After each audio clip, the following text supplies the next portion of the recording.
there, wherever that may be. Hello, hello, Hello. hello, Right. everybody. Hello, everybody. We're just seeing if we can break this somehow. Robbie will be in a minute. It will. Yeah, he's just put up in the messages. He'll be there in a flash. Oh, good, because we were going to make Andy a moderator, and I'm trying to do what he's suggesting, and my computer's going, no, no. It's all right. I do not know why. It just does. So, not for me to reason why. Yeah, I had a bit of a How are giggle you? today. Yeah, You are?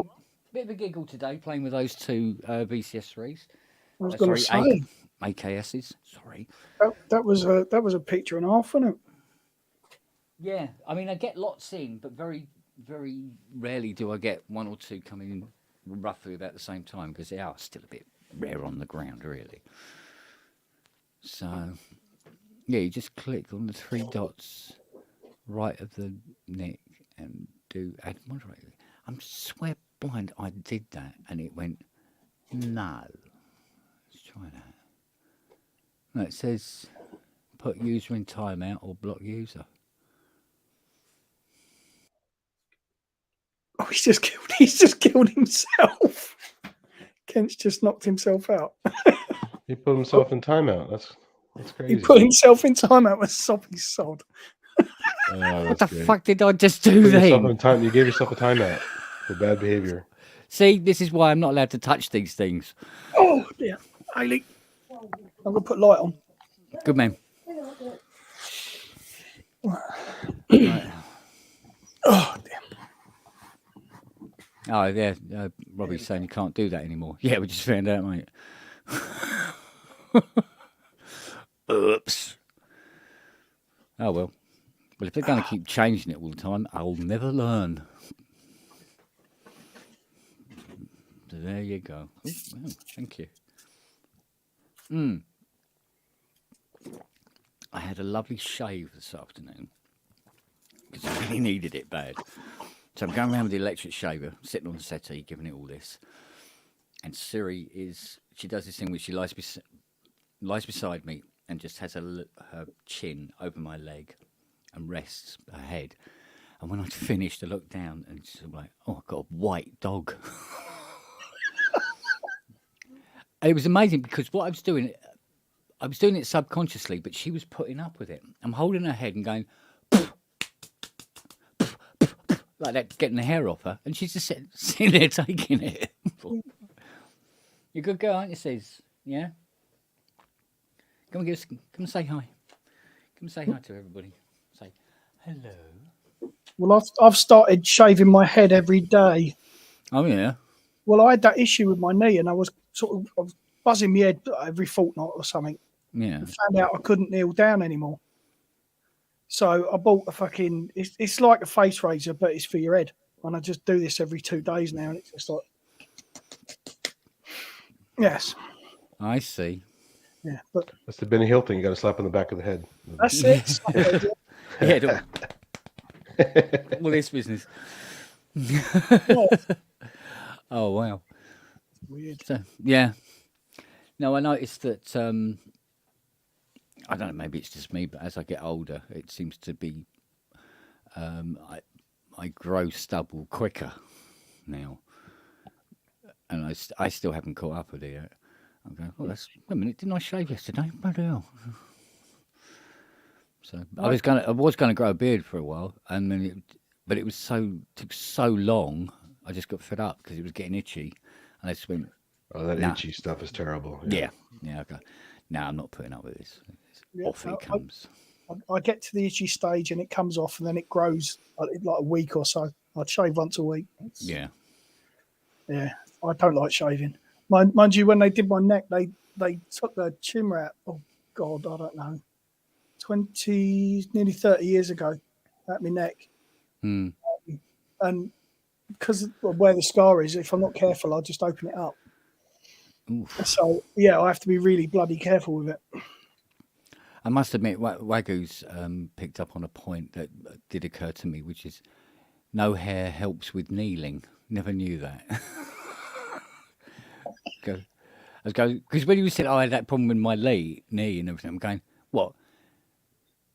The only thing I can think of, you're so tall, you have to kneel down to shave your head. But no, it's just easier. It's just easier. I know. Really? Okay. I'll take your word for it. What? Evening all.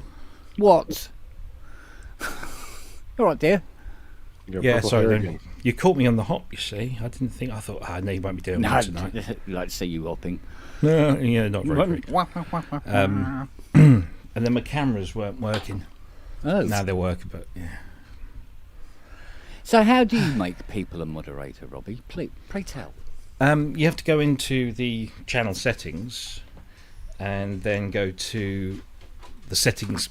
So you go into your YouTube studio, click on the settings button, go to the community tab on the resultant pop-up window, and then in the moderator box start typing the name of the person you want to become a moderator. That was that video I sent you. Yeah, that showed you how to do that. That's it. Right, okay. Hey, esteemed guests. Hey. What do you mean? Been playing golf? I'm not esteemed. I'm just steamed. It's just steamed. Or slightly roasted, as we call it over here. Yes. Been toasted on both Broiled. sides. Yeah. Oh, dear. Nice to see you all. Good afternoon. And you, Likewise. good sir? And you, good sir? Good afternoon. Beautiful Yeah. day out. Is it? Oh, not here. We're done. That's all right. Yeah, we got, what do we have? Probably about, 23 degrees centigrade, maybe 22 degrees centigrade. It's not humid. It's a nice breeze. It's just beautiful out, actually. Autumns are coming. Oh, yeah. I had a very Or fall. good excuse. Well, it's fall, yeah, exactly. I had a very good excuse for having a shower today. You had what? You needed one? By the time I'd finished, yes. Basically, I went out this morning, and my neighbours were out, and I was chatting away to them while I was collecting all the dog poop. Sociable. Yep.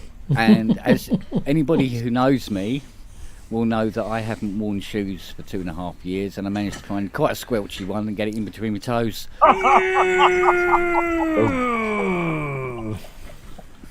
Now, talking of hopping, yeah, I found that I can still hop up the stairs and hop into the shower. Yeah. Is there anything worse? Do you know what? For a while, it's quite pleasant until you remember what it is. The fuck out of here. Yeah. Like, hey, don't knock it till you've tried it. Rather not. Some things don't need to be tried. No, this is true. This is true. I'm sure all the dogs were just sitting there going. Like, was his name? I forgot his name. Muttley. Harry. Muttley. Muttley. I can't do it because I'll give myself a yeah, that sort of thing. You'll piss yourself with it. Matt, before I forget, have you seen that thing that's doing the rounds the last couple of hours? Depeche Mode announcing new album and tour 4th of October in Berlin. When I see it, from Exactly. There's nothing official. It's just people. Oh, disgusting. I mean, there's all sorts of people saying there's going to be that there's a booking agent in Germany somewhere saying he's getting contact from Kessler, the manager, or something like that. Oh, let's see. It's failed because it's not plugged in. Yes. Mid-October, Rich. Yay. No, no. You're getting all worked up here, Kent. It could be. I know. For all we know, it could be Christmas. Yeah, I know. But I noticed I was using my Rise in bed a couple of nights ago. I did that. Well didn't now. I? Got slapped. It's the only Rise I've had in my bed for bloody ages. But and the top G now permanently sits above, higher than the other notes. At least it's not the D. Well, yeah. Why does that? So it's already starting to show signs. So this thing actually transmitting anything? No. It doesn't seem like it is. Let's see. Why aren't I hearing that? We're not setting you up again. Not after Echo, last echo. time. Echo, echo, echo.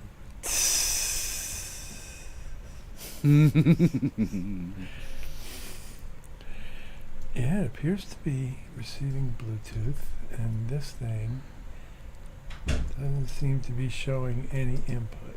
So what's up with that? Let's quit that and try that again. Robbie, I'm not asking you to, dude. I didn't ask the first time. It just happened to happen. That was a in fun front stream, of- to be honest. It was interesting. It Yeah, happened to but- happen in front of a bunch of people. That's all. Mate, we couldn't leave you hanging Yeah. like that. Well, no, we got it working. I just didn't know it was going to be, it was So going to become entertaining. historical public So knowledge. embarrassing that the sound engineer's struggling to get his To stream get my shit working, absolutely. Yeah. And if it weren't for If that, only you I wouldn't have had my this stream, right? Neve here, I'd be all right. Right, exactly. See? Yeah. Understand? Oh, I know why. I know why, because I don't have it feeding the correct outputs key. But once having done that, we should be golden. It goes on tour for 5 minutes and forgets how it all works at home. 5 minutes, huh? Yeah. Okay. Perhaps not 5. Now he's gone completely. Yep. So, did anybody see the GPU hardware podcast thing, or GPU audio? I need to Mr. catch up, Wiggles did. but I don't know whether Dom put a word in. Yeah, he did. Oh, there you go. Because first thing this morning, I got an email from their head of marketing. Hey, we'd love to come on the show. So yeah, we'll love to have you. So they're Yeah. booked October 14th. Yeah. But yeah, it's interesting stuff. But only if you're a Windows user at the moment. Yeah, well, isn't that always the way? No. It always, all the best stuff starts with PC and then it filters down to the more menial computers. Unless, of course, you're talking about OBE, and that starts on the very best and then works its way down to the Or shit at the bottom. MPE. Whereas There WIDI you works go. the other way. Well, quite, yeah. Yeah, as There we we go. found to my cost. Ian! Hello. Hello. Hey, Ian. Hi, hi, Rich. How are you doing? I'm good. How are you? I'm good, thanks. I saw half of your thing on Sonic State today. Then I had to go off and teach, so I'm going to watch the other half later on today. That half? Tonight. Well, good. It was fun. I had a nice time. I love seeing Matt. Haven't spoken to him in a long time. And last time I saw Nick, we were drinking beer in Bristol, so that was good to see him. Cheers. It's a long way to go for a beer, isn't it, really? Well, I was there anyway. Oh, To be yeah, fair, I knew that. to be fair, yeah, I know. I'm just going Yeah. that way. Yeah, I know. Just an easy. Excuse me. I was working on a Roland Paraphonic 505 today. I was working in the lab late one night. Yeah, not far off that, actually. And one of its ensemble ICs, it's a 512D, has gone up the shitter like they normally do. And I thought, all right, I'll get another one. I normally get them from WD Green Hills, little plug there, in, I think they're up in Essex, I think. And they go, oh no, sorry, we haven't got any. I go, wait a minute, mate, you're the main guy in the UK for, organy, string synthy stuff, and you haven't got any. He said, no, I don't know when we'll ever get any in again. Okay, not sounding great. So I've had to buy one off eBay from China. Oy. So we're flipping a coin to see whether that actually shows up or not. And if it does, if it's a fake. Yeah, and if it shows up, it's just a bloody op amp or something. So that I put away for now and pulled out a Oberheim OB1, plugged it in to try it out, and the first thing it did was catch fire. So I put that to the back of the workshop and left it there for a while. Catch fire, eh? Yes. Well, it's the talum caps. Oh, They yes. they love to burn. burn brightly. Yes, they do indeed, and ooze all that bloody lead out of them. When I got that Series 3 that's downstairs, I got it in, set it all up, turned it on, and as I sort of flicked the switch, and I went like that, and there was this flame like that, just going, Yeah. and this horrible smell and noise. I was like, oh shit, off, and everything went off, and of course the flame went like this, and I thought, oh fuck. Luckily it was, of course, with a Series 3, everything was like on a board, so I just pulled that one board out, and there it was all. But that board had to go back to Australia. Because what I normally do is I pull those little buggers and I put in 10 UF 35 volt normal electrolytic caps in their place. But on the OB1 you have to put in 6.8 UFs. And 6.8 UF in electrolytic is a bit thin on the ground, so you actually have to buy touts again and put them in. So I'll put them in when they turn up, and then go, see you in 10 years, because you'll be back. Why were tent ones used again? I forgot. I read about it years ago, but I don't remember why they're popular at all. At the time, the touts were incredibly cheap. Yeah. When electrolytics were still, you know. Oh, so it's not because they're better; it's because they're cheap. Yeah, no, it's 9 times out of 10. Any component choice in a sense is because of price and availability. Right. This is why sometimes you get a machine that's like, you know, high quality, and there'll be a selection of parts in it that are shite. And the rest of it's all like Rolls Royce. Where's that coming from? What the hell? Right here. Oh. You don't know why? Yes. You talked about a fire. That's some extra land too. Come on.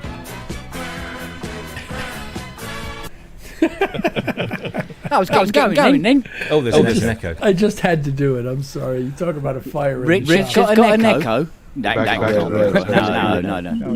not Rich. Surely not. Sure, no. Yeah. Boom shaka.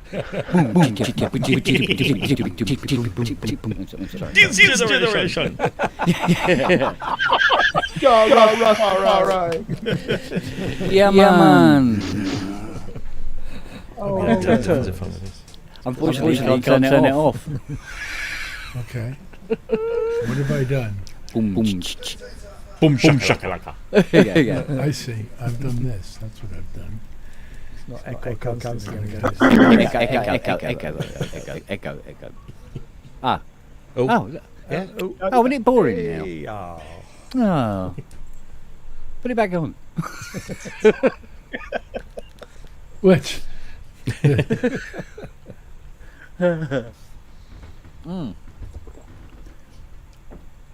So do you reckon that would be a copyright strike or not? Well, that's It won't be a copyright strike, It's a great record. but Yeah. if you were monetized, you'd lose the money, Oh yeah. because that's what they normally do. Yeah, but even I'm not stupid enough to monetize this shit. What are you on about? I was stupid enough to play it without realizing that, though. Oh no, it's cool, babe. Don't you worry. There's been quite a few infringements on this show, like you wouldn't believe, mate. Oh, it reminds me, I got told off today. Oh, really? Yes, by I can't remember the guy's name. It's a pseudonym anyway. It was in my messenger. Because of something I said on Hans Zimmer's post that's on the PSN page that What did you popped say? up. Well, it was a lovely Oh, you mean picture. that dusting off the 2500? Yeah, I got told off by this guy. He says, "You can't talk to Mr. Hands like that." What? Oh no! He told him a lot You worse actually than talk to that. Mr. Hands, unlike him. Well, there you go. Obviously, he's an idol of this guy, so it's fair dues. So. No.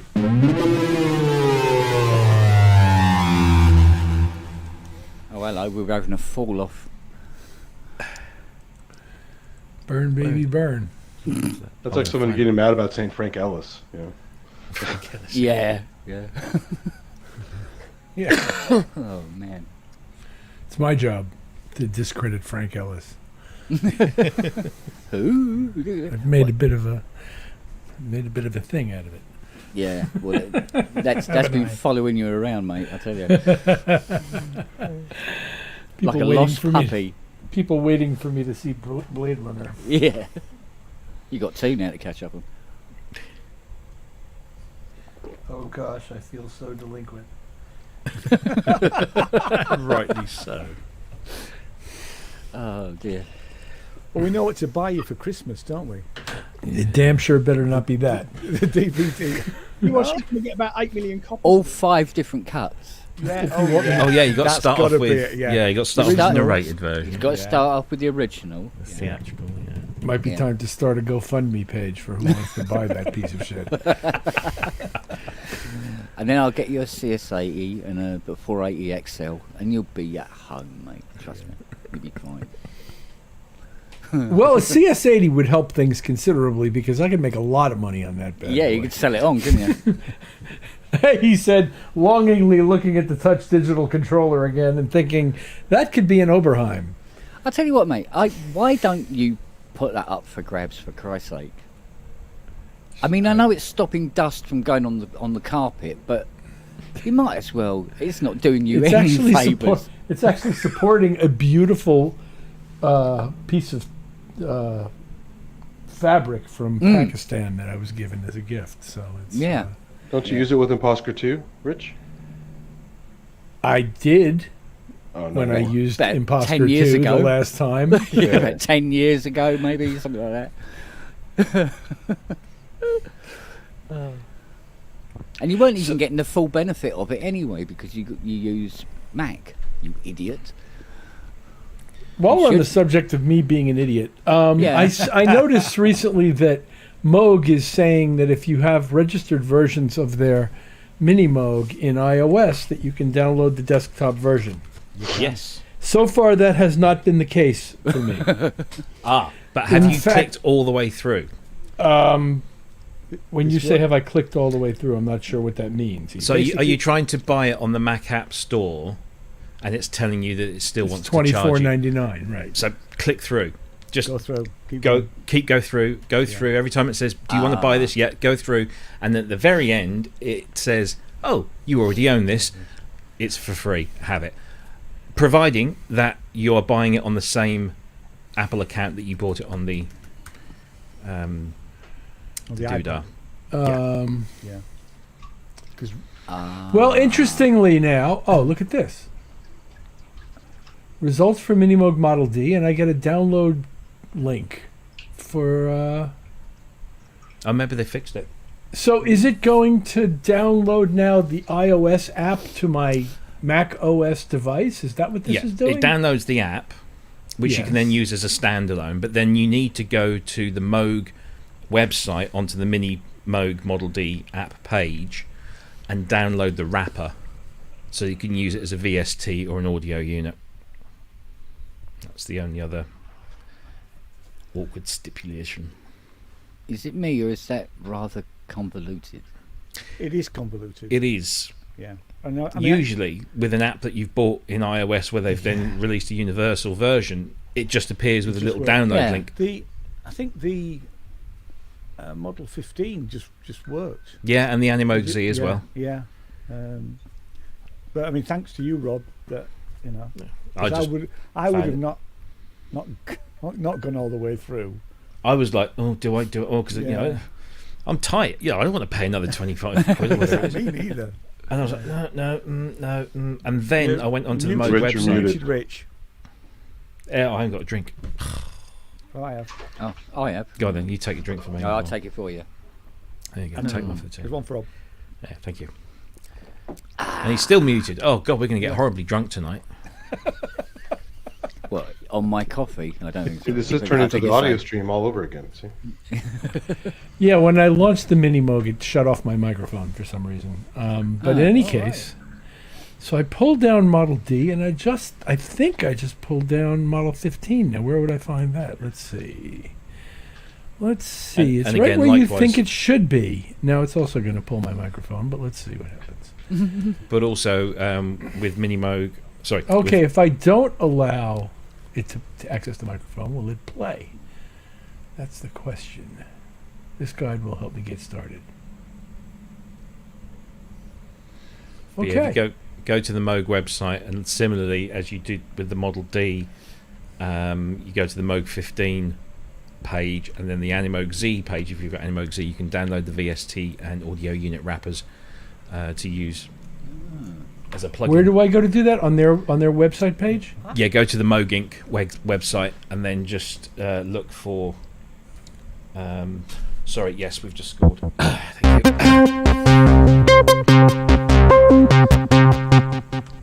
Is that coming through now? It is. Yeah. Okay. Yeah. That's the Model 15. That's a good plugin. That is Sounds really good. Really It's really surprisingly good. Okay. You said to the Moog website. You know, it doesn't actually sound like a Model 15. Oh, shut up. how many of us have actually heard a real model? That sounds good to me. I'm sorry. He's spoiling our dreams. I'm sorry. So you say on this website. Yeah, so if you go to the Moog Inc. website and then navigate to the appropriate page for the app. How come I'm not looking at Moog synthesizers when I do this? You see, what these plugins are lacking in terms of realism when it comes to, say, Moog for instance, Music. the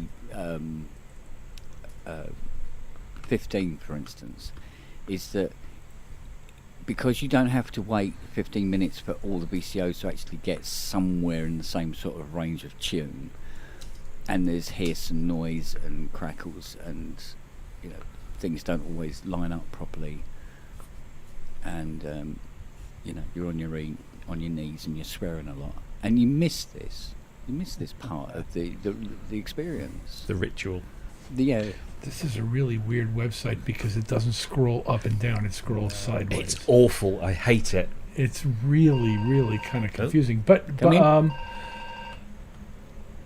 So I see a VST wrapper being referred to here. Is that what I'm looking for? Yeah, if you click on that, it downloads a little package, and then you open that up, and it then allows you to drag the audio unit component into the appropriate folder and the VST components into the appropriate folders.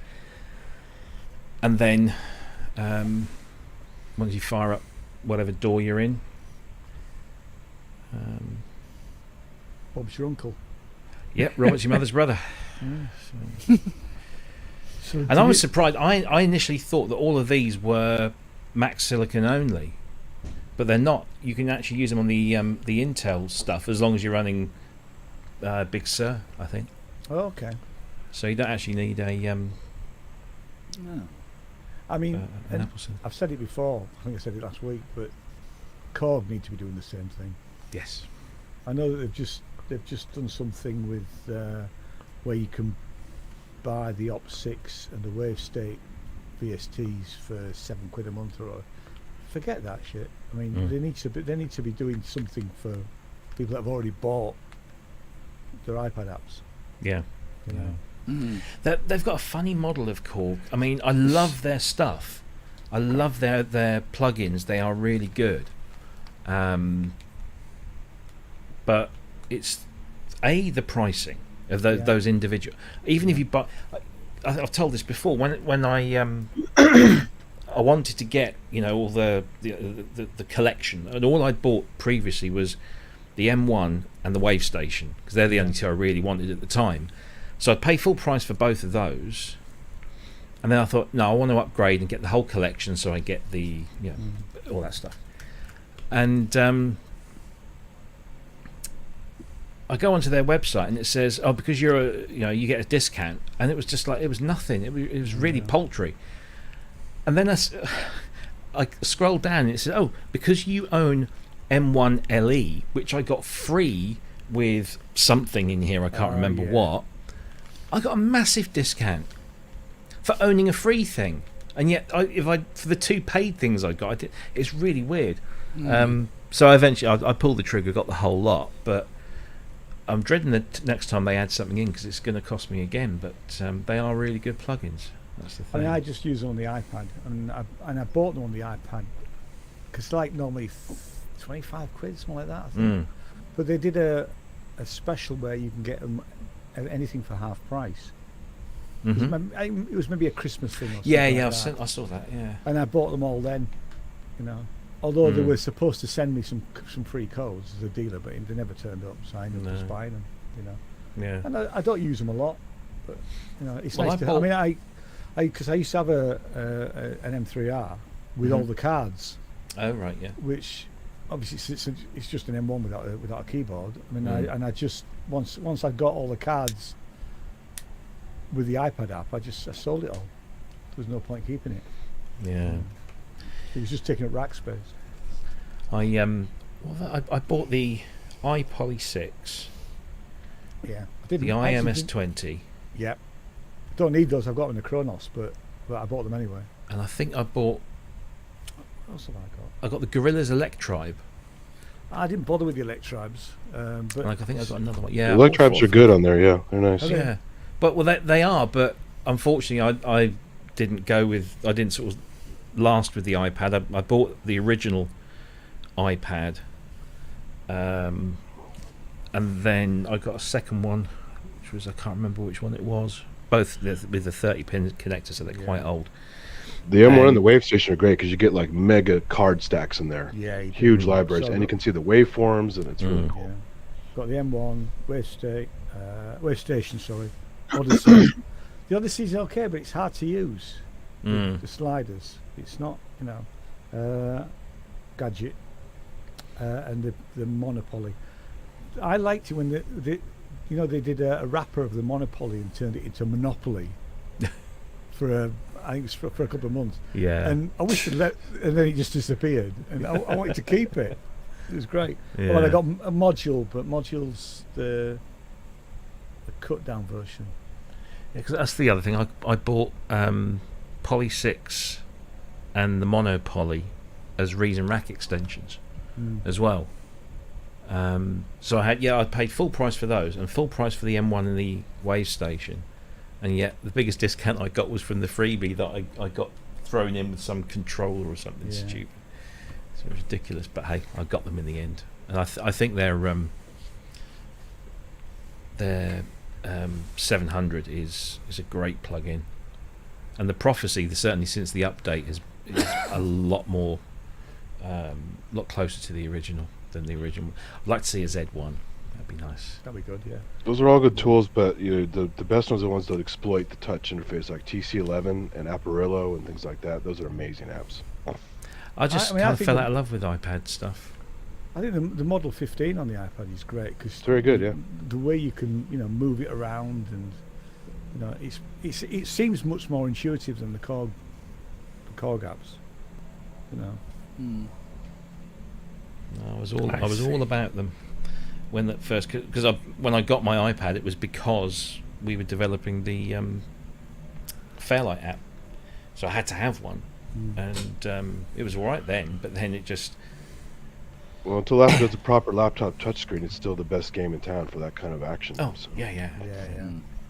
I am trying to get Peter Vogel to pay his developer to make a VST wrapper for the CMI app, because that works on my MacBook as a standalone, but not as a plugin. So, The wrapper thing's funny. It's like the old days. You had to use the RTES wrappers and all that stuff. yeah. I mean, that'll change, I'm sure. I'm having a good old time here installing all this Moog stuff. And that was the last time his computer Yeah, was that was working. the last we heard of Richard. Yeah. Oops. Did you get to the part of the podcast today where I said I have no OS fear? No. Because everybody's asking what I'm using, and I'm running all this late, recent shit. They're like, oh, I'm not doing that. Okay. Good. Good luck with that. Plant a flag. See what happens in 5 years. I just install stuff on different drives and boot from different drives when I feel like it. See, I can't It's a be safe arsed way. with that. I mean, I've got enough drives kicking around anyway, but I just, Well, if you get a fast USB stick, you can boot from sticks. You just make it yeah, very easy. sure, yeah. I had a result today. My work laptop, which is a Dell thing that I rarely use because I don't go out travelling anymore, was delivered to me years ago, or a couple of years ago, with one of these so-called docking stations. Not the one that you. I remember docking station where you clip the Yeah, it's a laptop port into it. replicator, basically. Yeah. Yeah, but it is just a port rep. But I realised the other day, I thought, oh, it's USB-C. I wonder if that'll work with my MacBook that only has two Thunderbolt stroke USB ports, and it does. So I don't have to go out and buy one of those. That Which is is the nice. result. So, if I take this and I ask for a VST3, Well, my USB-C to 3.5mm TRS turned up today. Fucking Apple. So I can wear headphones in bed with my Rolly.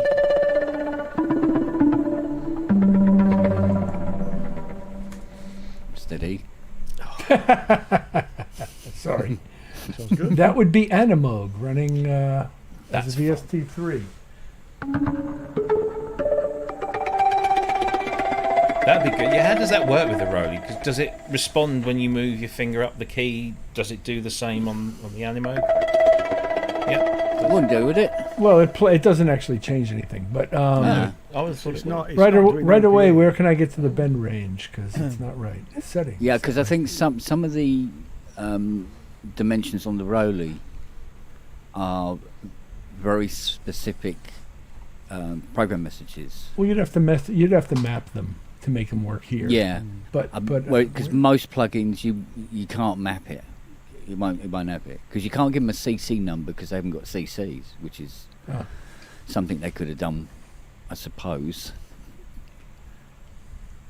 But then if they did that, then it wouldn't be MPE anymore, I suppose. So would be nice though. pitch bend range. Look at that! Look at that! How easy could it be? Go for it. See it work.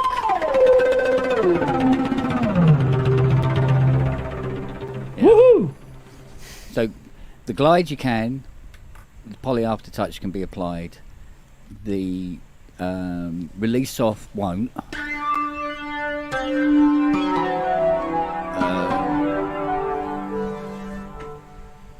What's the other one?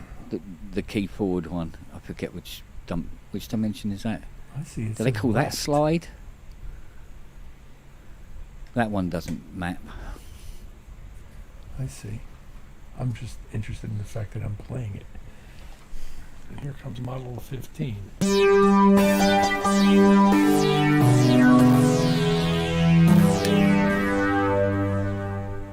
And is that all easily Animoog? What? That's interesting. Oh, you can put an Animoog keyboard on the bottom of the Moog 15. How cool is that? Yeah, it's got the touch plate style you can change. Yeah, that's And kind of this cool. There's a ribbon as well, isn't there? Last time I There's looked. a ribbon. Yeah, there's a ribbon. Yeah. Yeah. And an arpeggiator. How clever. But where do you get pitch bend range in this world? Wow. That would be an interesting question.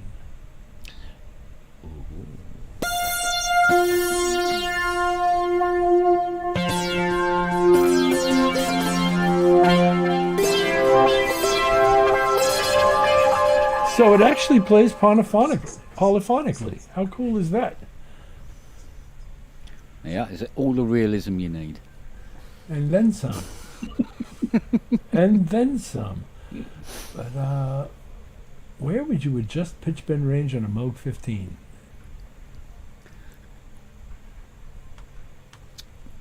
Pass. For 25 points. And what's behind door number 2? We asked Where? 100 people. Where to adjust the pitch bend range on a Moog 15? And you know what? Not one of them knew. Room full of knowledgeable people. Oh, interestingly, you can't resize this window. Well, the pitch bend range on a real System 15 would be on the keyboard on the far left. So I'm looking at the far left. I'm looking at the pitch bend wheel. But it has to be the. So obviously it's set to what you would expect, which is plus or minus a whole step. Yeah. Where does one address that?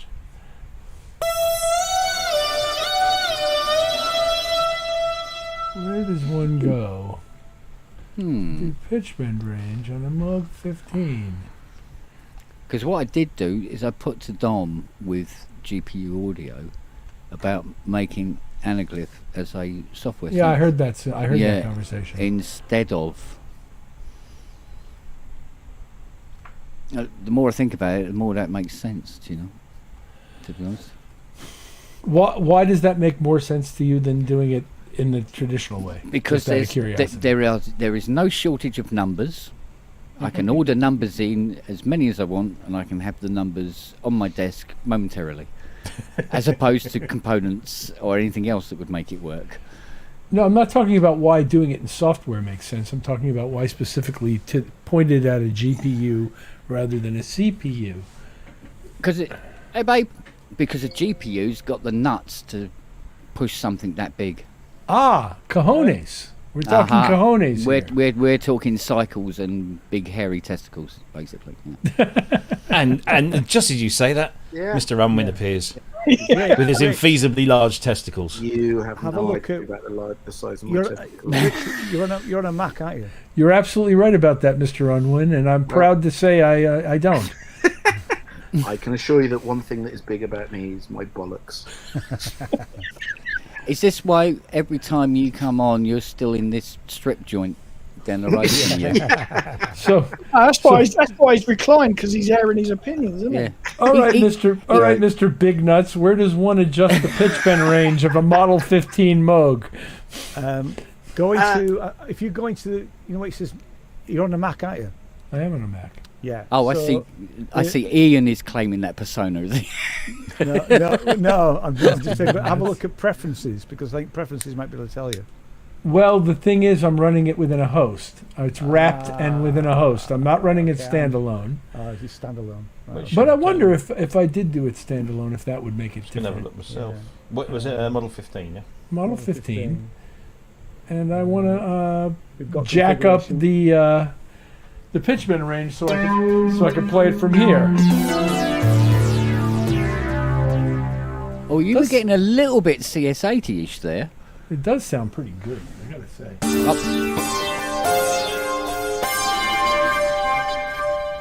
I like it. I like the way it gets dirty too. Talk dirty to me. What, me? Again? Yeah. Yeah. You me a with the break. bollocks. It just sounds so much better when Rich says it, doesn't it? I know. It Doesn't does. it just? My American, He has the blue box, that's hopelessly why the room is so American blue. accent. Yeah. Hey, Robbie, emails just popped in. The other DX1 has arrived with its new owner Oh yeah. and is not working. Oh. And now, my surprised face. Oh dear. What's that? Ooh, that was interesting. Is it supposed to smoke like that? Exactly. Hmm. Fire in the. Do I have to play Disco Inferno again? No. You missed it, Ty. Earlier on, Ken was talking about a fire in the shop, and I played Disco Inferno. Very apt. Well done, Rich. Very apt. A tune I'm sure you've played many a time. He still hasn't found a track to denote me walking on a dog shit this morning, though. In my bare feet. There's the old song "Walking the Dog," which would be the one I would use for that Just play one. Sunshine. There you go. I honestly don't know where to do that here, and I think I'm belaboring it too much. But it was interesting to look, and I still don't know. All right, so I'm playing Indeed, Chris Moog. Head. It was very ick. Ugh. I'm playing Moog devices through. That's a beautiful thing. I see a Model 15 app here. Let's see. Yeah, I'm walking on If dog it shit by Katrina becomes- and the Waves. anymore. Walking on Dog Shit by Katrina and the Waves. Settings. Look, the standalone has settings, which will no doubt include pitch bend range, which in fact it does, and goes to 48. And now it'll work. Well, that's the wrong one. Actually, I'm not playing the right one, but No. but that's okay. I can fix that. Turn that off. That sounds a little more like a Moog. Ty, Okay. I've just put a link in the private chat. Okay. And it's about plastic rings on CDs. Oh, okay. Oh you God, heard that about old this? thing. Have you heard That about old this? chestnut. No, I haven't. No. You know when you were How about the- it's a little loud that. The Sorry. you know the The stuff green- about the green pen thing. didn't Get rid work. of yeah. Actually, these did work. I think they made by a company called QED. I think, if I remember Okay. back in the day. What they did was there's a flutter effect on CDs as they're spinning. So cheaper CD players, it will be slightly worse. Better quality ones, not as bad. But what these did, these helped to stabilise that. Ah, okay. There's a guy. I mean, it's just the pictures really, but some guy who's on a music forum says, "What are these plastic rings on a CD?" Okay. It's all snake oil. Tile fall for No, it every but to be time. fair, no, I mean, The article with the guy shaving the CDs. That's already. yeah. Oh, I saw that. Yeah, that. I mean, yeah. It was. I mean, that was complete bollocks. We know that was bollocks. But actually, these did back to big work nuts on again. cheaper machines. Actually, do you know what? I mean, I said this to Kent the other day. Thanks for that, Ian. It's just it's interesting. But I did actually say to Kent the other day that the amount of ridicule that I get for my purchases. I'm basically the ridicule I get for generally everything. I mean, just for existing, I seem to get ridiculed for. And I read some of the comments after whatever show it was when I last showed my ugly mug. And I can't remember who it was. Someone turned around and said something about, fucking C15 and now a TX6. You'll fall for anything, kind of bollocks. It was just. It's not wrong there. And I said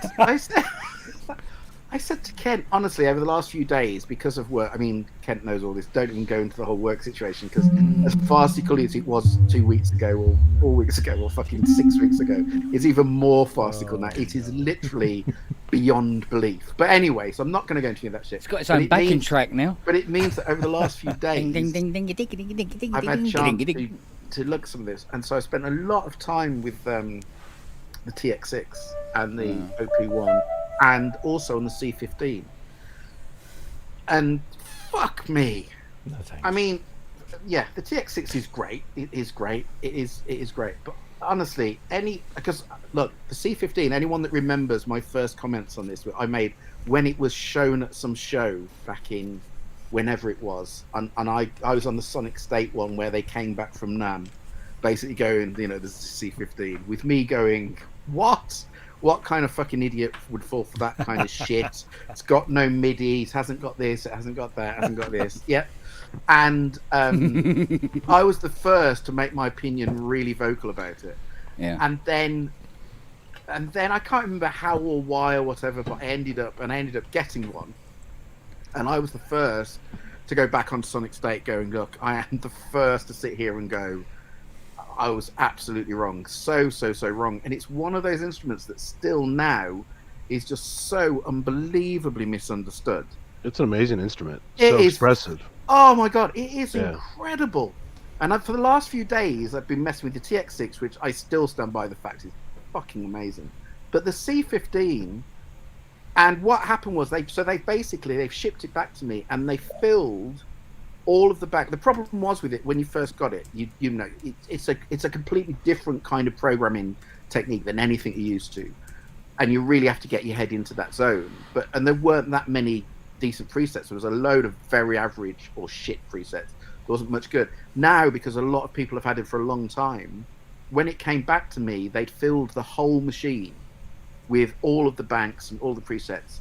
and just filled it. And honestly, it's such an amazing. Yeah, no. But Wagyu, this is the thing. The only reason they fitted MIDI, it hasn't got MIDI on it. What they've actually, the reason they didn't fit MIDI on it is the fact that they didn't want to limit themselves to 127 levels. That was as simple as it was. Yeah. And if you actually play it, the expressivity of it proves that it's so much more expressive than you can get out with MIDI. It's And it has deep computer editing if you want to do it. It's oh my really god, nice. the editing you can go down to is amazing. And so all they've done is they've kind of bypassed the whole MIDI side of things and kind of stuck a bodge on to basically just turn it into a kind of a female USB that can control it. And they so you have to put a separate box attached to it. It still doesn't have what we would call traditional MIDI. It's USB only. But they've kind of made it so you can, if you want to, control it by MIDI. But outside of MIDI, switch all that off, and it still is more expressive without MIDI. And But two huge ribbons. How cool is that? Oh my god! I'm not having you on this, but the sound. I always say this: a great synth for me is any synth that you can't get those sounds on anything else. It is totally unique to it, and I'm getting stuff out of C15 that you just can't get on anything else. It's the same reason I love my Neuron. Neuron. Yeah. I love my Neuron because you can't get that on anything else. I love the OP1s because that does a whole load of shit that you can't get on anything else. Yep. It's anything that is unique, I just love. And honestly, the C15, some of the patches that you're getting on it, if you ignore the bog standard stuff, if you go for the slightly more, left field, slightly off the wall stuff, it's just fantastic. Absolutely. And if you're not afraid of digital, C15 is amazing digital. It sounds wonderful. Oh, don't start me off. I'm with you. The whole digital versus analog versus they just Yeah. it just makes great sounds. Simple as that. OP1 makes great sounds. Hydrasynth makes great sounds. Are we talking about CS15? No, C15. No, C15 by Nonlinear. Nonlinear. It's basically a chicken shit moped.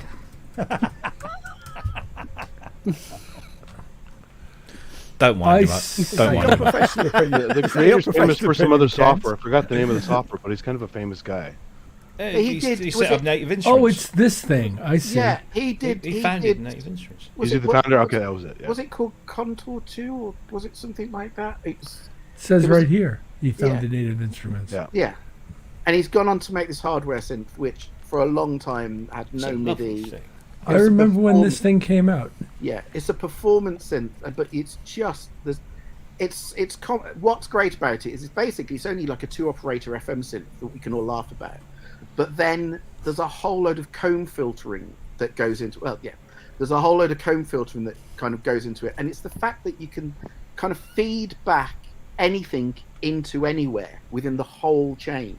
So you've got filters, you've got comb filters, you've got 2-operator FM, and then also with the effects units, you can start feeding anything into anything, and the actual effects units are completely part of the synthesis.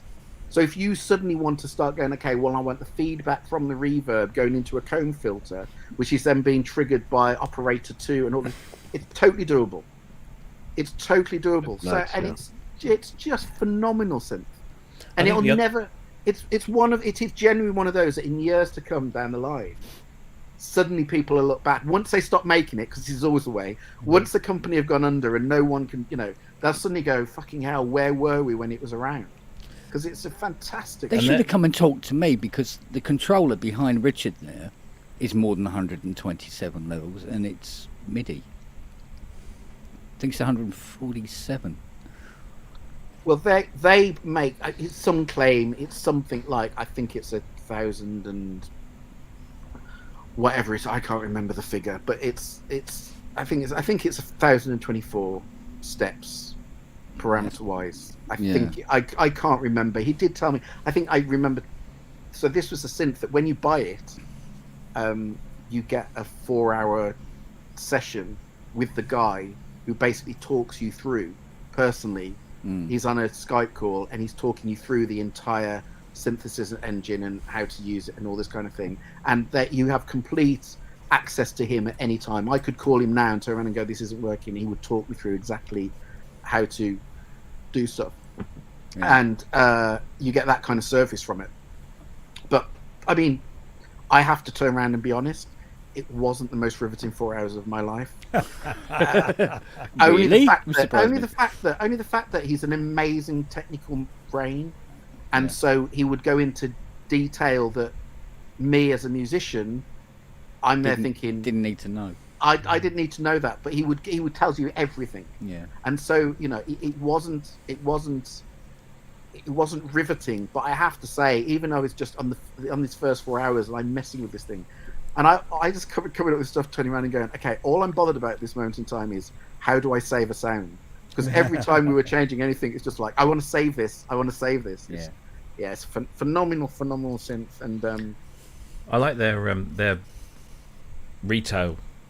Basically, Model. if you want to buy one, you can give them the whole lot Yeah. if you want, or Yeah. you can buy it on a monthly thing. Yeah. And if after 6 months you think, do you know what, this isn't for me, they'll take it back from you, and Absolutely. they'll give you the difference, what you haven't. They'll give that, let you off that, and you just basically rented it. But at the end of it, once you've paid all the payments, it's yours anyway. Yeah. And don't you have to have a phone call with them or a call with them before you buy it? Yeah. It's not something that you basically don't just. You basically have to make contact and deal with them before you get it. This man is not worthy of our machine. But do you know what? Honestly, the thing is, the real thing about it is it's a player's machine, and I think all they're trying to do is stop people who are just not players, because it's the wrong instrument for you. If you're not a player, this is not the instrument for you. It stops people making a bad purchase. Yeah. Exactly. This is all about. It's the most incredibly expressive synth. That's exactly why they didn't include MIDI, right? 'Cause it's supposed to be a little island. And that's the whole point. That's what they basically turned around and went. This is all. They the way they positioned it was, this is an instrument. This is just like a piano or a guitar or any normal acoustic instrument. You just play it. It's not made to be sequenced or whatever. And it was only because I think what they really realised was they were losing a lot of sales because people were doing as I envisaged. As I saw it from day one, basically turning around and going, "It hasn't got MIDI. What a load of shit!" Before I, kind of became aware of what it was really for. But it's an absolutely phenomenal instrument.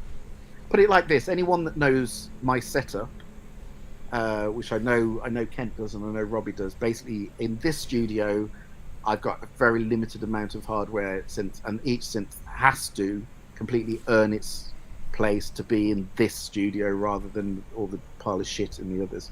And kind of the C15 has been and is in this studio, whereas you name all your Obis and Profits and Jupiter 8s and all that kind of shit, that doesn't earn its place in here. So if that's, none of that stuff earns its place in here, C15 does.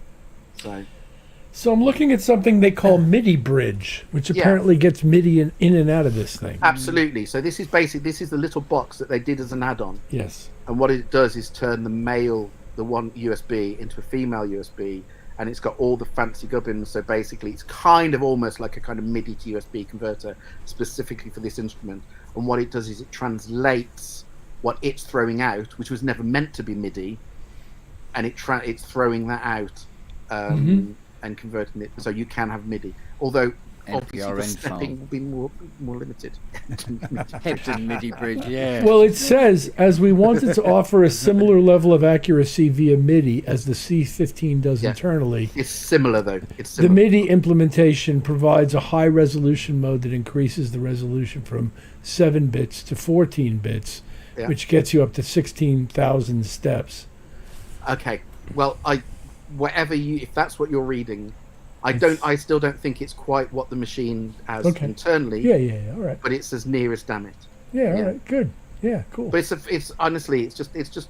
I think the only reason I'm so passionate about it is the fact that I do generally think it's one of those synths that in time to come, lots of players will have just missed out on. And it's such a shame. Don't get me wrong, it's fucking expensive.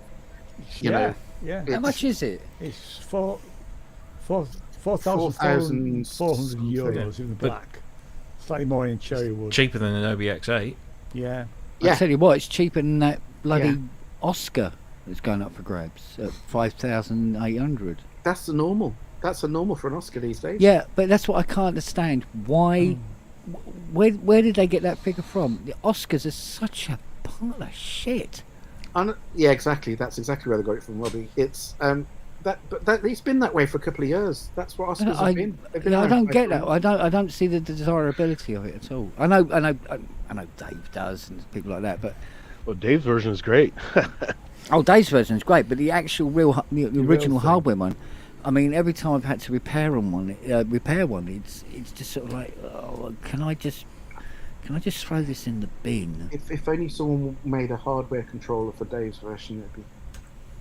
If only Oh, they- who's going to be stupid enough to do Who that? would be stupid? Who would Wouldn't be it? stupid?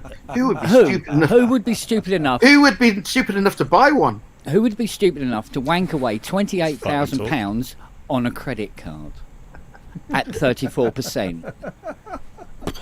Do you know the ironic Right, thing yeah. about it is, you know, when you were talking, because I've only caught up on some shows because I've been working, so I haven't been on for ages. So I've been good. You know, when you're talking about when you shipped all those out to Australia. Yeah. Yeah, the one I bought, I ended up having to buy from Australia because when I came to buy one, you'd stop making them and they weren't Yeah. available anyway, and I was absolutely adamant that I wanted to get one, and it was Yeah. only because there was me and Sam Sim, who's another composer, great friend, and he basically said, he called and just went, I found one, and we were both trying to find one. I found one. It's in Australia, and I was like, fuck. You know, have they only got one? He went, I think they've only got one in stock, you know. So he basically, he called them and they turned and went, yeah. And he said, oh, by the way, how many have you got? They turned around, oh, we've got 2. And I was like, oh, great. And all I was bothered about, no disrespect to you, I didn't want the fucking brown one because I'm not a brown person. And anyway, so it You're turns just out, weird. It Kent's turned feet out- off. it turned out they had a brown one and a black one. Yeah. And I thought, there's no, you know, Sam's going to try and go, yeah, he got in there first and he wanted the black one. He went, no, I want the brown one. So he ordered his, I ordered mine, both from Australia. Yeah. We both bought them on the same day. But they'd been, you know, you'd stopped making them months before. Yeah, I mean, this is the horrible thing, right? Because there was quite a few people who said to me about, oh, no, we wanted to get one, but you'd stopped making them. We couldn't find them anywhere. And it was I said the same thing to all of them. I said, you should have just called me because I had 50 new cases here. I had all the stickers, I had all the boards, I had all the pots, the knobs, everything to build them. But there was no... Yeah. Demand. but there was no platform to sell them on anymore. Yeah. Yeah, but I didn't know you from Adam back then. No, this is it. I mean, so of course, there's you struggling to get one shipped over from Australia, and there's me throwing 50 cases into a skip Yeah, sorry. that sorry we about that. just spent $7,500 Do you want this one, on. Ty? I've got no, because actually, you've got the black one, haven't you? No, I've got. No, you've got brown one. It's got taste. No, fuck the brown one. It's hideous. I've got my black one. My black one's lovely. Do you know what I didn't Okay. like about the black ones? I never Go on. liked about them. They were really, really easy to build. They should have been cheaper. I said to Richard, the black one should be cheaper because what- all I have to what- do is spray the wood, where the others is stained, waxed, polished, Really? sand. Yeah, it's fucking furniture, mate. The other ones were like, yeah, sand it a bit and bit of black spray paint on them. Well, look, if you want me to bring it down for you, and you can strip it, and then you can No, You can because you stain see it that's black. do all no. that you shit. can stain it black if you want to do all that shit on it. But as long as it comes No, back but black that's the again, thing. I'm fine. That was the other thing, right? The black ones are oak. Okay. The brown ones are mahogany. Wow. You see, so they're kind of like the deluxe version. Look at Smug Rich. Yeah, they go, they're the nice one. No, I had a bet with Richard that I said, no, I said I reckon we'll sell more mahogany ones than black ones. And he goes, no, rubbish. That's rubbish. He goes, it'll be the black ones because they fit in people's studios. I said, no, people, we're trying to make this look vintagey. I said, it'll be the mahogany, and it was. Outstripped the black ones. I That's tell you, why the all the problem- ones that were left were black. Yeah, I think the problem I have is the fact that I just don't really do wood. I don't really do kind of mahogany. I don't really do that Don't go there. generally- Don't- Yeah, all right, don't. Stop the t-shirt. yourself. So- Stop yourself. Did I tell you about the guy who painted all his gear black and he had a black oak theremin? Like that he had actually painted black? Well, can I just point out when Ultravox Yeah, I've heard about this. when Ultravox did their Monument tour, they painted all of their gear grey, everything, literally everything, PPG Over, and then they Mini-moods. painted black over the grey when they went black. Yeah. Right, I mean, well, when this- I say painted, I mean literally. Yeah, hand painted. just that mini moog, hand-painted. their Yes. mini moog, it was just like la la la la la. You go, should we take it out? Take the keyboard? Nah, la la la la la. What about the front back? Nah, bollocks. La la la la la. Just be careful. Give it all that. So this guy I'm Unbelievable. talking about had a rack of 16 Akai S1000 samplers, black face, on which they had re-silk screened all of the graphics in Oh, white man. against the black background. I bet that looked so cool. And he also had black-faced Apogee interfaces. He Bet had the bill didn't. black-faced everything. This guy wanted everything black, Yeah. kind of like Ty, I guess. Well- He had paid tremendous amounts of money and time into making these things black. But Well, this- painting the Moog Theremin, the big giant Yeah, furniture yeah. one, Yeah. that's a step beyond. And his EMS 100 wasn't painted black either. Well, I mean, I still love my white gear. Anyone that knows me know, I like, if ever there's a white limited edition of something, I'm the idiot that buys it. Did you I have like a things in VSE? The Juno. Did you have a The- Juno VSE? Oh, the one Opus? from Jeff. No, Yeah. no. The only thing that Jeff, because I went through a stage where once all the limited edition white stuff had stopped, everyone had taste and sense all of a sudden. The only thing I had done in white was I had a DW8000, and Jeff Yeah. did a DW8000 for me in white, and I have to say it looks incredible. It looks beautiful. But Jeff turned around to me and said, "That's the first and the last DW8000 I'm doing in white." Talking about a Just the- Korg DW8000? Yeah. Wait, it cost me more to get it redone in white because it looks immaculate than it did for the synth itself. But it looks incredible. So which room is that in? That's in room 2. That hasn't made it. See, the thing is, because when we were doing the white VSC Juno 60s, and people go, oh, it's very expensive considering all it is it's done in white. I mean, no, it now has MIDI that's been professionally fitted. It's been completely restored inside and out. It has new bass, new end cheeks. The keyboard's all done. Everything. It's like having a brand new. It's better than having a brand new Juno 60. Actually. Yeah. So, because I think Richard was kicking them out for about 2.5, which is laughable now. But back then, they were knocking about maybe 15 or 16, so it seemed expensive. Well, it was expensive, wasn't it? I have to say, for what Jeff did, I think I still stand by the fact that what he did, I don't think anything he did was expensive. No, I really mind you, don't, we did because- have to send quite a few panels back Did you? Okay. on occasion. Yeah, Okay. yeah. The ones that I saw. where the guys one- he was getting to do it weren't. I Oh, think they really? were getting fed All- up or something. Oh, okay. All I know is all the ones that I've seen have been the workmanship on it was. Yeah. I obviously saw the good ones, but it was. No, they we were, had a they couple were of great. JP8 front panels had to go back. Oh, okay.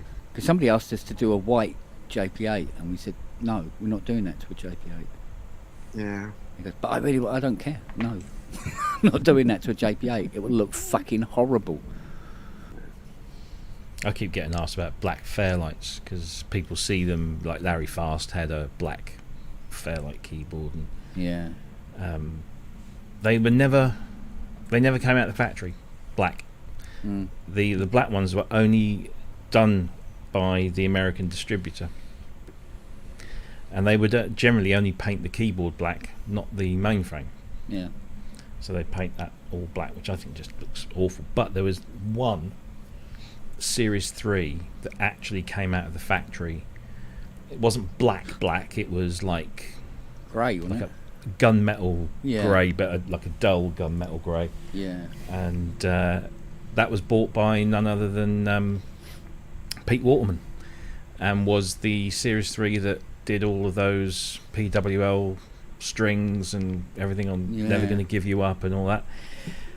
And I almost bought it, and then somebody got it out from under my nose.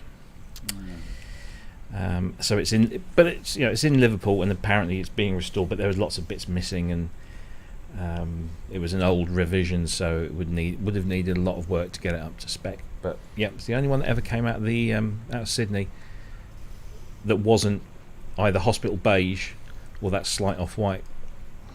Who made the Fairlight Key beds? No one of any note.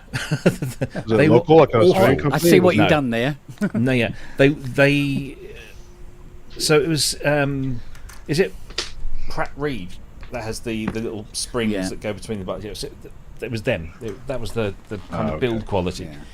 But like that one over there is a Series 1, and it is the lightest, most pathetic touch of a keyboard you've ever played.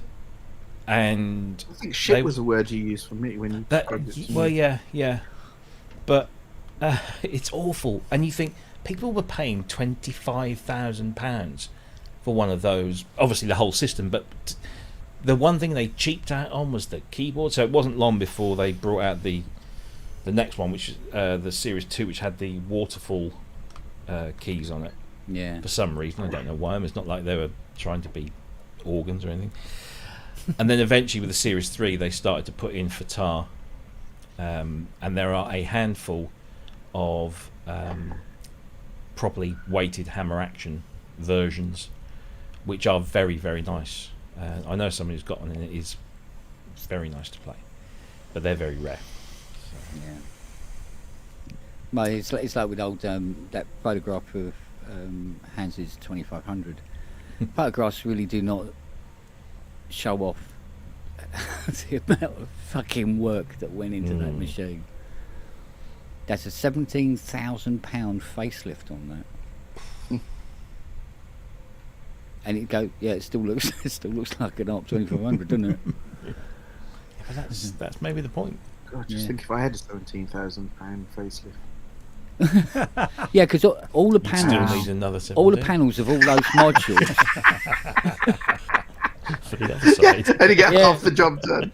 Yeah, all the panels of those modules were all hand love ground down and re-anodized and everything. It's like, Jesus Christ Almighty, so much bloody work in it. Ridiculous. Can I just change the subject only because you mentioned PWL? Honestly, does anyone follow? I mean, I will just check. Can I just get a complete consensus across the board as to everyone's feeling towards, not towards obviously what we're all going through in terms of the Queen going and all that kind of thing, more towards the fact that it very much feels like the world has come to a complete standstill here, and when we're basically being told we have to mourn, we're not allowed to laugh. As I said to you before, that the BBC are not showing any comedy for 12 days, and we're not allowed to, in any way. We all think it's awful. Well, the way I is perceive it awful, is, yeah. we all think it's awful. We all think it's dreadful, and we're all grieving in our own way of grief. But it feels to me like we're kind of. I know this sounds really cliched, but you turn around and go, I just kind of get the feeling that the Queen would not have wanted us to be just so fucking somber, and it's very sad, and it is awful. But before I actually show you something which is fairly a light take on all of this, before I even suggest it, will anyone here be offended? Because if they will, I won't share it. No. Was that It's not was that Michael no as in Spicer's pigeon sketch. was that no as in don't Oh, in no, any no, way, no, shape, no, or no, form? no, no, no. I just don't. I genuinely, I don't want to. I don't want to offend anyone on Or here. upset me. Yeah. No, it won't upset me. No, Only the fact that does anyone follow Nick Harvey? No. So Nick not Harvey without is getting arrested. No. Nick Harvey is another TV. He's another TV composer. Nick is not only is a fantastic composer, but he also is one of the funniest guys I know. He's fucking bonkers, and I love him dearly. And has anyone seen on Twitter? A lot of people follow him on Twitter. I tell you who he is. You know the guy that wrote the 4-minute piece of music that got performed by the orchestra during lockdown? Do you remember that? The old guy that had dementia. It was all over the Oh news. yes, Yeah, yes. yeah. Okay, that was his dad, or is his dad? Oh, Is his Oh, dad. okay, Yeah, okay. yeah. So yeah. Nick is the guy that used to be on all the shows with his dad, Yeah. because he was the guy that gave him the 4 notes in the first place to develop this wonderful, beautiful piece of music. And that was Nick. Nick also does something called the, if you've ever seen it, he basically, I can't remember what it's called now. Is it the coughing politician? Have you seen this? Where basically you have, okay, I'm going to show you one clip of that before I show you anything else. Yeah. I'm going to show you one clip of the coughing politician, and you will die. You literally will. The coughing MP. This is it. I'm just going to show you this because. Do you want me to bring it up on? I can bring it up. Well, no. So if I just. Sue Gray's report has emphasised that. Oh, hang on a second. Play again. And I also want to say, Mr. Speaker, above all, that I take full responsibility for everything that took place on my watch. Sue Gray's report has emphasised. Did anyone hear that? Or could you hear that or not? No. Oh, Do you- I need. How'd you Let make me, it? heard let me Boris. bring it up on here. Let me bring it up on here. I heard Boris. Okay, but it's the fact you need to hear, because what he does is he's a sound guy. He dubs in the coughs, and so what he dubs at the appropriate moments. But he'll just go wanker, but it sounds. Yeah. Well, put the link in the chat, and then Robbie can. So I've got it here. I've got it here. Oh, you got it. Good man. Okay, the coughing MP. Yeah. Yeah, just Okay. bear with. Just play one, because then I want to show you the one that he's done with the Queen, which is just, honestly, is one of the funniest things I've seen in a very long time. In a, I've just not, heard it again. Sorry. Right, here we go. Here we go. Here we go. Okay. Here we go. Oh, gotta wait for everything to catch up now. Oh, come on. I should be doing something. Come on. Sorry, this my browser needs to be rebooted. Right. Come on. I should point out this is worth. Right. Here we go. Twitter. No, it's just the coughing MP. Right. You'll find out any second now. Can Yes, darling. you just bring that up onto the screen? Share it. Thusly. Is that on there? Yeah. Yeah. Here we go. Mr. Speaker, I want to apologise. I know that millions of people across. Mr. Speaker, I want to apologise. I know that millions. Okay, now there are dozens of these. There are ones that he does for Rees-Mogg, okay, which are absolutely hysterical. Okay, but has he put the one on Twitter about? That's it. That's the one. This one here. You've got to watch this. And on the balcony there, the trumpeters, the state trumpeters of the household cavalry. What household is it?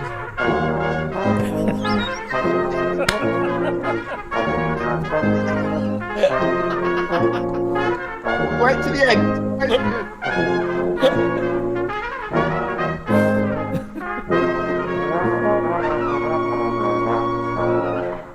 Whereas it has pleased Almighty God. Oh, mate. Okay. Now, if any of you honestly follow Nick Harvey, he is one of the funniest blokes. He also wrote a song about Boris Johnson. He's written songs about Donald Trump. Yeah. And most of them involve the fact that they'll all be on there, but most of them involve calling him a ucking hunt, and Yeah. they're hilarious. Yes. So if ever, Nick Harvey, he's a very funny, very talented guy, and but yeah, when I watched that about the Queen, I kind of get the impression that's the kind of thing she Just likes. follow. She would laugh at It's that. Mr. Nick Harvey. Is his Twitch Yeah, handle. at Mr. Nick Harvey. Yeah. Is that what it is? It's kind of like those Honestly. shreds videos, like the Yngwie Malmsteen one and the Eddie Van Halen with the bad guitar work. Say that again, sorry? Have Yeah. you seen those shreds videos? They're really funny. The Yngwie Malmsteen with the Japanese orchestra, and the Eddie Van Halen shredding, but it's they totally replaced the guitar work. Oh yeah. Yeah. Very funny. Yeah, in the same way, it's like, is it Dancing in the Street or whatever? No, is it Dancing in the Street? Which is Yeah. which is the Rolling Stones one? Yeah. Without the audio, they redo it. I mean, all of that kind of stuff. It's great, but yeah. Well, it's like But that anyway. one I put up on my page of the kid going down the hill. I'd never seen it before. Oh, I think yeah. Rob said it was an old but goodie. Yeah, and it's good, right, I'd yeah. never seen it before, but I pissed myself laughing when I saw it. Yeah. Because I thought, it's perfect. It's just perfectly laid out. Can I actually just come back to this whole Queen? I mean, honestly, I do have to say, is it just me? Because I generally, I'm not being disrespectful, because but I do very much find it true. Someone put something on Facebook today, basically saying the BBC will let us know when we're allowed to stop mourning. It does feel that it's incredibly sad, but it feels to me like we're big. No, none of us are giving any choice as to. But it's almost No, like but- the BBC is trying to convince itself it's still the 1930s. When think, the BBC was the only thing you could watch. yeah, I mean, I think the BBC, because it's a state broadcaster, Yeah. has to do that. Mm. But what my argument is, but why have I got to watch it on Sky, and why have I got to watch it on ITV? Because Yeah. you know, you put the news on at 6 o'clock or 1 Thing o'clock is- in the afternoon, and it doesn't matter what channel you go on. No, it's but all of this. 20 years ago, you wouldn't have had a choice but Yeah. to just watch all this. Now you have a choice. I mean, anyone that's complaining about it being on constantly, you know, you don't But have. it is. I'm not. But I I'm don't not- agree with it. I think it's I'm not, overkill. But I'm not complaining about it being on constantly. What I'm objecting to the fact is the fact that it just genuinely feels like I'm not being disrespectful, because I do think it's a historic moment, and it's a huge thing. It's a huge thing. But I think to turn around and say we're not going to show any comedy for 12 days, the fact that we have to be mourning, we're not meant to be smiling, the fact that we're meant to be fucking depressed as fuck. Well, But that's And not then- a fact, is it? We don't have to. No, you but know, radio I'm not. broadcasters cannot. I mean, certainly for the next. You're right, Ty, it's 12 days, I think. They can't play certain songs. Exactly. So we are being censored into what we can listen to across the board, not only on the BBC. No, but it's across the board. Yeah. Absolutely. It is know. across the board. Even, You know, Absolute 80s, completely independent. You listen to their playlist, they're playing the same playlist of slow, depressing stuff. And I'm not, Such again, music has been fine. Apart really, from on the day. I Apart know from on the it's day, still, no, it's Shit's still music going. was absolutely Yeah, fine. no, it's still, and I'm not, as I said, I want to emphasize, I'm not being disrespectful. No. I just think it's that being forced. It's like, I mean, obviously we've all heard about the Centre Parks thing. That, I mean, my God, how many fuck ups can one company make? So basically, I don't know about this. so Centre Parks They've been- basically said that they're closing on Monday. They're closing. Everybody has to leave And all if of you're- the parks. And if you were due to arrive on Monday, don't You come can't. on Tuesday. But the main thing was, it was the fact that people who are staying across 2 weeks, they've basically said, fuck off on Monday, you can come back at 10 o'clock Tuesday morning. And people are going, hang on a minute, I've travelled 4 hours to get here. Yeah. There are 3 families, we've got a disabled person, we've got dogs, we've got... What are we meant to do? We can't drive home to then drive back the next day. So after literally they went ape shit, eventually Centre Parks said, okay, you can stay, we're going to shut all the facilities. But then they fucked up again, because they said, okay, you can stay, but catch this, you have to stay in your lodges, you're not allowed out. At which point you're there going, okay, you fucked up fairly majorly, and to now turn around and go, but you're not allowed to leave your lodges. So But now it- there's been another uproar, and they've now got, okay, you are allowed to leave the lodges. But You it's can almost walk around. done like they think be there's back in some an sort hour. of. Oh, but Okay. It's almost done like there's some sort of royal police going around going, oh, look, they're enjoying themselves. That's very disrespectful. Let's go and arrest them. It's not. I mean, I don't get it. that. I get that people want to queue and go and process past the If coffin. you want to do that, Yeah, knock yourself I mean, out. actually, I Jane's understand that. Yeah.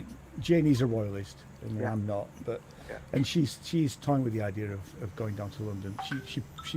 She wished she'd gone up to Edinburgh because it would have been probably better to go up there than down to London. But I mean, and I'm with anybody that wants to do that because it's a momentous thing, isn't it? I mean, and people are rightly upset by Absolutely. by the death of the Queen. When we've lived with her all our lives, she's Absolutely. been there. Yeah. Absolutely. You know. I have no problem with I have to any say, of it. not being a royalist, but I really do feel for Charlie and the rest of the royal family because they haven't got time to grieve at the moment. I mean, he's been on a whistle-stop tour of all of the nation, to Scotland and Northern Ireland, and it's like, where is their time factored into this? Because they haven't got any. Well, But that's it looks like the way- old Handy Andy's been enjoying himself, though. But that's just the You way see it's him going. touching the woman's arse Oh no! while looking at the flowers. Running his handle down her back and then round her arse as he's stooping down. Are you making this up, Ken? No, it's video evidence. I'm not shitting you. I am not shitting you. So may I offer the outsider's perspective? Please do, Richard. Yeah. I remember as a child when Churchill died, there was a giant deal made of it. And it was made internationally. I mean, even when we didn't have international news agencies that were commonly available in media, here in America, we watched on television aspects of the funeral, and I remember the whole thing being a giant deal. Now, apparently, never in the history of the country has there been a monarch that ruled for 70 years before. And furthermore, she was extremely popular, and if I may say, she was a lady. So all of this plays into the fact that in my world, there is no right or wrong way to grieve. Everybody grieves differently. Totally. And it's hard to judge anybody on the basis of how they've chosen to grieve. And as much as I sympathize with this position, and some British members of my crew took this position while we were still on the road as well when she passed, why should we all be out of work just because, or whatever was their sort of position on it. But I think that these are extraordinary circumstances and there is no right and wrong way to do this. Yeah. Absolutely, but I think it. The difference is, I think you're totally right, Rich. But there needs to be. It feels like over here, it feels like you're almost not allowed. Well, not that you're not allowed. It feels like you're in the wrong if you turn around and just. Have you seen what Wagyu put in the chat? No. Oh, what's he put? I could just fucking see it. That's the thing. What did you write? I didn't see it. So It please. goes, Hi, what was Wagyu. the real punch in the gut was that they blocked Mr. Blobby from being a pallbearer. Mr. Blobby, just so you know, Rich, was a kind of comic was a- character from the 90s. He was he dressed in an outfit. I also, actually, I tell you one thing I do also want to have a go at Wagyu about is the fact that Centre Parks, I don't know, you must have an equivalent over there, Rich. Centre Parks, I want to point out that Centre Parks was one of those things that until I had a kid, Centre Parks was just like, who the fuck would go to Centre Parks? I tell you, if you've got a family, Centre Parks is one of the absolute best holidays you can possibly have if you've got a family. And I used to be one who would sit there going, Centre Parks, no. Centre Parks is, when you've got a family, is literally the perfect holiday for everybody. Not just the kids, not just the family. Yeah. It's brilliant. So anyone that disses Centre Parks for being a great holiday if you've got a family is talking shit because you've never been. And going on something that Wagyu's just said, he said they had some great choirs going on today. You know when they carried her into Westminster Palace? Oh, it's beautiful. Yeah. Do you know what I heard? Go on. the choir section from the Phantom Menace Star Wars. What? Do you know the way the choir just kicked in? You know the Phantom Menace choir sections? Might have been the same choir. That's what it said. I'm going to do. I'll have to make a video of it just to show what I heard when I saw it. So are you suggesting that's what they were performing, or that it just sounded like that's what I heard in my head. Oh, I see. I see. Trying to break. I'm glad you asked that question, Rich, because I was just thinking exactly the same. Going, hang on, I think I missed that bit. Andy and Charles would well, like he's not even a sabers. British. He's not even a British composer, for crying out loud. So at that point, back to your centre pack point, and about it being for kids and families. Yeah. Back in the 90s, early 90s, Yamaha took me and 15 other hi-fi dealers to centre parks. What? Yes. Not with families. Not with families. Just and it was all guys. Yeah. Okay. Yeah. So of all the places we could have gone to, I have to they say, took us Centre to Box isn't really made for that. I have no, to say. it wasn't. It wasn't. You know. Dear. But You know. fellas, please excuse me. I have to go and pick up the wardrobe that I'm traveling with tomorrow, which is at the cleaners. So I'll be back, like Robbie, in about an hour. And do you know what? And I'm not just saying this, but I'm going to probably be doing exactly the same because I've got to go up and see someone lovely.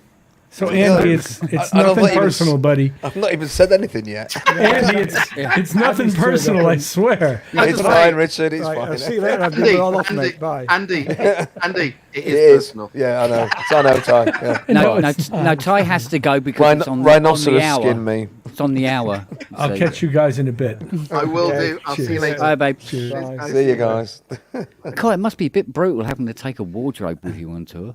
I knew you were going to say that. Yeah, I know. Because I couldn't get out of my head. I'm going to have to say it. It's not going to leave otherwise. Boom. Hi, Andy. Hi, everyone. Hi, Ian. Right, dear. All right, Chuck. Do you know why there's a show tonight, Andy? Because it's not Thursday. Because it's not. Well, why is there a show tonight? Mostly because Mostly because Jim it's- said he couldn't do tomorrow's show because of Emon. And I said, That's well, true. we could always do one on the Wednesday. And he went, yeah, that'd be cool. he'll be rehearsing. And he ain't here. Look at me rehearsing right now. Oh, dear. I've literally just got in from work and I took one look at it and went, nah, can't be asked. Hence the time. Well, that was the first can't be hardware arsed. jams Set I up ever great, mate. watched You'd be great. on Monday. It was the Oh, first right, one I've yeah. ever seen. Yeah, I And really what the- liked it. It's good Yeah, fun. there's always good stuff in there. Mm. There's always good stuff. Yeah. Well, I love you. Yeah, thanks, Grace. Cheers. I must admit, I was waiting for Andy's to come on, and it was like third from the bottom or something like that. Oh yeah, Andy's always like at 1:30 in the morning. Yeah, I didn't get a chance to start making that to 4 a.m. So Yeah. it was. Poor Andy, he always submits right on the dot of the cutoff. Yeah. So It's a matter of sleep and work and being sick and a bunch of other shit. So Yeah, well, it happens. Yeah. It's always because I think they take them in the order in which they're submitted. I think that's just the easiest way they do it. So when Grace and I have done them, we've sort of tried to stick them in sometime on Sunday morning because we usually do them on Saturday evening. The video's done. Grace sticks it up on YouTube and then I'll ping it in onto Facebook on Hardware Jams on a Sunday morning. So that puts us in usually about an hour in usually, which means we can enjoy other people's politely, wait for ours to come on, enjoy a few more, and go to bed honourably. No, do you know what? There was loads of different ones that I really, really liked. I mean, really liked, and they were all too short. It's like, oh, it's finishing. I really liked that one. There's a 5-minute limit on it, so that. Well, some of them didn't seem to be even the 5 minutes. If you see what I mean. Well, that happens sometimes. Some people just stick a couple of minutes. It's a bit weird, yeah. well, I mean, sometimes they it's funny just truncate a longer set. They just you fade it out or cut it off when it's actually a longer piece. Yeah. Yeah, true. Because Inky hit me up after it all finished because I was going right. Wow, that was good. I enjoyed that. Time for bed. Lights out, and it was. Oh. So So an hour and a half later. Yeah. And she's Bless going, you, Inky. you should enter, you should do one. Yeah. Okay. Yeah, I'm not quite sure how well classical music will fit into that. It will go down absolutely fine. Or some Honestly. film score. No, it will go down absolutely fine. It's whatever you if you're playing the keyboards and stuff and you got some hardware sequencing going, it doesn't matter if there's bits of Omnisphere in the background or whatever else. You know, it really is. It's about the performance more than anything else. You know, I know because I had a little chat with Paul Artola about this because Paul is basically because of the way he is, he has to do everything in the computer. He's explained this to me, and he does everything in the computer. It's all software, which is the absolute antithesis of hardware jams. But I'm absolutely. I mean, some of his stuff. If you listen to some of the things that Paul's done, and with his jamming group as well, have been really good. Say, well, if you've got like the hardware controller or something, then you can pass it. I'm sure that they'd allow it. And of course, it's also about inclusivity. So if someone's not got the ability to use hardware in the same way that we can, I see no reason why that shouldn't come in. But it is kind of a loose definition because there are people on there who are like barely. Some people don't even play anything live; they're just firing off buttons, and the only hardware's hitting buttons. They're not actually playing, but that still passes. So you know. Yeah, I mean the idea you've got a thing and you've created a track in your groove box and press play, and then you do a little bit. Yeah, it's true. I mean, I'd love to see more of the actual performance side of it, of people actually interacting more with their gear. There are a number of notable people who really do that. I mean, Seb is a notable example. DMAT. Yeah, I always have live stuff because not only is it part of the gig, but it's also fun and it gets you better practice and it's good for you. Oh, I agree. I mean, but not everybody is given to that, are they? So. No, I know. I wasn't either. I had to force myself to do it. So it's we mustn't be musical snobs about it. And one of the lovely things about hardware jams is people are really accepting of anything, absolutely anything. It doesn't really matter. Oh, what's he called? Leonidas, the Greek guy. KGB Studio. I mean, fancy calling yourself KGB Studio. That's great, well, it's a KGB Studio. He's great, and you know all those sort of things. And then he goes off into his plate smashing routines, and and it's just fab, and he's using fairly, in some sense, you might say quite cheesy boxes of stuff, home keyboard kind of things and all.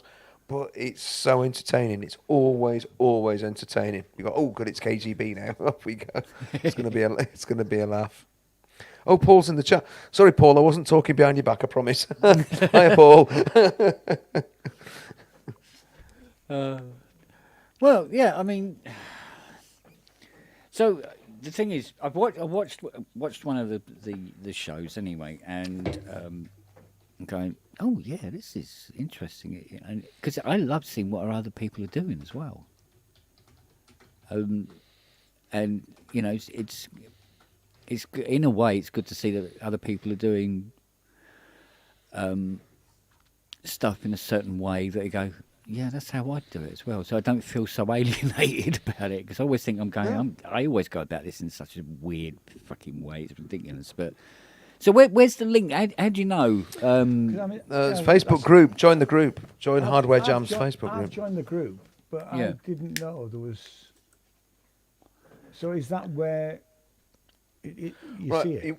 I mean, on a Friday, about midday, they put up the challenge for the weekend challenge, which is a theme of all sorts of things.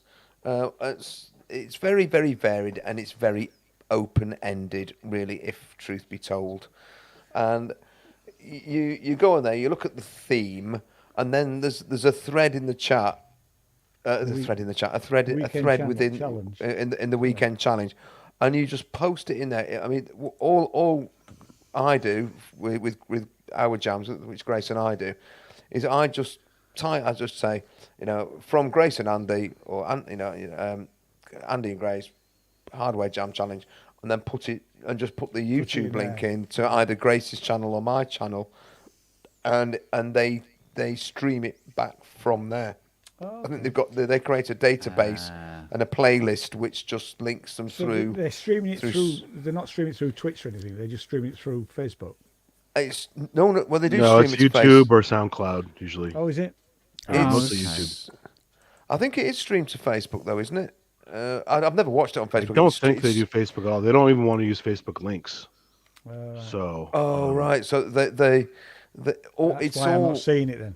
That's all right. It's streamed. It's streamed via YouTube.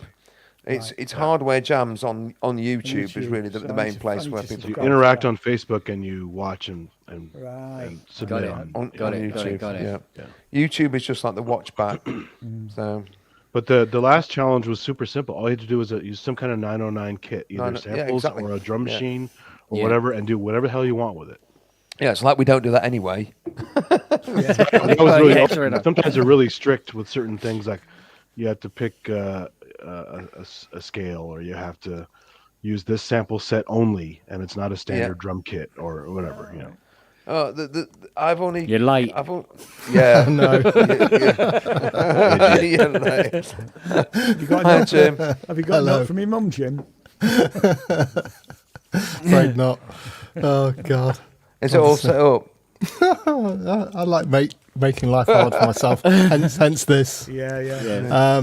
What have So- you done, or Well, what haven't you done? Well, What should you have done?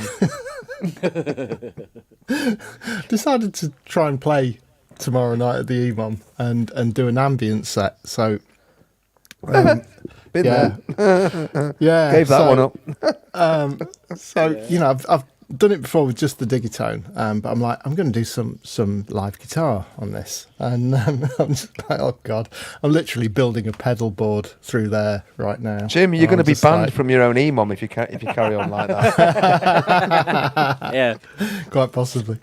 Oh dear. for the first time in history. Yeah.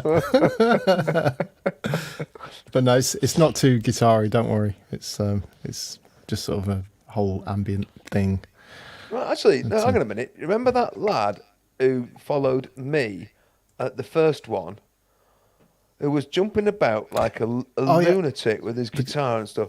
He was fucking ace. Excuse my French. He was it was like, it was honestly, it wasn't. It was like a good mean load of dose. Reggie fucking died.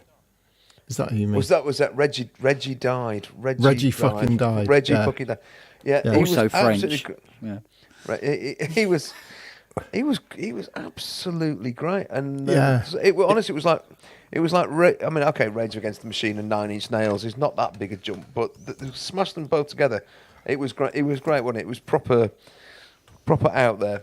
I really enjoyed him. I was sort of sad he wasn't at the last one, but getting back in, he was wicked. He actually played before me at the Off the Tracks festival, and Oh, did he? Oh, wicked. I was gutted that because I was literally like raced back to mine to pick up my gear, and raced back, and I was like, shit, I'm going to be really late here. I'd about 12 minutes before I actually needed to be on stage when I got there. I was cutting it really fine, and I just missed the end of his set. I'm like, bloody hell. But it was really good, apparently, really good. There's some video footage of it. But yeah, And once again, my apologies for ducking out of that. My bowels really were not up to it. That Do you know what?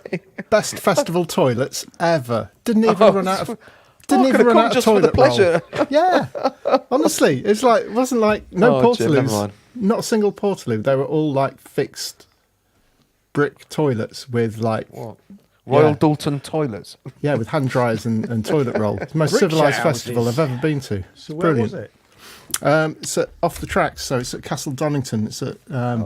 Castle Donington sort of farm hotel. Yeah, yeah. It's like, but yeah, brilliant, absolutely superb little festival. Really good, great atmosphere, and yeah, it's brilliant. And the sound systems were absolutely lovely, absolutely on point, powerful, clear, clean, Good.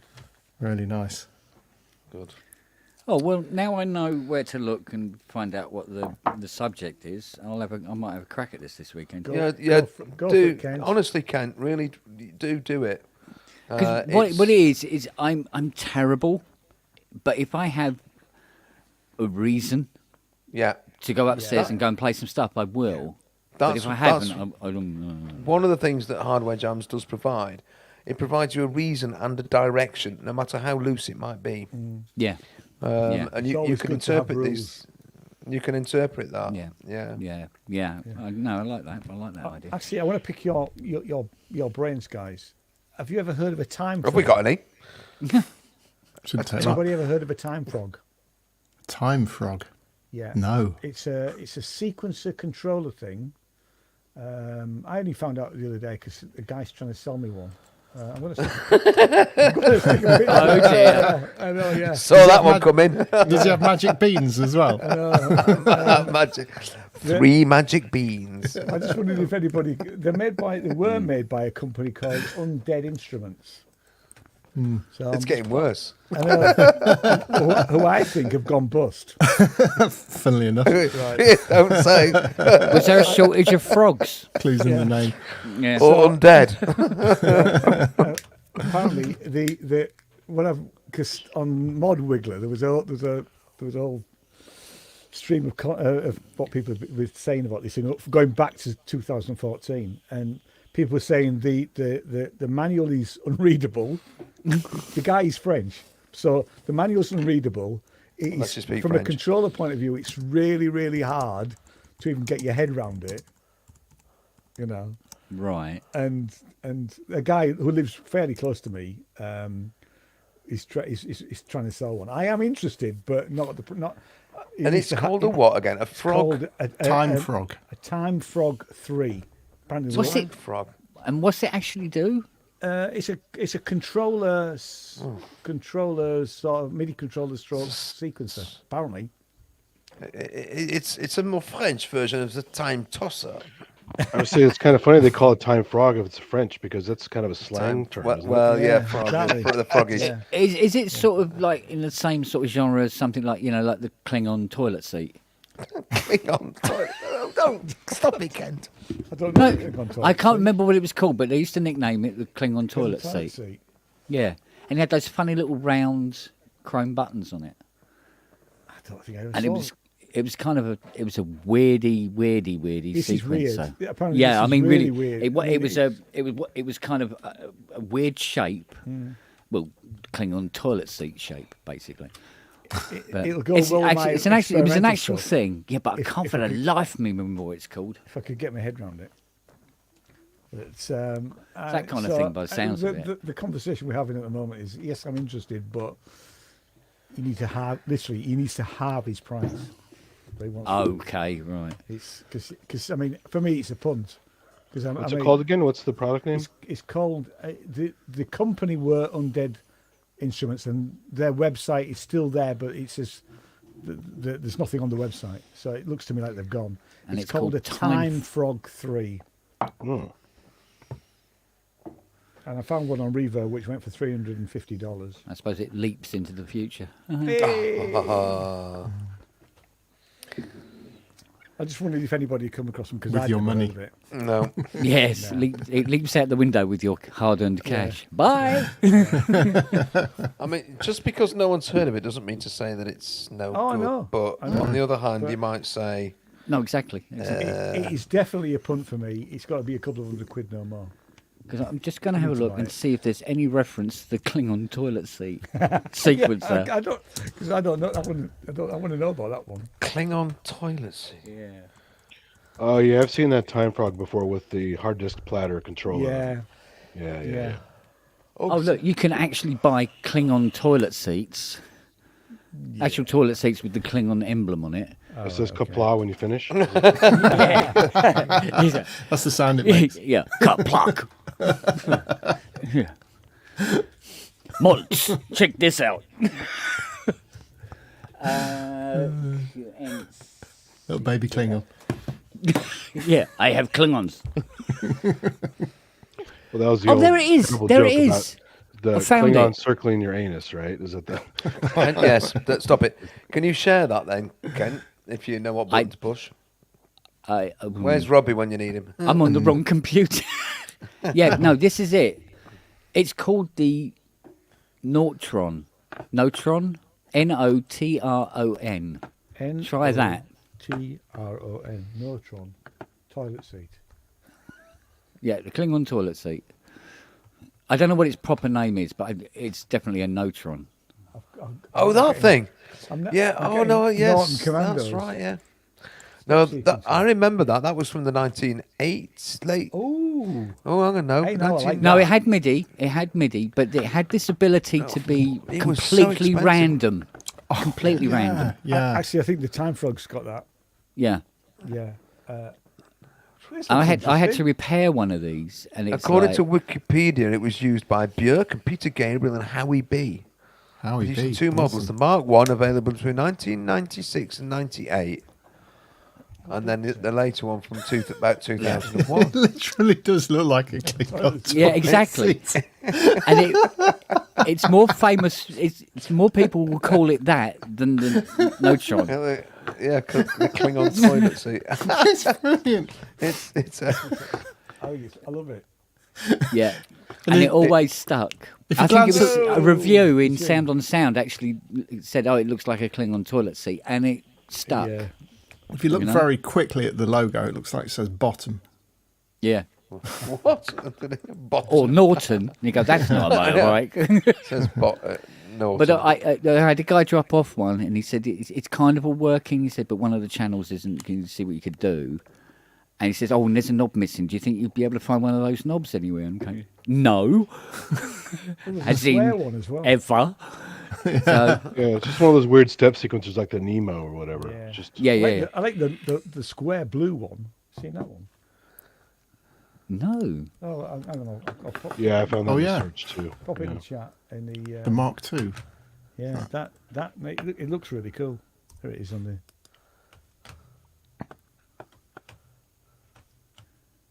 Oh, actually, wait a minute. Clive Ives of Woo. It was his that I did. There you go. So that is the one I worked on. All right. Clive Ives. Yeah, pre-losing its knob. And what was Woo? Woo, it's a band. As far as I remember. Just Woo. Okay. They were really out there. Oh, so hey Jim, is Simon performing tomorrow? Ooh. He is, yeah. Oh, cool. Oh, I'm glad you're doing some preparation, Simon, because I've done none. Oh, are you playing, Andy? I didn't actually have you down. Oh, There's room. fight. No, are you serious, Jim? Yeah, yeah. In which case, I'm quite happy to duck out and not play. I mean, No. you're winding me up, aren't you? Quick, put him down. Quick, put him down. You never asked if you wanted to. They don't know. How fucking arrogant am I? Not only do I not ask, I expect to turn up without rehearsing. That's so bad on every level. Oh, no. No, Are you playing, Andy? Honestly, turning Jim, up put him without down now, rehearsing is quick. I'm Before he putting you changes down. it. Yeah, you're I'm back putting you out down otherwise. anyway. So, cool. Jim, don't forget, because it's in Derby and it's a working night, I have to duck out around sort of. So make it early doors. Oh, Yeah, cool. I've got my appraisal meeting tomorrow after work as well, which is one of those dear, things where they that's tell not you. Oh, that's no matter always fun. no matter how hard you work, no matter how many hours you put in, no matter how successful you are, you're shit, basically. Yeah. Yeah. I hate Well, that. I've signed up I for always the leave a York- praise. Sorry, go on, Andy. No, I was going to say I always leave appraisal meetings crying. So if I turn up with a box of tissues and cry my eyes out, you'll know why. Sorry, Ian. Go on. I've signed up for the York one. It might not be on Martin's list at the moment, but the York one's in early November, and it's full at the moment because literally heck. within about 3 brilliant. hours, everybody went, "Yeah, I'll go to that. I'll go to that." Yeah. So, Never mind. All right, brilliant. and the Hull ones are going to be no more, because they were doing them. The in Hull ones. Yeah, Hull, but yeah. but So what's they've happened lost there? the- Is it? They've lost the venue, I think. Oh no. They are looking for another venue, but the venue pulled the plug, is my understanding, which is a shame. Obviously, nobody in Hull bought any beer while they were there. Probably. I 'Cause never that's went the to only that reason shit. The only time I was meant to go to it, I was ill, so I couldn't make it. Yeah. Right, your name's down now, Andy. Cool. Oh, cheers. You're And a I will come to genius. Derby at some point, but Cool. don't quite know when. Yeah. No worries. Yeah. But yeah. You could come tomorrow. Yeah. I could come tomorrow, but I can't because I'm taking Jane to the pictures. Oh, Is tell that her an the excuse? pictures will be open on Friday. Just tell her it's like 3D and loud. Well, it's like the only event I'll ever actually go to is if somebody holds one in my back garden. Well, we can hold one in your back garden. Ken, Well, it's we'll there. all come. It's there. There's power. Yeah. Is it okay to ask you about this? Because you seem such a gregarious type. Just talking to you on here, and you know the people you know and you interact with, the idea that you find it hard to get out into the open space and it being in rooms with people is quite startling, really. No, it's lots of practice. To start with, the first 5 or 6 years, it was like my life was over, and kitchen knives were looking very attractive at 3 o'clock in the morning. Seriously. But you just wade through that shit and, basically cheer the fuck up. Because if, I go, right, well, if this is what I am now, because after 10 years, you go, look, you keep trying, and it doesn't get any better, and it doesn't get any better, and you keep getting knocked back. You just go, right, this is who I am, live with it, adjust your life, and try and make it as interesting as possible without the factor of going out. Simple as. Do you ever have any desire to go out to places? You think, I'd love to do that. I'd love to go there. I'd love to see. Christ, all the time. Yeah, but the actual physical act of trying to do it. Yeah, it's just because I used to be, there's lots of things that annoy me even today. I'd got into go-kart racing. I was really good at it. Oh. And I would love to have pursued that and gone into, Formula 3000, Formula 2000. Formula 1, no, don't be silly. But the lower formulas, and probably sidestep and go into club racing, which is actually more fun than Formula 1, because Formula 1's as boring as... Well, it's like football, it's like queuing up at bloody Tesco's, that is. Oh, you got pole? Well, you're going to win then, aren't you? Whereas club racing, it's all like wheel all the way. So I'd be doing that. I'd love to go to Brands Hatch again and race on Brands Hatch. It's a fantastic track, beautiful track. Especially that first bend. Bloody hell, what a bastard that is. But anyway, I digress. So, racing, loved it, but it means going out. Performing, going on stage and playing keyboards, loved it, but it means going out. Everything was revolving around having to go out. And because I just couldn't, no matter how strong the desire was to go, you just sort of like, right, new interests. Bury yourself in electronics, bury yourself in music, bury yourself in models, painting, anything that didn't require you having to leave the house. Get loads of animals. That's a good one. So you can't because they need looking after. Yeah. So, because I would have loved to gone to the States. Would have loved to gone to the States again. I would have loved to done Europe.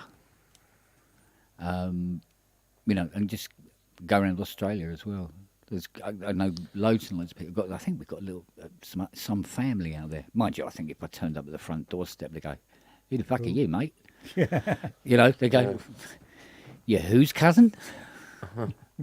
Yeah. There's the door. Fuck off. And just do lots of that, But yeah, it's not going to happen. So yeah, enjoy what you've got. So, and I've been very, very, very fortunate, and I've been able to build up a living without having to leave home. Because there are people who just can't do that, poor bastards, and and it's been a good living, and I'm eternally grateful for that. So, what? No, I just think it's. I just think what is it for me to just think? But I think it would be lovely to see you in places where your handiwork will be appreciated. I mean, places like Synthfest, coming to an EMOM, even if it's just sitting there, but playing at these things, yeah, it'd be great. But obviously, that's your thing. The other reason is, I mean, a good friend of mine, Dave, who's sometimes in the chat on here and on Ramsey's show. I mean, Dave suffers from quite serious social anxiety. Yeah. And he gets really, really anxious in crowds of people who he doesn't know. So he has to. It takes him a week to psych himself up to the idea that he's going out somewhere. Yeah. And going. Well, I mean, he will be at Synthfest, and once he's there, he's great. You know, he'll go and he'll do. And he was at the we got him. He said he would come to the Sheffield EMOM, and he came to that. Yeah. He was going to come to Derby actually, Jim, but at the end he just said, "I don't think I can do it." So, and you've got Dave's there in the chat. Yeah, I was just about to say Dave's looking, and it's one of those things that I just think I just want to grab him and say, "Come on, you can do this. You can. You know." Sorry, Dave, I'm talking about behind your back almost, but it's such a thing. You know, I just love when you get out. It's so cool to see you out there. You see. Yeah. See, now this is my downfall. Hi, Dave. It's not that simple, is it? Yeah, it's no, not. Of course but of course my it's downfall is, I mean, like you say, I mean, obviously Dave will know better, but if it's a case of like the anxiety is all pre-match, as it were, and you get there and you're sort of like, well, look, I'm here now. Okay, let's just deal with this and work through it. For me, it's, I got all that pre-match, but then if I did get there, every second longer I'm there, the worse I get. And I'm, just trying to claw my way out of the place. And it could only just be down the road, or it could be 20 miles away. But what happens is that as I get further and further away from home, and the longer I am away from home, the anxieties just go through the fucking roof. Oh, yeah. And then I'm a mess. I can't speak. I can't. Oh, mate, it's such a mess. Such a mess. Oh dear. But the confidence thing, it's very much linked to that. Like, for instance, I can go down the road, but I have to drive. Fiona couldn't drive me down the road. That's just not going to happen. Because there's also this sort of like almost control thing as well related to it, which is quite weird. That came afterwards. But to go from being everywhere and doing everything, and I was doing awesome. My mum never saw me from one end of the week to the other practically. Next thing, I'm under her feet 24/7. She was about ready to stab me, I think, by the end of a month. She's going, "Oh, God, please just go out, will you?" So I used to do. There was a pub over in Epsom here, and on Sunday afternoons, and I'd always be over there doing the stand up, and I'd do a 10-minute set with all the other amateurs as well, and because I loved performing and loved showing off and being an idiot, and always loved it.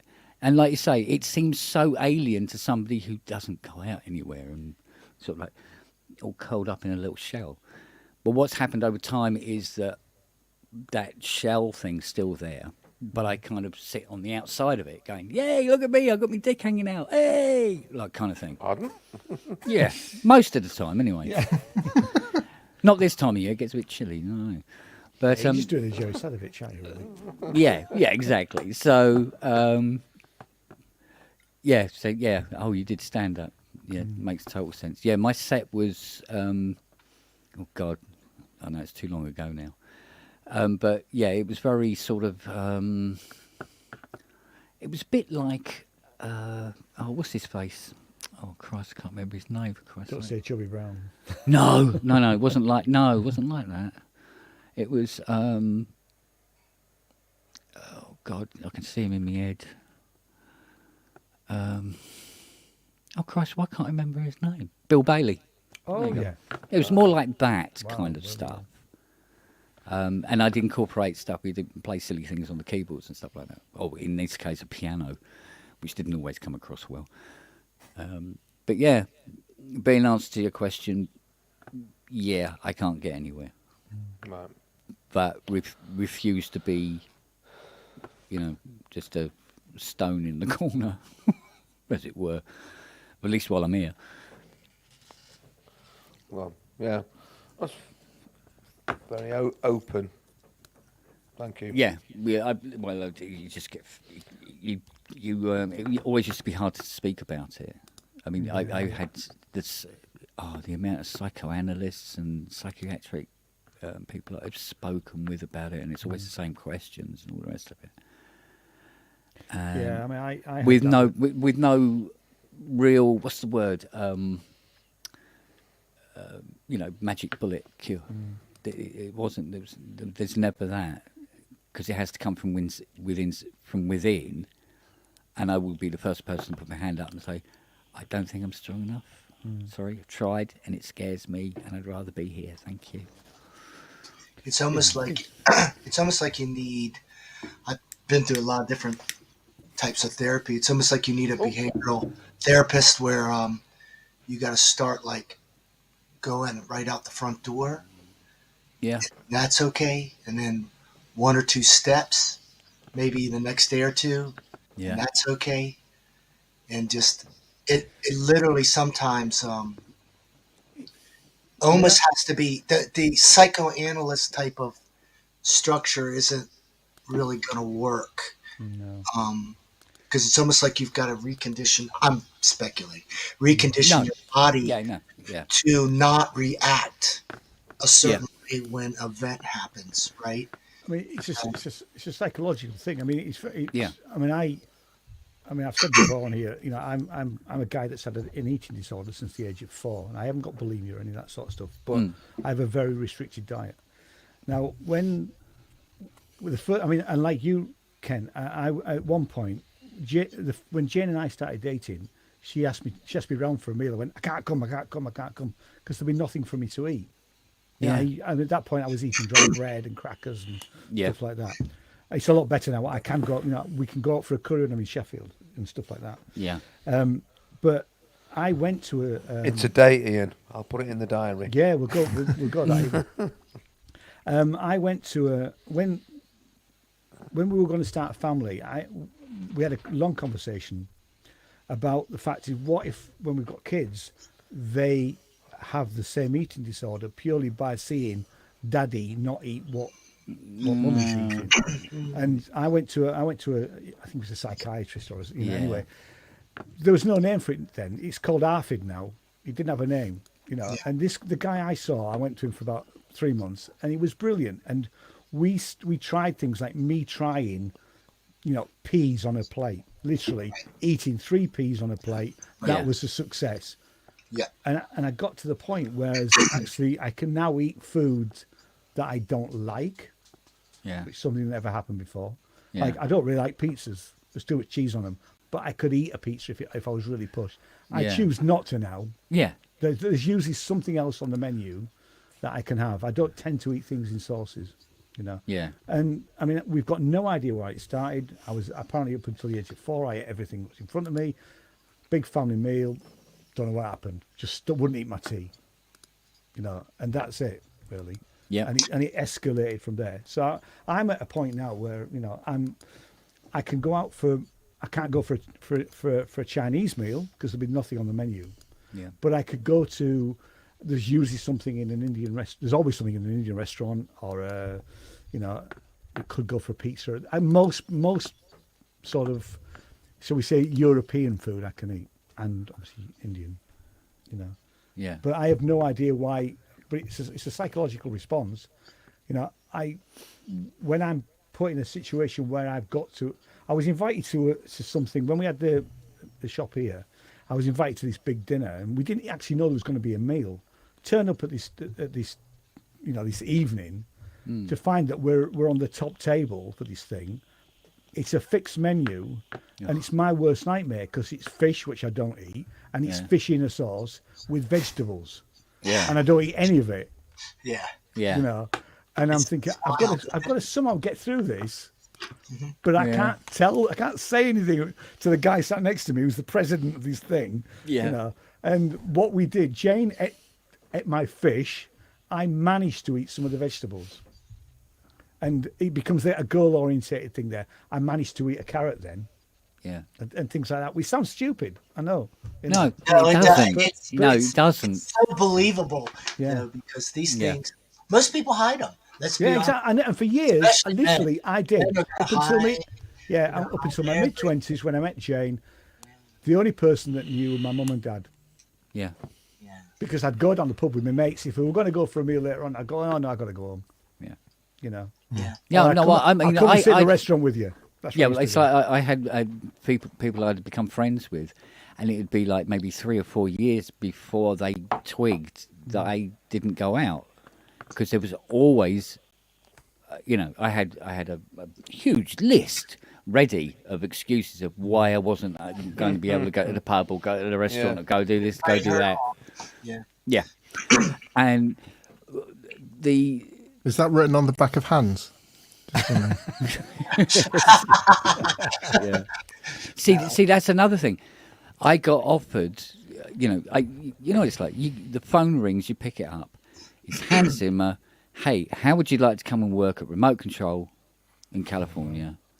Look after the gear and everything like that. You never know, and if the a music project comes up, Oh wow! and I'm going, mate, I'd love to, but.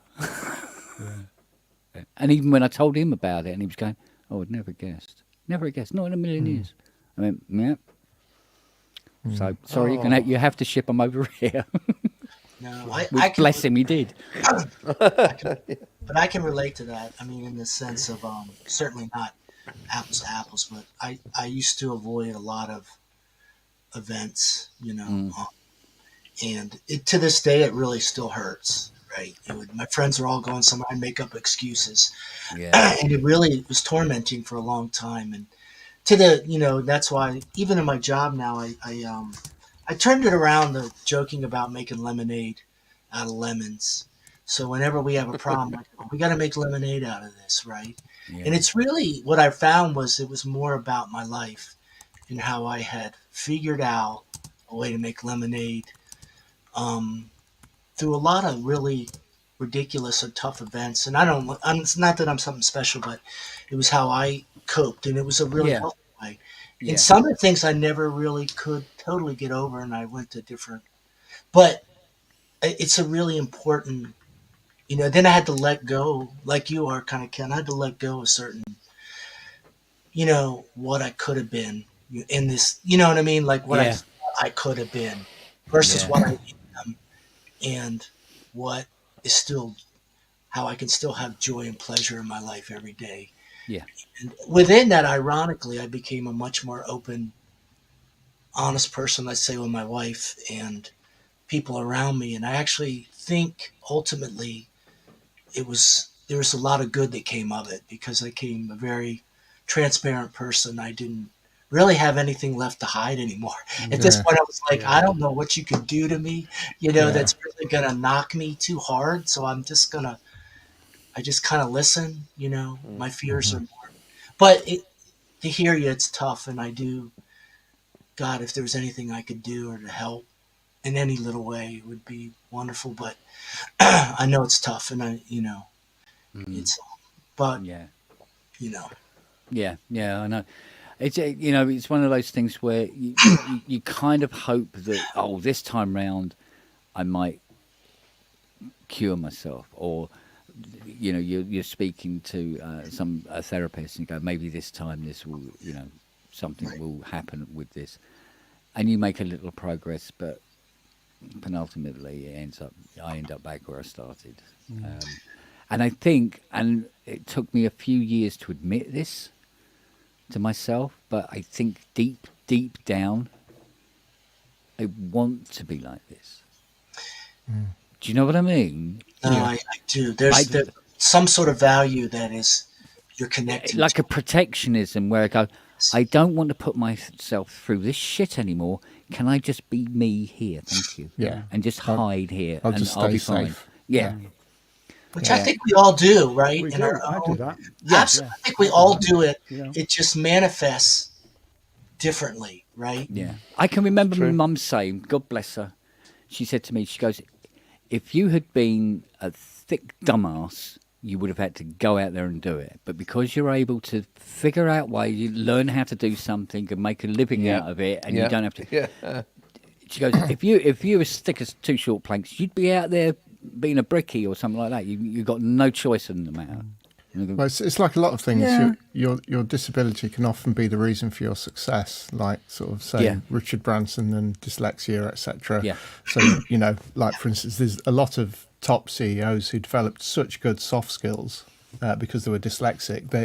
They figured that in order to get through school life alone, they needed to be able to bring people on side and motivate them to help them out. Yeah. And that gave them such good skills, for business. And and it's kind of like it's not a case of they succeeded despite their disability; they succeeded because of it. Yeah. Well, I can understand that because I mean, even when I was 30, I wouldn't know what a resistor was if he threw one at me. I don't know. I know what knobs and sliders do on the front of a synth now and again, but inside, I don't know what these colourful little things are. So, and I just taught myself. Admittedly, the first 18 months, 2 years of doing KSR was very, very touch and go. A lot of the machines took many weeks solid to repair because I'm going, well, I'll try this chip. Maybe this one's not working, or maybe this one's not working. But at the same time, reading books going, oh, you get a chip checker. Oh, okay. Right. How much are they? Well, I better get this one done so I can use the money from that to buy that chip checker. Yeah, and sort of like build it up that way. Better touch and go than touching cloth. Well, yeah. I'll tell you what, it was a few times where you got some customer's keyboard and it goes bang. You went, oh, now what? Now what do I do? So, and you rely on, because I suppose because I was so bloody open, I'd phone other techs and go, I've got a keyboard here, it's got a problem, what do you reckon? Oh, you should try this, this and this. Oh, okay. Well, if you need anything, just give us a shout. So I have this little, all these techs that I know, and we're always like, oh, do you need a board for, CPU board for a chroma? Yeah, hang on. Yeah, I've got one, I'll pop it in a box for you. And it should be there in a couple of days, sort of thing. And you build up this repertoire. But it was really scary when, I can't remember who it was. It might have been an article in Sound and Sound or something like that. And they were talking about me being, one of the world leading techs. And I'm going, oh, no, don't say that. Oh, shit, no, don't say that. No, I'm not, honestly, I'm not. Read that, Kent. I remember that article. I remember that as well. I go, I didn't say that. Who said this? No, don't say that. It was Robbie. Yeah. And, he's not here to defend himself, Jim. Yeah. And it was all built around the fact that I don't know why I could really relate to the CS80 in terms of repairing them because I loved them so much. And because I'd had a CS80 that was completely screwed, I paid 280 quid for it, and I really, really wanted to get it to go. And so here I am in my early 30s, trying to make this CS80 work, and then getting it to work, and selling it for 25 quid cheaper than I bought it, as well. On top of all that, yeah. I tell you what, that American guy with that Volvo estate, he went up that road so fucking quick after he'd handed me the money, mate. He's like, yeah, sucker. So, I loved working on 80s, and because of that, people are like, oh, well, if he works on CS80s, he must be really good. It's like, no, CS80s are actually quite easy to work on once you know every single nuance of them, which I did. So, and then that led There's a lot of nuances in there. Oh, yeah, there is. But you see, like, digital was all sort of like, ooh, I don't know anything about digital. And I had to learn digital really quick, because Prophet 5s are coming in and, OB8s and stuff like that. I'm going, keyboard scanning. Yeah. Now I have to learn about this 8-bit shit that's going on here, and what's the scratch RAM, what is the RAM, what's the processor, what are these little fucking things, what do they do? You do, and you pick it up really quick, but... How often do you have to use a logic probe? Almost never. I got a logic probe and hardly ever have to use it. Weirdly.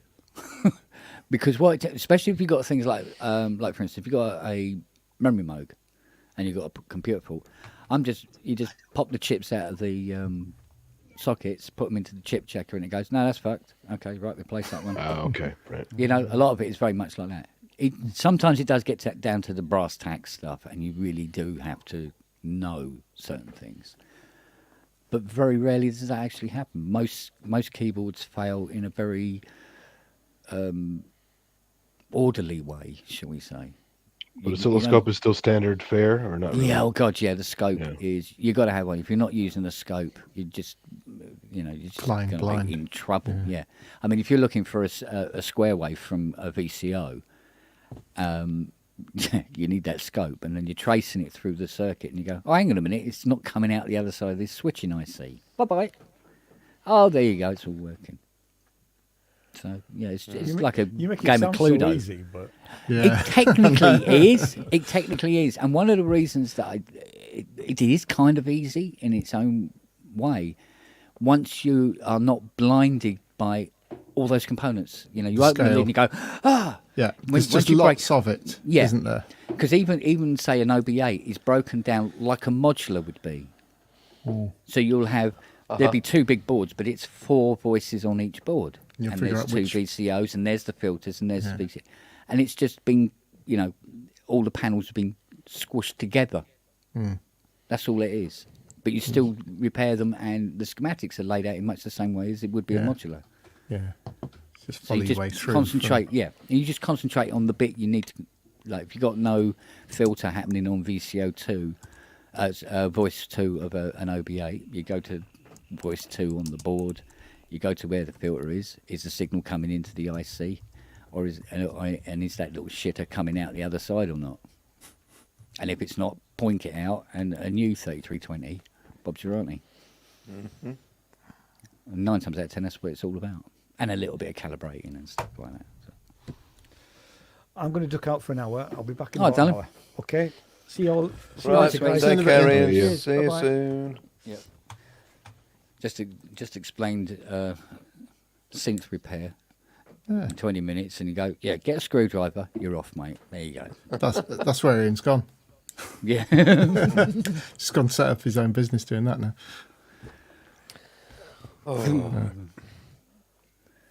What I was going to ask you, Kent. Yes, dear. Fiona, did she manage to author a quiz? She's putting it together. She's still putting it Cool. together. Yeah, she's doing her fiendish questions. Ooh, cool. So, What is this for? There's a plot here, isn't there?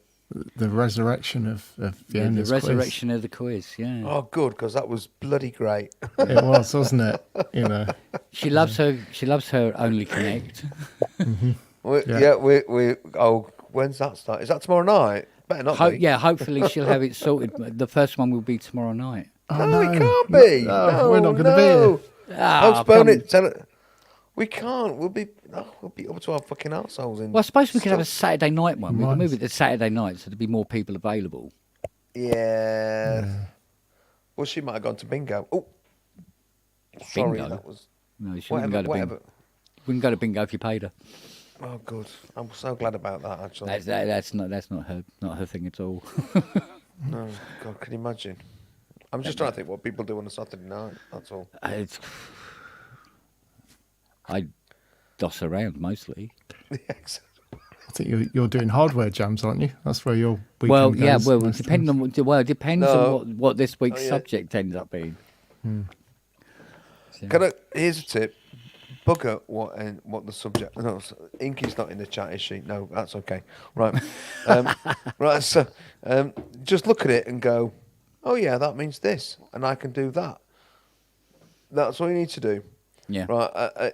Sometimes, I mean, Grace and I have sometimes just twisted them around a little bit. They're never that stringent. I mean, this is not like No, a they're 48-hour not. film They're not. festival. They're not. Where you have a very specific thing to make your movie. Otherwise, the movie's not enterable in the festival.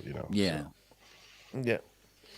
On a slightly different thing, but Hardware Jam's connected. On Sunday, I'm going up to a studio, rehearsal space stroke studio, just off Kirkstall Road in Leeds, for a Hardware Jams meetup. There'll be 4 or 5 people there.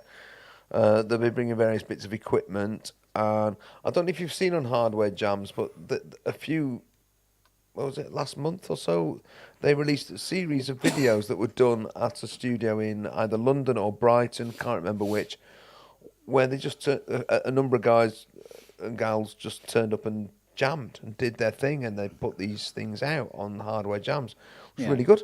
So they're doing another one, but it's in the north. So they're doing it in Leeds. So there's a few of us turning up, and I shall go with me modular. I think I'll take the prune with me. I think I'll take that just to see if it holds up to a journey to Leeds, and if it doesn't, Kent, I'll be back. And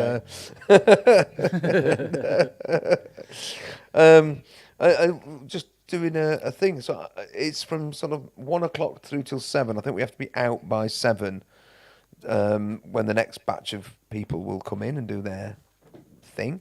But so that's going to be quite interesting. I'm quite nervous about that because a lot of these guys are no, the challenging wank is back. Yeah. Boy. Oh boy. Hi, darling. Girls just want to have fun. Last time, Kirkstall Road. Last time I was there. Kirkstall Lane. Yeah. Right, am I here? Sorry. You are very here. Yeah. I had all the echo because I was watching lots of different. We've just done the Cyndi Lauper thing. Dominique, we've just done it. It's a real shame. Half the I've still got this one, but half of them have disappeared from the old snap cam. It's a bit of a shame. I cleared the cache, and then when I went back to reinstall everything, they'd all gone. Oops. There's a particularly it's called Sad Face. Oh gosh. That's like me in the morning. Oh my God. Does look like me in the morning. Good set of teeth though. Oh wow! Actually, you look a bit like Steve Buscemi. you look like that American guy that did the indoor fireworks on his kitchen table. Tom, can we have Cyndi Lauper back because that's freaking me out? Yeah, okay. Hang on. It's Harley Quinn, by the way. Yeah. The demon's gone, the Viking's gone, all that stuff. I got Pretty Clown. Oh, no, hang on. Oh yeah. There we go. Pretty Clown. Hey. I got a few quiz questions if you want a pop quiz. Pop Master. Oh yeah. Go on, find a way, shoot away. Come on, a second. I have to get it. We're all prepped. You carry on. Tom, I can't believe you prepared a quiz. No, I've got all these backup questions in case something fails or whatever. And it's like I bought them at Christmas, I think, and I've never actually opened the box because it's always actually worked. Now, if I use a few now, probably it'll fail. It'll fall over, yeah. Just carry on for a second, and I'll get the box sorted. This is us carrying on. It's just, sorry. It's just staring blankly at each other, going. I just heard you with the finest tech in the land. Yes, according to Sound in on the Sound world, magazine. in the world, one of the world's leading techs. I'm going. Wow. No, you. It's in the Bible now, Dom. It's in the Bible. No. Capable of repairing Klingon toilet seats. Oh yeah. Yes. Yeah. Oh dear. There's not many people in the universe can do that. No, that's true. That's true. Not at that speed, anyway. Yeah, Can I just the line, say Kent, it's malt choi chu, right? Yeah, it's malts chai di chu. Whoever malts was. How many of you guys are Trekkies? I mean, dyed in the wool Trekkies and know the lot. Since I was a kid. All right. I like it. I like it. I'm not like a hardcore learn Klingon and know every single episode. All that, you know. Aren't the Kardashians an alien race in Cardassians? Cardassians. No SH. Yeah. They're probably named after that guy since he was a lawyer. Although I can see where the confusion comes from the amount of prosthetics. Yeah, a lot of prosthetics on both sides. A lot of work done, right? Yeah. lot of tight outfits. Body updating going on, yeah. I was sure I'd heard it. I couldn't believe these sort of like freaky alien creatures that were crawling all over my bloody screen. Anyway, hang on, which are you talking about now? I'm confused. You mean Yeah, you've got to define that now. Yeah. Yeah. I managed one episode. A colleague at work told me that I actually had to. Andy, you'll love it. You have to. You'll absolutely love it. You'll have to watch Love Island. Oh, fuck that for a game of soldiers. Honestly, I lasted 10 minutes. Brilliant. It is brilliant. I was about to say. No, Dom, it's not. I lasted 10 minutes, and I thought, why would I want to waste my life watching these obnoxious It's so facile. people? It's so exactly. That's why. Like Big Brother, but an island or something. I couldn't go. I was so cross. I was so. You've wasted 10 whole minutes of my life making me watch that.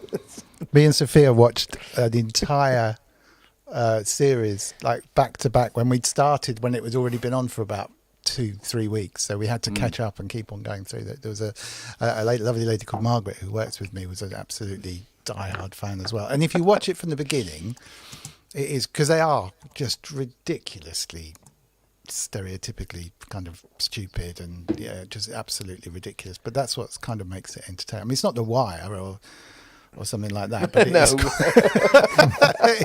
Said the guy with pigtails. Yeah. All right. yeah. Don't judge a book by its cover. Wait, come on. Roll out the quiz. Okay, this is a standard box of quiz questions. I have the Popmaster box here, which I think are a little bit more. So I keep a score. How do we answer? somewhere, Do we put our hands up and you pick, or I suppose if you shout your name out. Andy! Oh, come on. We've all got studios. We should be able to do some kind of buzzer or something. Yeah, do a buzzer. Yeah. Stop! You've got Swanee whistles Cleo's and stuff. back. So some Hiya, of you Cleo. have. I think it's quite possible here. Yeah, draw some whiskers on my face. Looking for a buzzery sound. Right, and I need to find a buzzy noise. Yeah, see if you can get something individual. I got something. Let's go see what we got. Oh. Nothing works. It's off. Oh dear. Oh, that's it. Yeah, oh, sorry about that. Where's all my friends? Well, that's quite buzzy. Yeah, that'll do. Rob,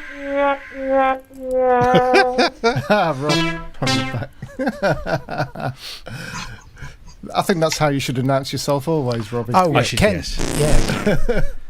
Yeah. Can I just say, I don't know who that is in the corner, but I fucking want them, and I want them bad.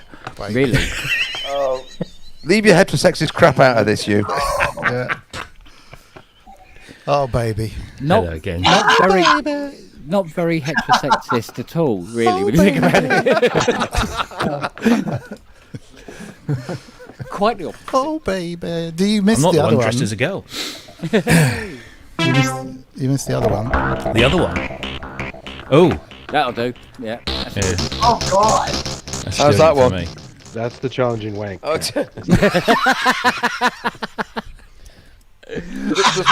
does me buzzer work? It's Bobby Ball. Rock on, Tommy. Easy.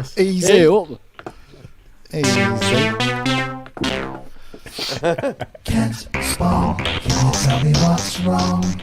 That's Do you know what? We would have been kicked off University Challenge ages ago now. Yeah. You think? Yeah. And Celebrity Squares. If you little fuckers Scumbag don't leave those College buzzers alone. versus Daft Spong, Twats Keble College, Institute. Oxford. Spong. Is it Chinese? I think it's Plato, the Republic. Sorry. Brooks, Queen's College. Is everybody ready? My buzzer's not working. For all that. Oh dear. It's bang, My idea. bang, Oh, get your something. guitar out and just twang something. Twang. Twang. That sounds painful. Twang.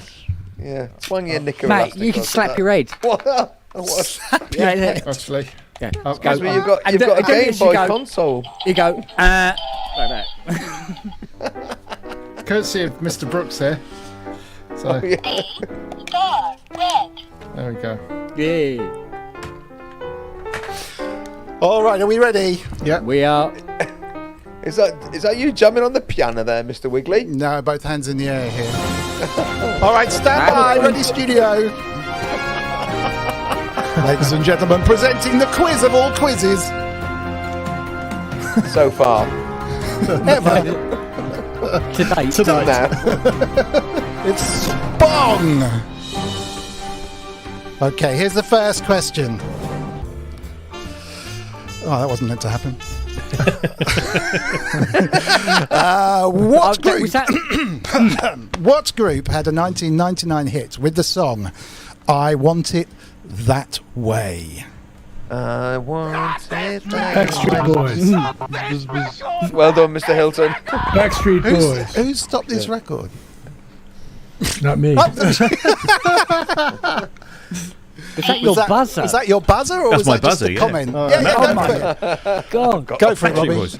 Backstreet Boys. What's the answer? Backstreet Boys. Oh, sorry. No, excuse me. Can I is true. interject? Wasn't Mr. required. Hilton got that first. Did he? Yeah, he didn't press his buzzer, did he? Lord Hilton. Oh. Buzzer. Yeah. Yeah. You need a buzzer. Rollies. Yeah, was yeah, going to buzz. Or just shout, Lord Hilton! Yeah, that'll do. That'll do. Start again. Okay, that's a practice, but full marks to Mr. Hilton. Looking lovely today, Mr. Wiggly. Lovely. Thank you very much. Thank you very much. Very It takes nice. me ages. It takes me ages to do this. It just doesn't happen by right. itself, does it? It doesn't, let me tell you. Which 80s band wanted to make music like a factory would build a car with the designer's attention to detail? I think Robbie would know this, I would have thought, for some reason. Depeche Who's that? Mode. Nope. Depeche Mode is a very most common second answer. Who's the fart noise? Scrape Politi. Nope.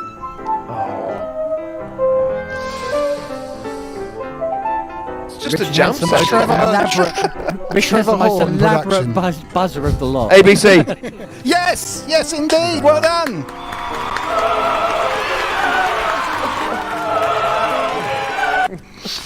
I Will Always Love You was a global smash for Whitney Houston. Dolly Parton. In Dolly which, Parton. In which Correct. in which year? Oh, 1998. 1863. 1987. 7:15. No, not so far. Not anyone want to? 1991. Culture of Ghosts gets it. Court of Ghosts, 1992. Oh, Do you know what? I went into Well done, switch Stephen. to put Culture of Ghosts on the screen. Of course, I can't because I'm not an admin. No. Well No. done, well done, Culture of Ghosts. Well done. You're getting. Oh, there you go. Hey. Was that Robbie? Yeah. Oh, cool. Which artist had a huge hit in the 90s with the song "Hold On"? Oh, that's an interesting one. Hold on. Robbie. Depending on how you pronounce it, En Vogue or En Vogue? No. No? No. In the 90s. Sorry. Oh. In a Kate Bush. Three girls, I think. Yes. Yes. Robbie. Wilson Phillips. Yes! Well done, Sal. Who? Wilson Phillips. Wilson Phillips. Pretty fancy Google wrangling you got there, Robbie. Yeah. I keep my Hands head above your honestly. head. No. Hands above your head. Yeah, it just occurred to you a minute into the response. I understand. Oh, dear. All right. Have you I'm not noticed keeping how scores here. Hang on, I should have written this stuff down. So Robbie's Yeah, got at least 2. I just like the fact that Robbie's got. Well, so we've heard. You can hear me. Look, just calm down, people, right? Culture Aye. of Ghosts got one. Who else got one? I got one. Rob, got I got ABC. Yeah. Lord Hilton got one. Can I have half a 100 point for Brooks. turning up dressed? Of course. Yeah. Thank you. Got one. Shouldn't that be me getting a point for that? Because I'm the least and a half mate. You can have the other half. Yeah. Yeah. Half a point. Sorted, Well lad. done, Matt. You know. Matt gets half a point for keeping his clothes on.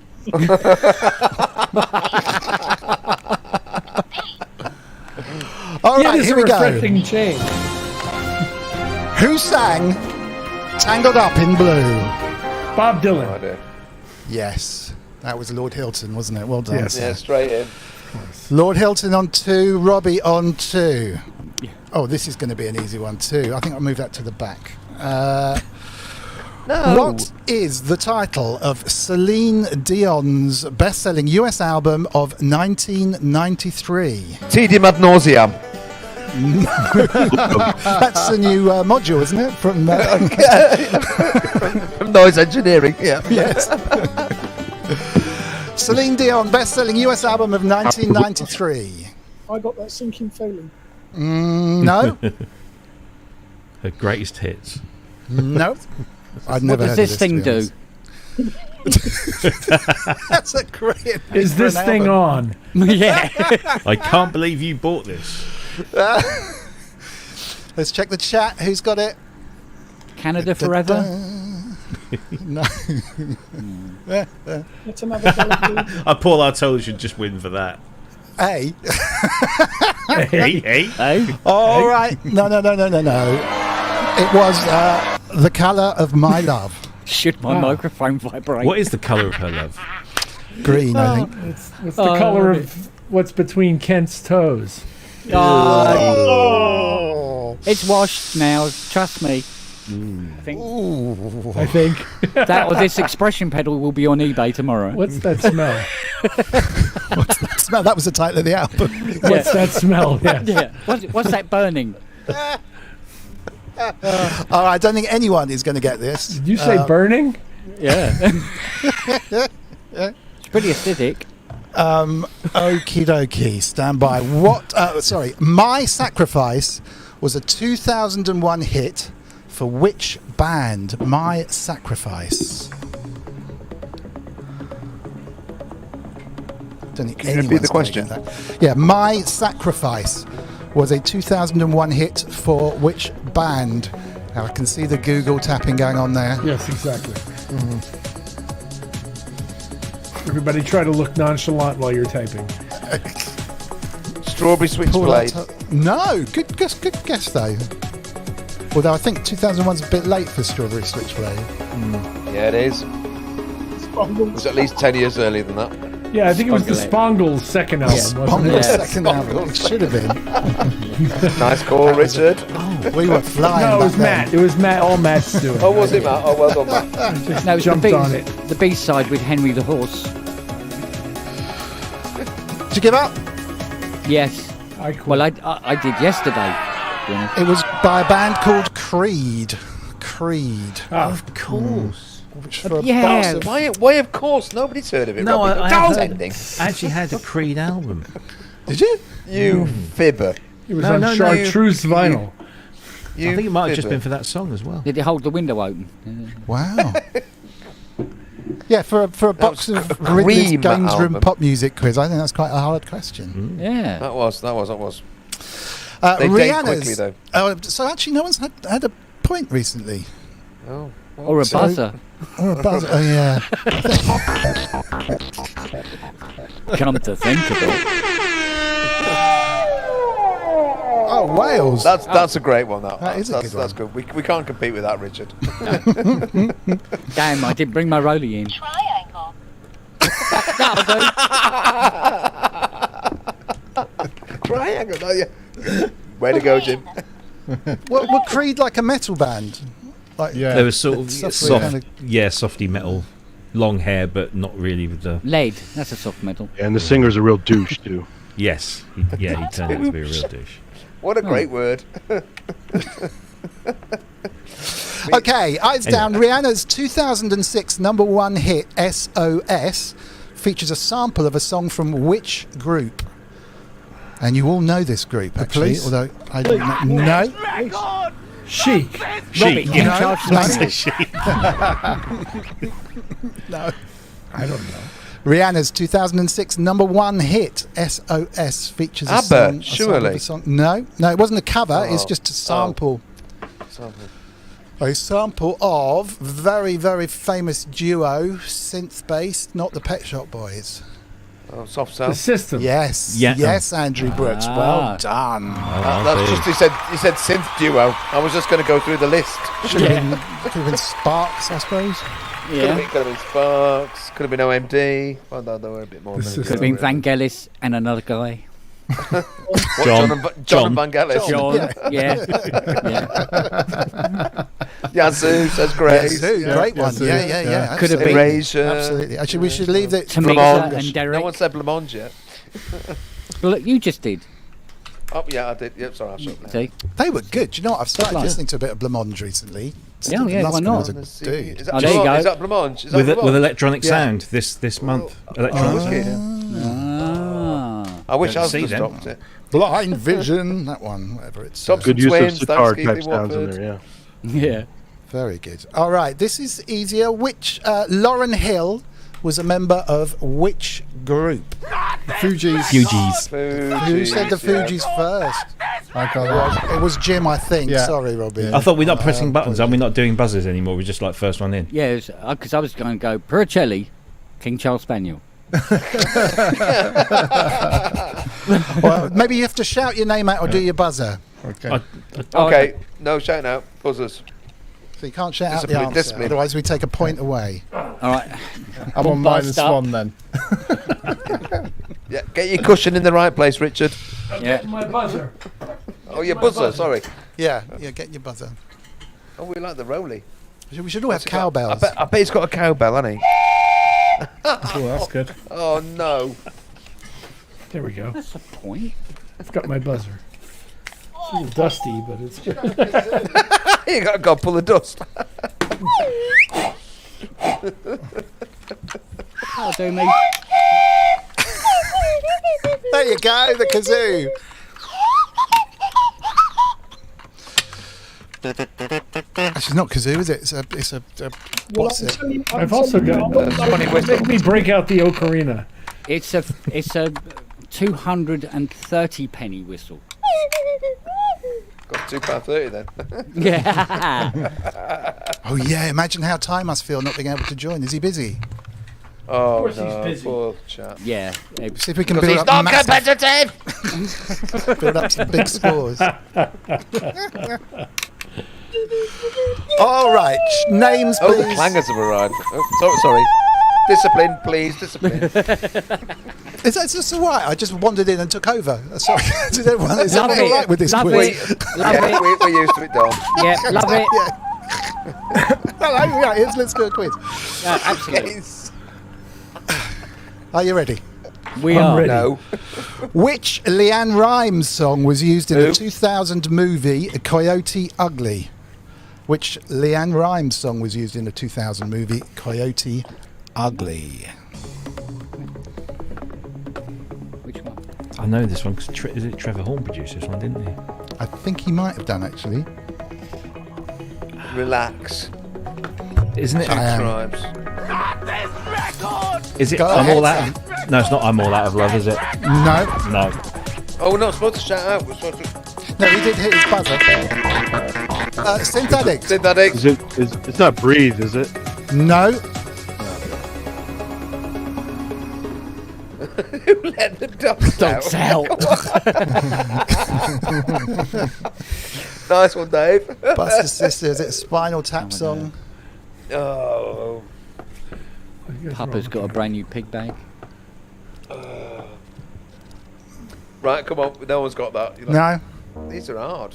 Yeah. Can we No, just as soon go as for you say general it. knowledge? I've got more Can't general fight. Can't fight the Can't fight the- moonlight. Yeah. Oh, no. Can't fight the moonlight. That would have been impressive if you got that one. I've got to say, Robbie. It's produced by Trevor Horn. I've got that. Okie dokie. Which female singer undertook the MDNA World Tour in 2012? Madonna. Yes! Give Robbie a point. Which puts Robbie in the lead on 3. Culture of Nice Ghosts is on cheating. 1. Lord Hilton is on 2. Andrew Brooks is on 2. Kent Spong and Matt are on half a point each. And Jim Glue is on 1. No, I think I'm on -1, actually. No, well, you won't make your life hard for yourself. Yeah, No. you got Well a done, triangle, Cultural Jim. Ghost. Don't worry about it. All right. What was the longest running US #1 single for the Beatles? Who's Bing Bong, Bing Bong? Who's Bing Bong? Yellow Submarine. No. No. Robbie? I Want to Hold Your Hand. No. Hey Jude. Jude. Hard Day's Night. Hey, No. Jude. Yes. Who said that? Also who? Well done, sir. Cheat. I said Hey Jude. And I'm not Did mad you? at Hey any Jude. chat. No, Richard did. Did he? I misheard. So Richard is that a did point say each? Hey Jude. Okay. Was he Give here? Was Richard he, a point. Yeah, Okay. Richard did say Hey Jude. That's why I and called him Kent a upon cheat. or just Richard? No, just Rick. Him again. Hey, here he Oh, is. bugger off. Hey. Too late. Go away. Oh, the red light's on. Watch out. Oh, do you know what? Right. It's been nice to be welcomed. Don't let him get a word in edgeways. Just carry on, Dom. Right. Hey. You've joined in time for the quiz, my darling. Really? What? Yes. The quiz? Yeah, we did a quiz, yeah. Quiz. So get your buzzer.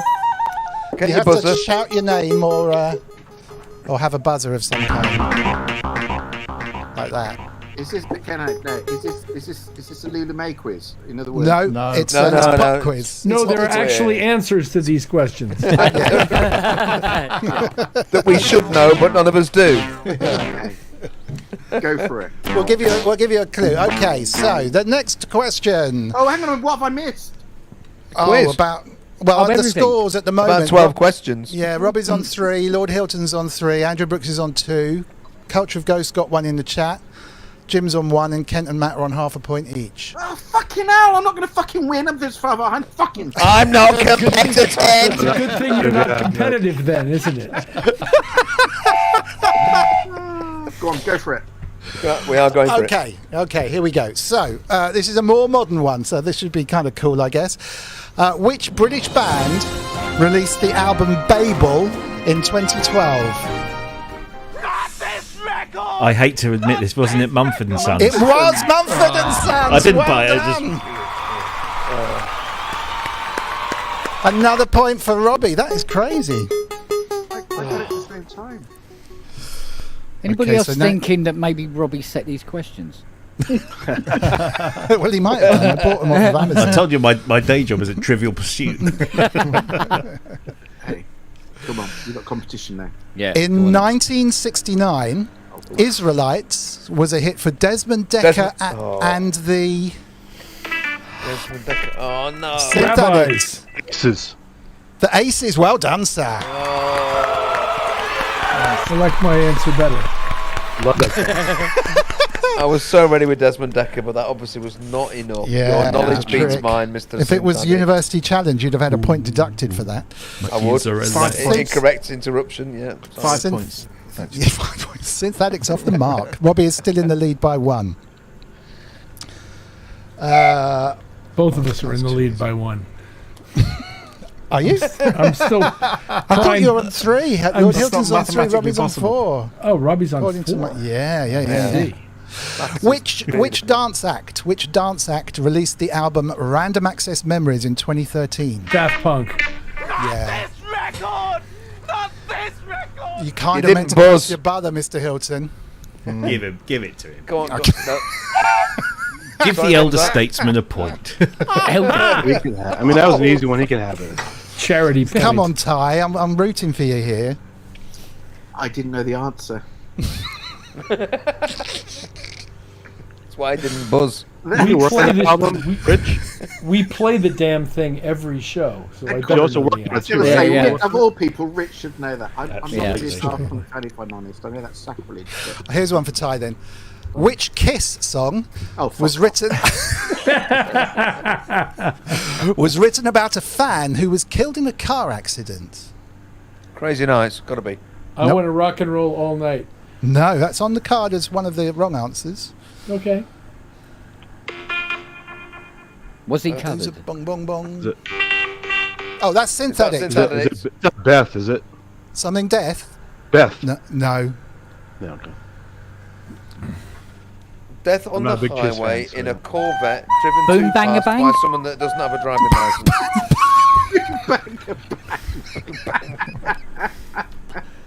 No? Okay. Was it a dear. smash hit? It was called Sorry. Detroit Rock City. Who knew? I thought Kiss only had one song. Sounds like it. Well, What is? Oh, here's one. Ty might be able to get this. He might be able to get this. What is the name of Jack Black's band? They're playing tonight here. The White Stripes. No, Tenacious D.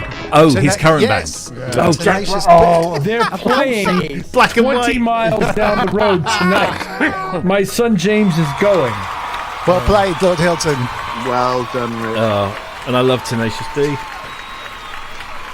That It's- puts it's Lord all- Hilton's in the lead. Little guitar shit. Hooray. Don't know any of that bollocks. Rightful place, Richard, if you don't mind me saying. Oh, thank you, Andrew. Thank you. How's that for sycophancy? Checks in the Fuck you, mail. I did it for that reason. Checks in the mail. I can smell it from here. That's disgusting. Yeah. I'm looking at. I'm thinking the thing about Goatsy right now is that Honestly, Don't worry, a it little can't bit of last. stick's just come up in my throat there from Randy. Ah, shut up. Oh dear. Oh dear. Who had a sweet hit song with Lollipop in the 60s? Oh, what was her bloody name?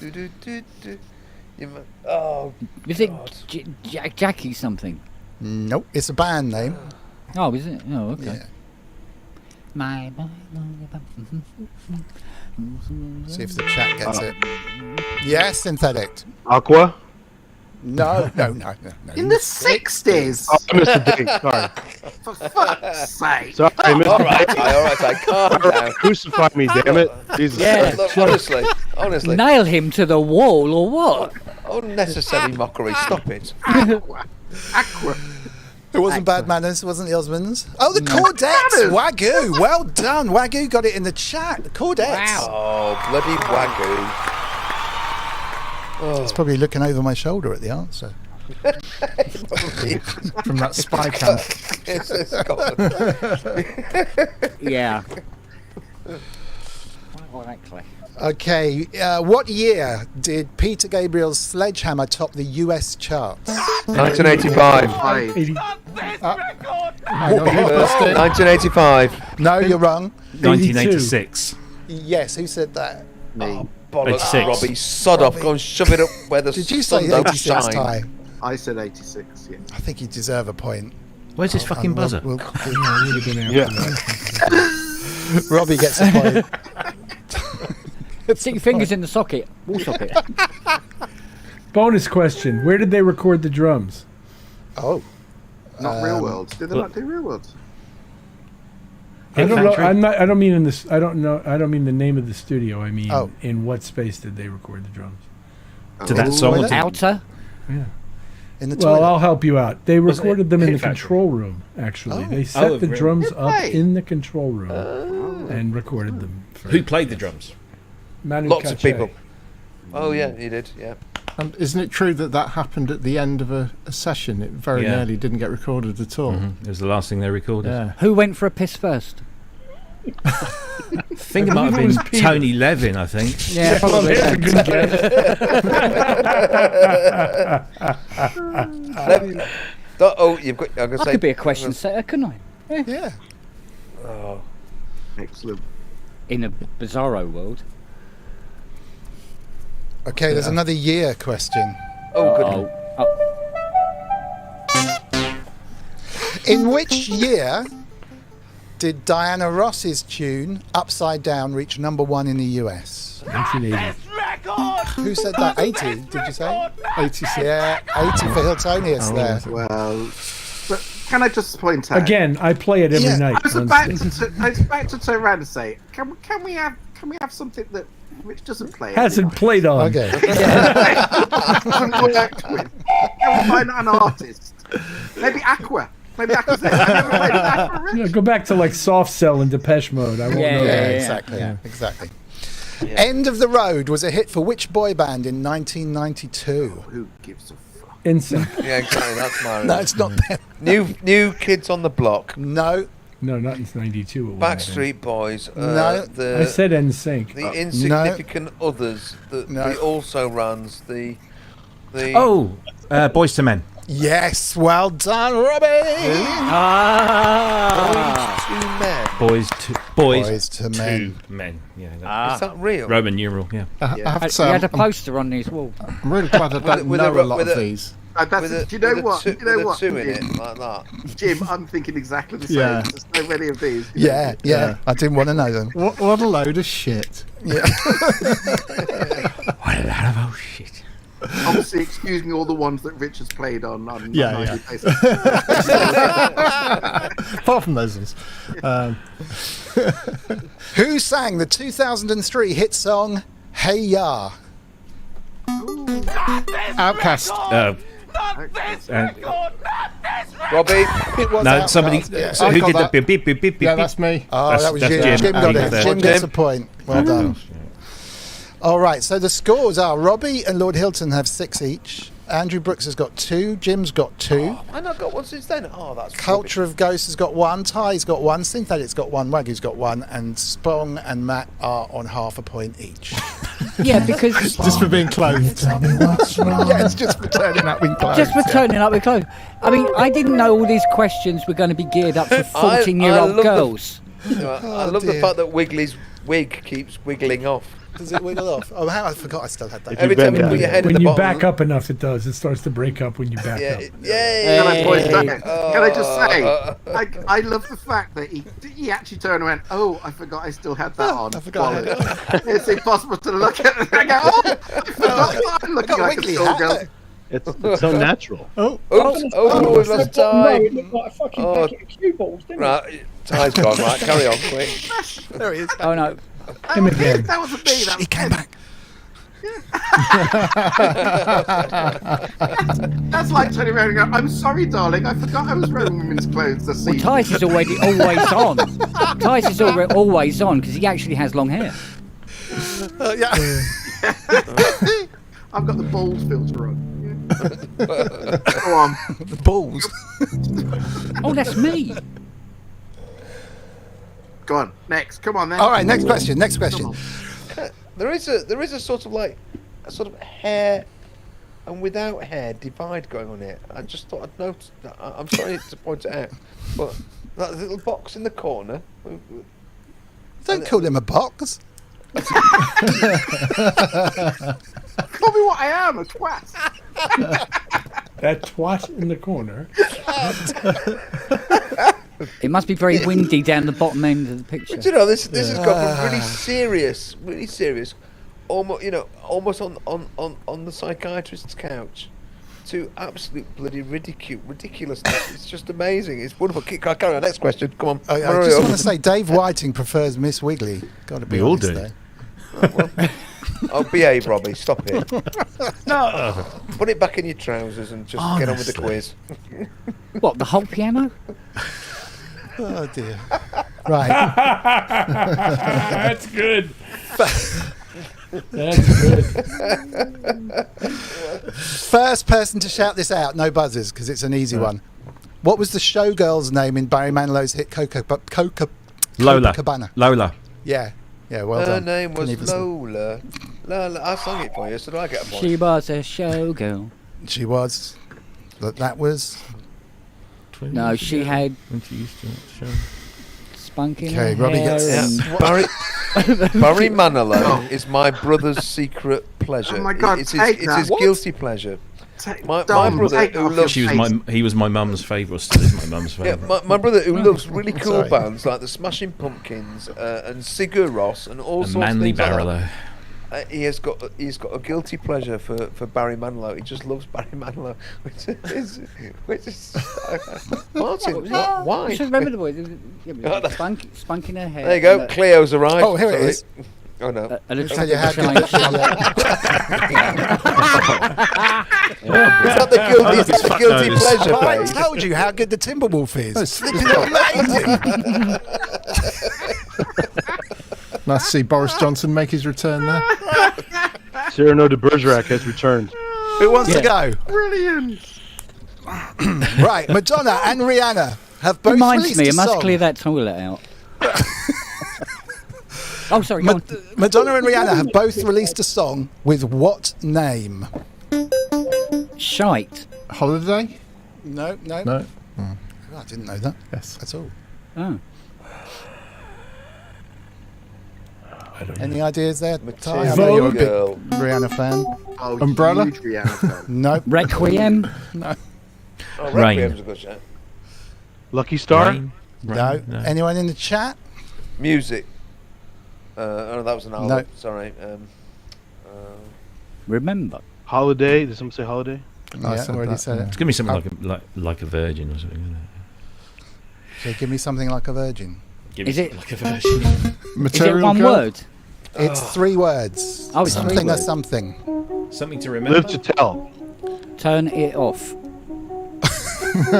Turn it on, turn it on, Turn it off. Turn it off again. Turn it on. Take a Bow, it was. Never even heard a Madonna song called Take a Bow. Oh, Yeah, right, Take It Back is one of his best ones. They're free. Yeah. What does your t-shirt say? Dicks on it, Rob. Oh, it doesn't. Dicky. Okay, which month did Green Day want to be woken at the end of? September. Yes, very good. Ah, shut up, Robbie. He didn't buzz lose a point. Didn't buzz though. Is that 10 points off? Who gets a point there then by popular? Nobody. Move on. Nobody? All right, yeah. Another totally overrated pile of shit band, Green Day. Oh, Indeed. dear. Oh my god. Indeed. I tell you what, Christmas is wonderful round at Ty's house. It is, isn't it? You go, them fucking reindeer. Die, reindeer. Fucking die. All right? Oh, well. They're all sat around the big pudding. I can tell you it's one of the happiest days I've I've done that. Christmas Robbie, at Ty. behave. That's my foot this morning. Oh, God. Made in Japan is a live album by which band? Deep Purple. Deep Purple. Yes. You Well, said that that. was I quick. missed that. That was quick. Well done. Richard That was didn't buzz. Yeah, Richard didn't again. buzz. Oh, That's bollocks. someone in my line, Jim. Hang on a minute, that's not fair. Not fair, Jim, first. All right. Olivia Newton-John's Physical reached #1 in the US, but what number did it reach in the UK? 2. 3. Not 2. Call it out. 3. No. Who loves your baby? 12. Not 12. What did you say over there in the bottom left? 4. 5. No. It's a great 9. video. No. I love that video. 69. Come on, Ty. It's your chance. I mean, men in jockstraps dancing around. 7. What's not to love? It's like 15 or something. Is it 1, 2, 3, 4.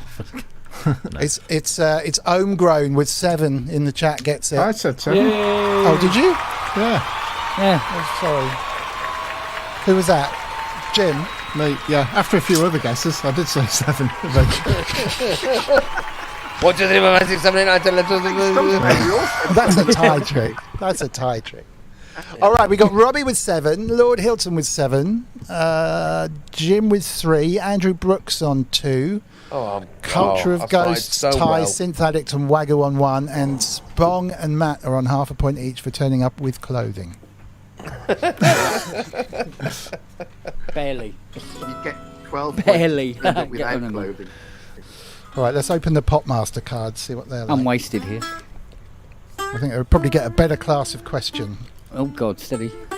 Dom, can I ask Yeah. a favour? Yeah. Can you get rid of that nose because I'm getting slightly aroused. So please. I didn't know you were into noses that much. Who knew? Sit on my Who face and knows? lie to me.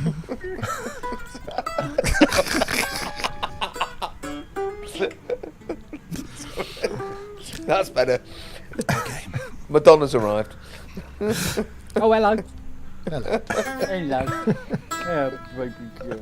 Hello. Gee, these look really hard, then, Popmaster one.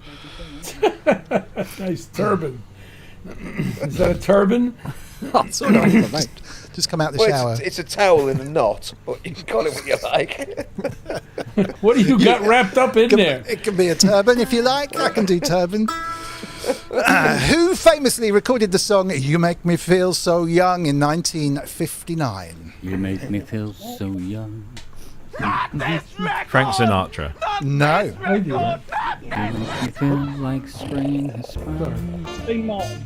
Perry Como. No, it was a lady. Oh. Oh. Oh. Well, there you Nina You Simone. make me feel so young. Rosemary Clooney. Nope. Ethel Merman. 1959. Doris Day. Ella Fitzgerald. No. Yes. Who said that? Was that Robbie? Ella Fitzgerald. Oh, well done. Oh, Well, you're Ella joking. I was going to Fitzgerald. say Ella. Oh, man alive. Thank you, Robbie. I'm just saying out Very names good. at random. It's very wrong, but yeah. Ella Fitzgerald puts Andrew Brooks on 3 points. Oh, Wow. amazing. I'm only halfway to catching up.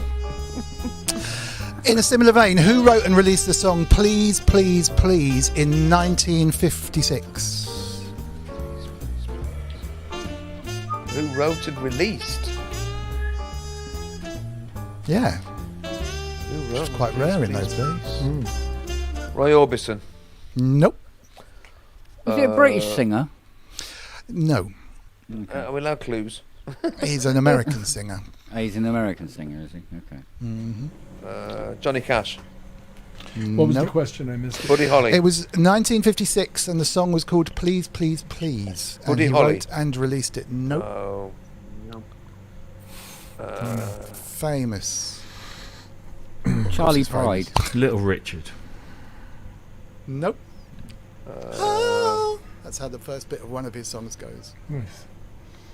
Oh, come on. Roy Orbison. Nope. I think I said Roy Orbison. No, still not Roy Orbison. Still not right. It wasn't before. It still isn't. It still isn't. Try again. Roy Orbison. No, apparently it still isn't. Nope. There you go. No. Berry. Nope. Oh, Thingamby Lewis. What he was called? Jerry Lee Lewis. No. Leona Lewis, is that you think? Marvin Gaye. Yes, Marvin Gaye. Well done. Marvin Gaye. Oh. Robbie, have you been sitting there? No, you've been Googling.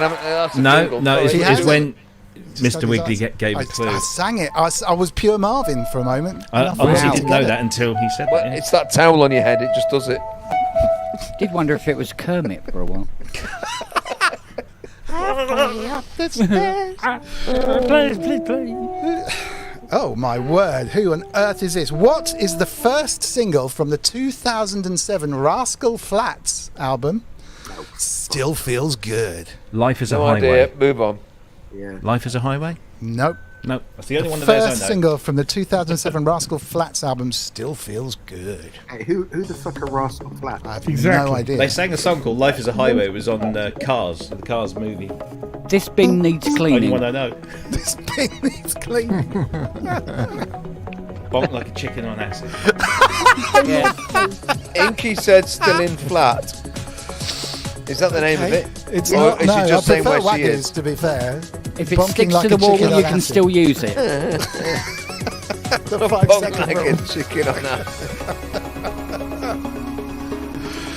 No, it's called Take Me There. Never mind. Random word. Just random words. All right, Robbie is ahead, though. Got to be said. 8 points to Robbie. Lord Hilton's on 7, and then everyone else is bringing up the rear, really. Andrew Brooks and Jim are both on 3. I'm coming for you, Robbie. I'm coming for you. Believe me, if we could help you, Rich, we'd help you. It's just that we're shit. Okay, shout the answer out, because I think this might be a quick one.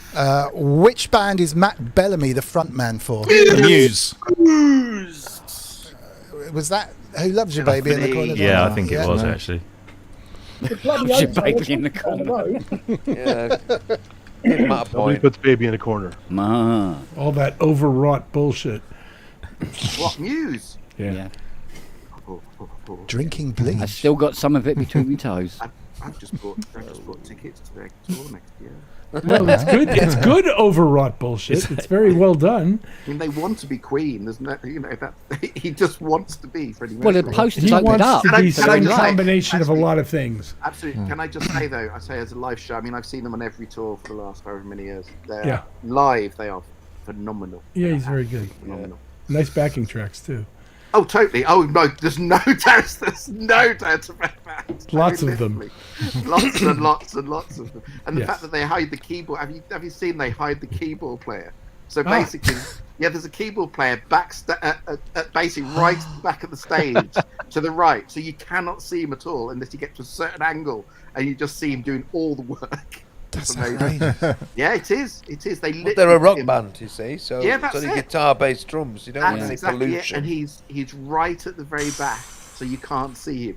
Yeah, he's not lit or anything. It's amazing. And you But still yeah, they buy are. tickets to go and Oh see no, them. they honestly they are. But it's as a show. They are. They do. No, they're very good. It's just his style is really overwrought to me. His vocal style. It's just totally Yeah, it's over so the OTT. top. Yeah, it is OTT. But anyway, sorry. Camp. That's all right. Yeah. Talking of overrated rock, Chad Kroeger is the lead singer of which band? Nickelback. Yes. Didn't press his button. I did. Still going. Man, it's You really have, good. you have to be called on, right? Right, I'm changing mine to this. Okay. Hang on a minute. Hang on, can I just clarify? Because obviously I don't have a buzzer. Who is the one? Whose buzzer is that bloke going? That's It's Rigard, stop it, Monty Rigard. Python. I'm saying, whose buzzer is it? Robbie. Mine. Oh, But I'm changing it now to this. okay. Sure, this one, brother. Sorry.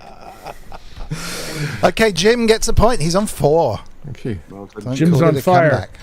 Well, Here he comes. Put him out. I can't ask that one. All right, first one to answer this. Who made the famous album The Wall? Pink Floyd. Floyd. That was me. Come on, Ty knows that one. I'm We afraid. all He's had gonna- that. All right, No, point, don't. point for everyone. Nobody Stewards gets a point for inquiry. that one. Can they have In that? which case, there's no points at all. So What's the let's next move on. one? Sergeant Pepper's Yeah, Lonely can I Hearts just- Club Band? Can I just say, I'm with everyone else. I refuse to take any points for that because that's just fucking, that's like, no.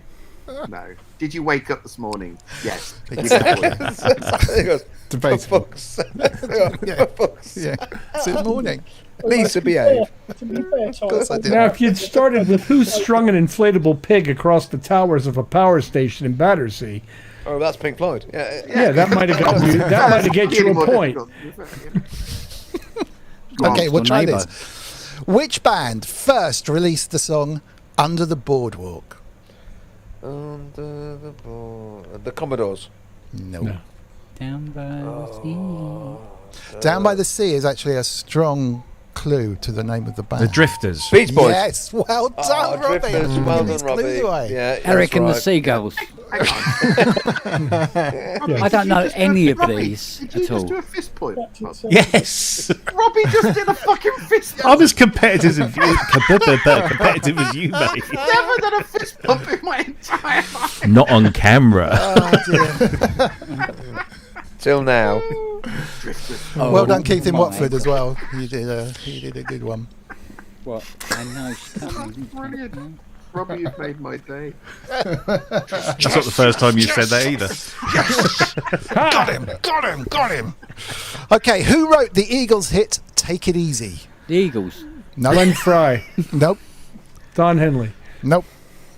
Oh, the other one. Jackson Walsh. Brown. Yes, well done, Hiltonius. Jackson Brown. Sounds like a Jackson Brown. Who? Hilton gets 8. So the scores Coming are for Robbie you, on Rob. 9. I'm crap at this. Robbie's on 9. Lord Hilton's on 8. Jim's on 4. Andrew Brooks is on 3. Not doing so bad. Culture of Ghosts, Ty, Synth Addict, Wagyu, and Who Loves Your Baby are all on 1. And Kent and Hang on a Matt minute, still I'm have on half 1. a point. Yeah. Am I on one? Yeah. You're on one and a half. Ask any questions. Matt's Can I- on one can and I a put in a half request? points. You're on 1 and a One and half. a You half. are. Sorry, of How course you did I? are. But I got Muse as well as. I'm on I've half put you- a point and I've dog put shit you on in my twice. He's got I've got at least Matt two. and Who Loves Your Baby. That's the trouble. So Matt's okay. What's the other pack of cards that you've got, Mr. Wiggly? Because I've got Popmaster ones. Is the one and marked? Is the one Sorry. marked the 80s? No. No. But there might be some 80s Popmaster ones. Ty, I was listening to Heart 80s the other day, and it was fucking awful from almost beginning to end. What Don't was listen to Heart 80. I thought, I've got this courtesy car thing, you see. Can I and just the say, DA joking aside, when did you listen to it?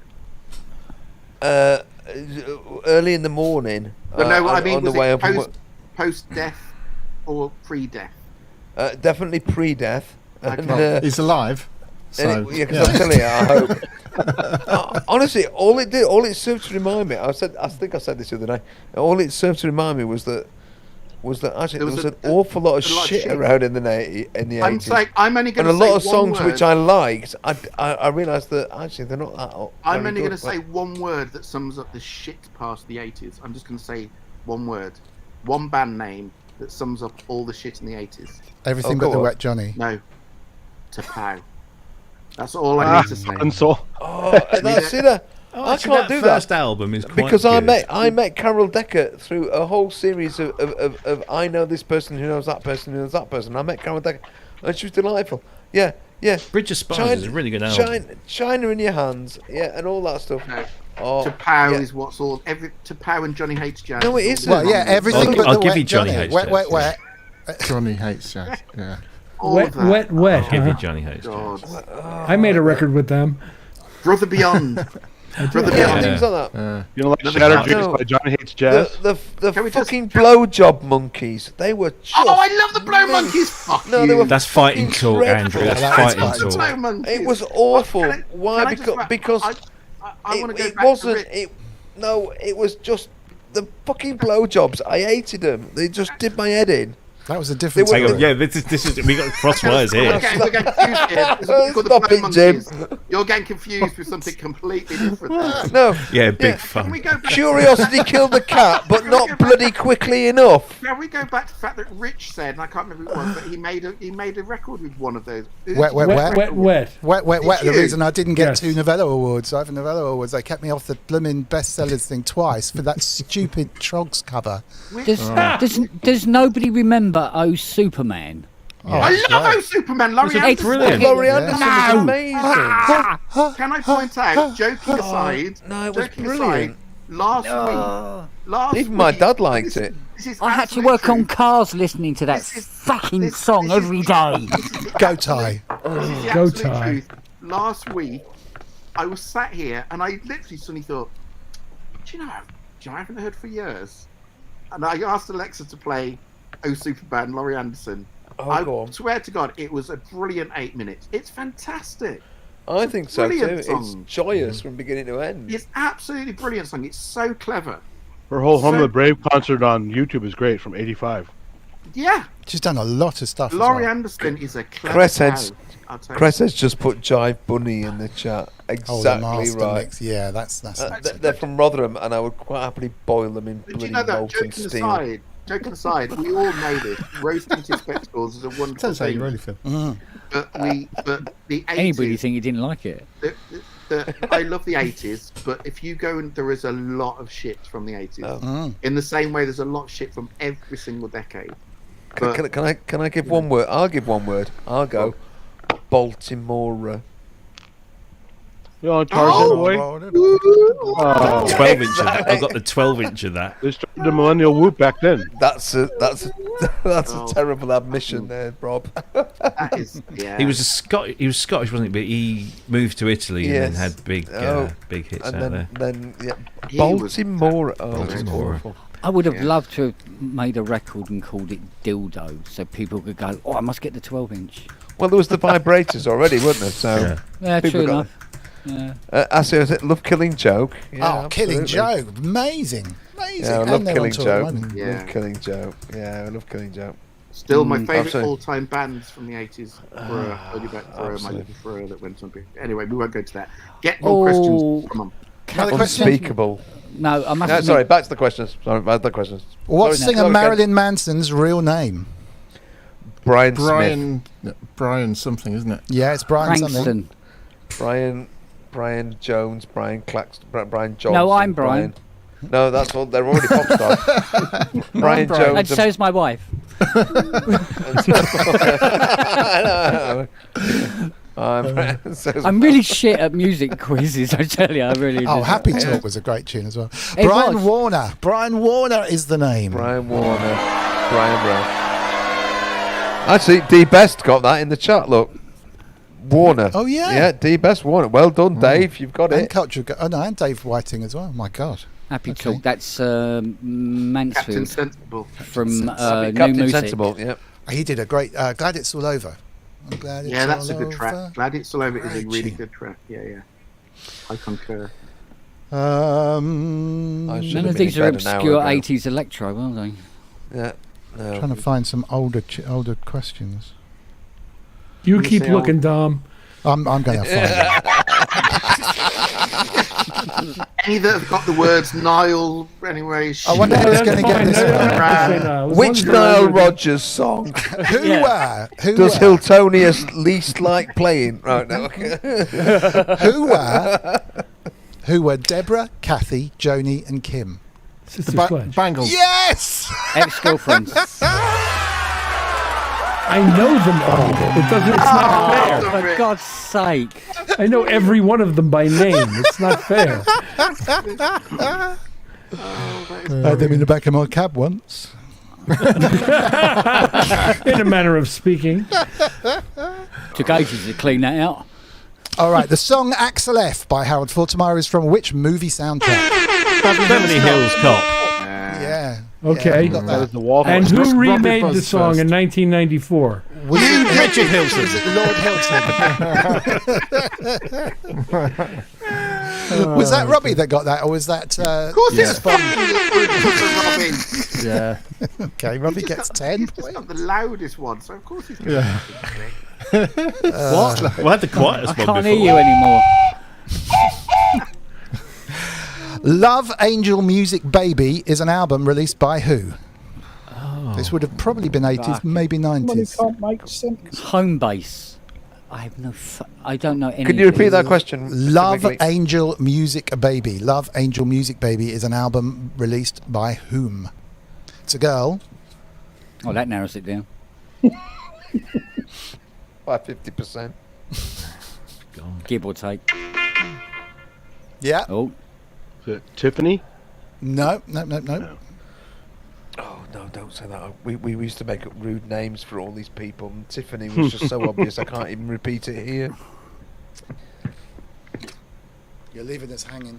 Yeah, I'm not getting that one at all. Wasn't it Tiffany, was it?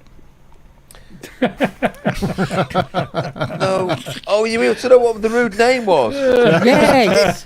It was Tip Fanny, of course. Oh, sorry. Oh. Can I just say, now what I I'm find going so to get people sweet- being accused Which is of even being worse because vulgar back then she was and like sexist. underage. So what I God, find the way you were so- going, I thought you were going to say something like, urine. Yeah, don't go there, sheep don't go bladder. there, Ken, don't go there, Ken. Waggy gets it. It was Gwen Stefani. That shit is Who's Gwen bananas. Stefani? Who? Don't think. She was a singer, no doubt. Rubbish at this. Married. I must have been looking the other way. Gavin from Bush, wasn't it? For Guess 20 right. years. Who I grew up in the same street as. Yeah. Strangely. Did he? Interesting. Soul Asylum had a big hit in the 90s with which track? Was that a synthetic Bing Bong? Oh, God. I go ahead. Runaway Train. Yes, synthetic. Well done. Oh, yes, it was. That was a good one. Runaway train. Yeah, we all know this. Yeah, catchy. Yeah, good one. No. We Which don't funk all know group it. had a hit with The Freak? No. Him. Hiltonius, America. Him. Was it Baltimore? Was it Baltimore? Is it? Bob Marley and the Wailers. Sister Sledge. That's it. I'm going. It's a fix. Yeah. Parliament. Mr. Right. Mr. Right. Parliament Funkadelic. No cheating. Here it is. Daft Punk. Soft Cell. No. Sorry, Richard. What were you wanting Should to I say? just give Richard a point anyway? I'm going to. Upstairs bathroom. I've actually been summoned to prepare dinner with my lovely wife. So I should go, and that way you guys don't have to be subjected to any more she questions. But I don't know if I'll be back later, but if you guys are up late enough, who knows? So I won't be, Richard. I'll be going to bed fairly soon. Love to see you. Cheers. Good seeing you all. Always. Take care. Great Right, seeing darling. you. Take care. Oh, man. I'm shit at music quizzes. I really am. So am Honestly, I. It's awful I'm not- because most of the questions are based on shit records that I don't want to listen to. What do you mean, so you? I'm on half a point. What you want? And that was for wearing clothes. And that was awarded just because I'm bothered to bloody cover up. All right, we'll give it another 10 minutes. Let's see. Normally I'm actually quite good on Taskmaster. Hey, Dom, you kind of look like audio pills right now. Can we do a general knowledge quiz next time? Because I know stuff about shit. Yeah, I'll order some stuff Don't off know anything about Amazon. Sorry. Another field I'm not very Oh, good in. This is a really easy one. Shout it out. The first to shout it out gets it. Which country does the band The Pogues originate from? Ireland. I think that was Thai, actually. Oh God, I can't even get that. No, it was. Sorry, it was. What? It was what? It was what? No, come Spit it on. out, What was man. it? Spit it out. I need to go. I think he was trying to say simultaneous. Thank you. That was the word I was trying to string to. Well, But don't ask me to spell it. No, I don't mean either. Just Irish, stop Inky it. says. Well done. It's Irish. No. Irish. Irish it is, sir. That's right. No. Which of these groups was... what group was founded by Maurice White? Oh, Earth, Wind and Fire. Yes, Robbie. Well, wow. Oh, Wobby, you've done it again. Robbie's now in the lead with 11. Lord No, Hilton that's had not fair. 10. Can you dock him a few just for having the word dicks on his t-shirt? You're obsessed, man. You're obsessed. Oh, am I? Oh, dear.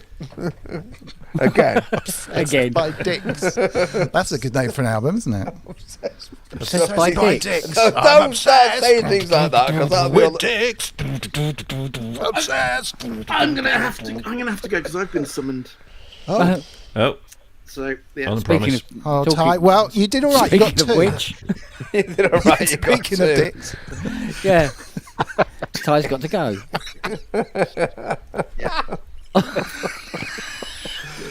This is... Ian! Oh, Ian's back. Let me go Whoa. back to, Yeah, you can take my place, Ian. Oh, dear. God, what's happened to Dominic? He's back to his Cyndi Lauper days. Bye, Ty. Put on his Bugs Bunny fast hair gel again. What do you call a rabbit with a bent dick? That was most enjoyable. Don't know. I don't know. Fuck's funny. Hey! Ka-ching. Ka-ching. Enjoy. I'm here all week. I will see you all later. Oh, was it something I said, Ty? Bye, bye, Ty. Yeah, sorry. Just as Triple jumps in. Yeah, sorry. See you later, Ty. See you later, darling. See you later, Ty. Off he goes on his bicycle.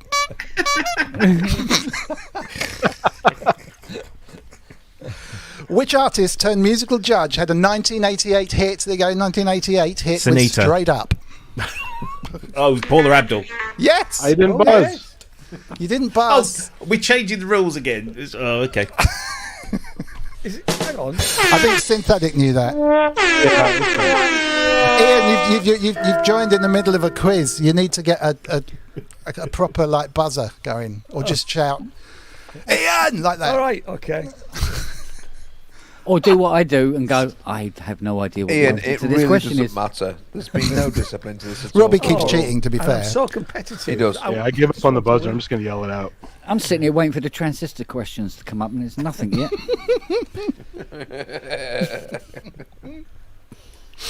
Not one about Vangelis. It's just wrong. Which member of the pop group Pink Floyd released the album On an Island in 2006? Tony Banks. Oh, no. Genesis, you'd sit head. I didn't even Dave answer. Gilmore. Yes, well done. He was on my contract. word. Sorry. Out on contract. Don't worry about it. Answering, marking his score, and telling him he's wrong all in one answer. This is better than watching Bake Off, I can tell you that. Oh, we should do that. We should do a MasterChef night once.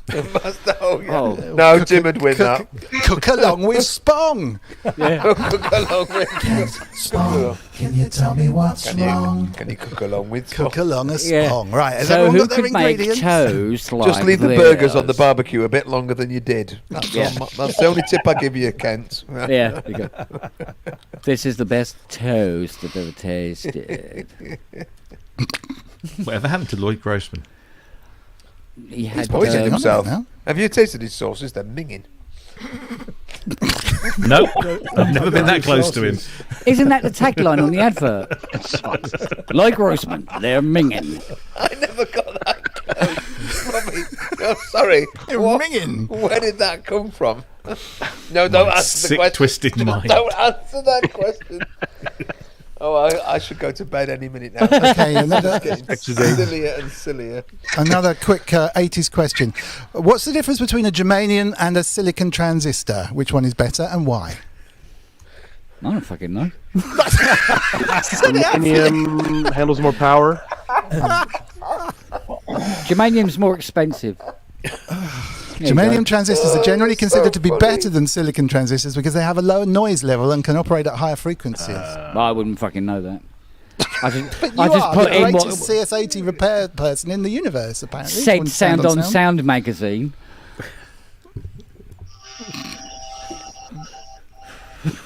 What was that?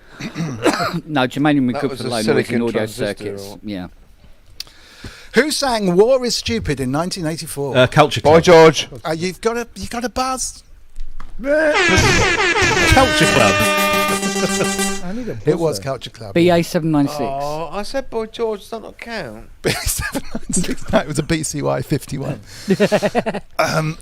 No, you can't just say. Well, did Robbie get a point, or did he just cheat again?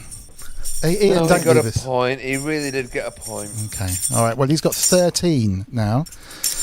Lord Hilton. Do you know what, Ian? I was going to go and get mine from back in the box. Oh, God. Oh, that's. Oh. Which singer won the very first series of American Idol, in 2002? Who cares? Kelly Clarkson.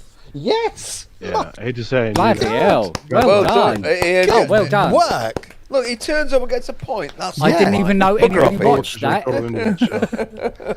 He's already ahead of Kent and Synthetics. Yay! Culture My Club. work here is done. He was ahead of me before he got here.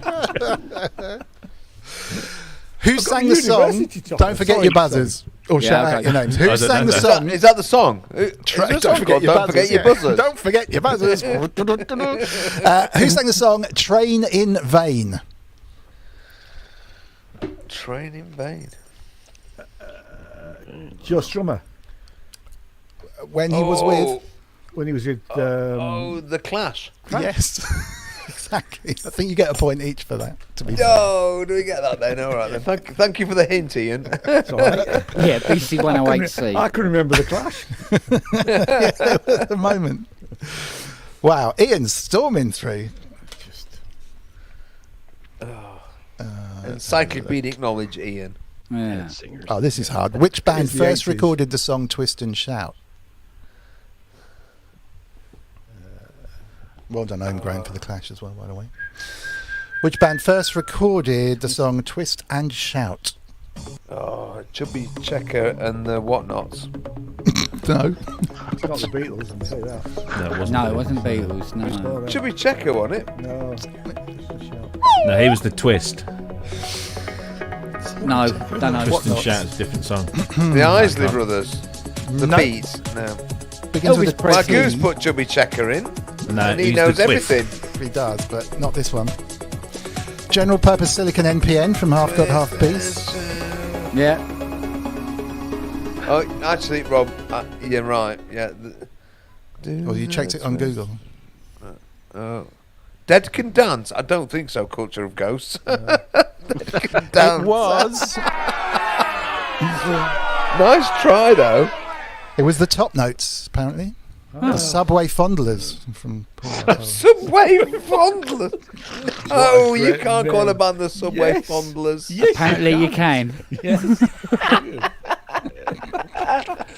It's very popular in Japan, apparently. So, being fondled on the subway. Okay, first one to shout this out. According to Elvis's hit "Can't Help Falling in Love," what do wise men say? Only fools rush in. Yeah, Who Loves Your Baby got there first of all. Matt even. Hold on, well done. All right, so the scores at the moment are Robbie 13, Lord Hilton on 10, Andrew Brooks is on 4, Ian is on 2, Synthetics on 2, Ty's on 2. I only got 4. Yeah, Jim's on 4, Wagyu's on 1, Spong is on a half a point. Well done. Still. Yeah. All right, here's an 80s one. Come on, the Spong. We're turning up dressed. Yeah. Who in the 80s had a hit with "I Want to Dance with Somebody"? Whitney Houston. I think Robbie got that with his big No, horn. he didn't. No, he didn't. Bollocks with Robbie's horn. Because I can't reach over here and do this. I can. You've got a hand on the other side, by the way. Oh, I do. Yeah. Oh. Well. You go, I can't reach over here and do this, and then did it. There's another 80s. I guess maybe the horn is so loud that as long as you bang it, it also gives you time to think of the answer because it's a very long horn. Longhorn. Bobby Longhorn. Bobby Longhorn. That's it now. That's what it's going to be Oh, from this point on. God. Robbie Longhorn. precedes me. Oh dear. All right, just shout the answer. Who sang the theme tune to the film Ghostbusters? Ray Parker Ray Jr. Parker Jr. He got it without the horn as well. And I hit my keyboard who was too. part of the lawsuit afterward? I claim that point. I don't know. For me. Huey Lewis in the news. They ripped off his song. Yeah, they did. Yeah. I want a new That's drug. Yep. Yeah. Really? Huey Lewis song, yeah. Ah, bonus point. Wow. Did I get a good bonus? You know, Belinda Carlisle paid out "Living on a Prayer" for her tune. They Bon Jovi won. Belinda Carlisle. What's it called? Oh, Heaven. Do you know Heaven's a Place on Earth? Heaven's a place on earth. Yeah, it's a total rip. But I didn't realise until recently that she actually created them. Oh, this is easy. First one to shout this one out. Who had a UK #1 hit in 1981 with "Jealous Guy"? Roxy Music or Brian Ferry. Brian Ferry. It's Roxy Music, but yeah. Roxy Music. Painters Radio. He said, Robbie said radio. Robbie said Brian Ferry, and I said Roxy Music. And I said Roxy Banned Music, that then point. Brian Ferry. And I So said Brian I get Ferry. the point. Yay! I thought it was Brian. 100 narrow It was Roxy Music. It was actually Because Roxy. I'm not competitive. Oh, so is that a point to Andrew Brooks then? Yeah. Definitely. Hello. If it makes him Chalk it up feel to that. better. And that was after Lennon died. That's why he did it. That's it. Yeah. In which year was Run DMC's "Walk This Way" a hit? 1984. 1989. No. 82. No. 6. Yes. Who said 86. 6? Ian. 86. Well done. See, I should have been here at the beginning, shouldn't I? Oh, should you have been. should. Good You'd have been storm way in out there. there. Yeah. Yeah, Robbie would have been looking up in jealousy at you. Or Dan. Well done. You mean Robbie Longhorn? Longhorn. Robbie Longhorn. Robbie Longhorn, yeah. It'd be chasing after you with it. It starts like this, and then ends like this. You do know there's going to be shit on the Spongles page now about Longhorns, don't you? Yeah. Got You played the Longhorn at the last. Longhorn. If it fits on the page. Is that really still there? Oh my god, I haven't looked at age. I've put it. Yeah, we need to revamp the Spongles. Yeah. Who released the song "Moves Like Jagger" in 2012? Maroon 5. Well, yeah. Yeah. Think of him. Rob, how do you On do this? fire. You obviously don't make any music. You obviously spend your time Annoyingly, I had to listening learn it recently as well. Really? Yeah. I used to be a Have DJ. you got the moves like Jagger then, Ian? I don't even know the That bloody songs. riff is Never mind really the annoying answers. after a while. Moves like Jagger. Moves like, Chris yeah. Hughes. Not the Chris Hughes. Oh, Chris, well, Chris Hughes. Well done, Chris. That's very good. Moves, yeah. I got some of them and all. I won't make any comments about anybody else. You can all God, if admit this to was it. University Challenge, I'd be the guy on the end of You'd the be team. universally challenged. No, I'd be the guy on the end of the on the end of the desk on the team because he studied medieval woodwork. You'd be the guy getting your head kicked in by Vivian. The thing is, the guys that study I medieval got a woodwork Porsche. probably know more about other things than anybody else. It's the people. Yeah, that was study, big in the medieval times. It's the mathematicians. All they know is maths. They don't know cock all about anything else. The guy who studied medieval woodwork probably knows all sorts of stuff. Anyway, let's move on before I get off on academic joints, elitism. different wooden joints. True. Yeah. Mortise joint. Which ones Turn burn joint. best? In 1995, who released the album Jagged Little Pill? Alanis Morissette. Alanis Morissette. Just knew Robbie was going to get that one as Bollocks, well. Robbie. Or what, I'm what running did out of Mark things and to Lard throw. call her? Alanis Vinaigrette.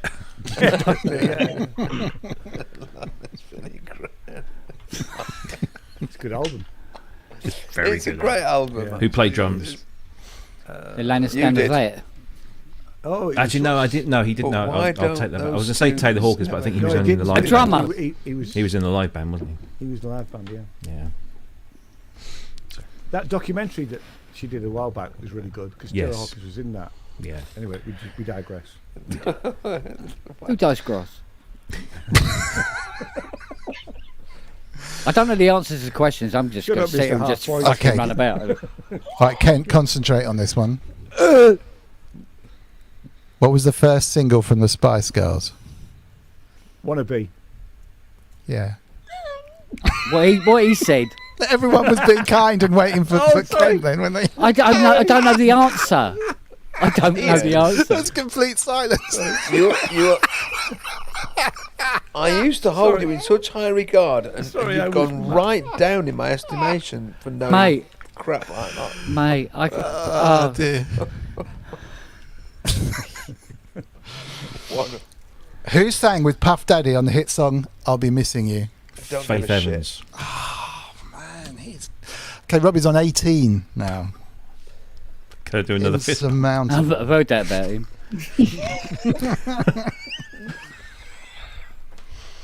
Oh, you'll never get this. I'll Which, go for it. which country music singer performed the breakthrough hit Walking After Midnight in 1957? Charlie Pride. Johnny Cash. No. Wouldn't it be funny if it was Charlie Pride? That would have been funny. That would have been good. Yeah, it would have been good, wouldn't it? But it wasn't, was it? What was the name of the song again? Walking After Midnight. Slim Whitman. It was a lady. Yeah. Ping Whitman. It's, Patsy Cline. Peter. Yes. Patsy Cline, yeah. Well done. Way to go. Well Who said done. that? Was that Synthetic? That was That was Ian. synthetic. Yeah. That It wasn't me, definitely no, synthetic. My mom was a huge fan of Think of Patsy it. Cline, so you know. Yeah. Yeah, you're dead right, Andy. That's well done. Okay. Any questions about Buddy Holly or Tom Lehrer coming up? There's one about Jim Gilstrap. What? Okay. How about Ronnie Millsap? I'm sure I've got one. Complete the 70s hit by Jim Gilstrap. Swing your... Knob. You Longhorn. Swing your longhorn. Yeah. Yeah, you It's swing your worse, long actually. I arm. think the answer's actually kind of worse. Swing your pants. Really? Swing not your pants. cat by the tail around your head while burning Keith in your- Watford got it. No, swing did your it? Keith in Watford. Swing your daddy. Swing your daddy. Even I wouldn't have gone there. Swing your daddy. Swing your danglies. It's wrong on every level, that one. Yeah. But keep moving on. Yeah. There's no way out of that one. Nat King Cole is famous for playing which instrument? Piano. Yeah. Was that Mate, Andrew Brooks? For That a was moment? Mr. Brooks. My word. Good God. get me a point in there. I'm what am I on? 3.5 now. Oh, I'm not. You're on 6. Lady Marmalade was recorded for the soundtrack of which film? Moulin Rouge. Moulin Rouge. Yeah, Robbie's on 19. How do you know crap like that? Oh, stop. No. Simon and Garfunkel were originally called what? Burke and Jerk. No, it's Tom and Jerry. It is. It is. No, Burke. Do you know what? Burke and Jerk. Burke and Jerk. I'll give a point to anybody who can tell me Burke and Jerk You do were the Burke and were the Jerk. original names for the people who sang which song?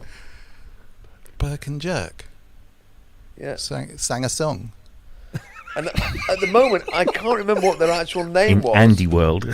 No, it's not Andy World. Burke and Jerk was the name of the two singers who came up with. Are you ready?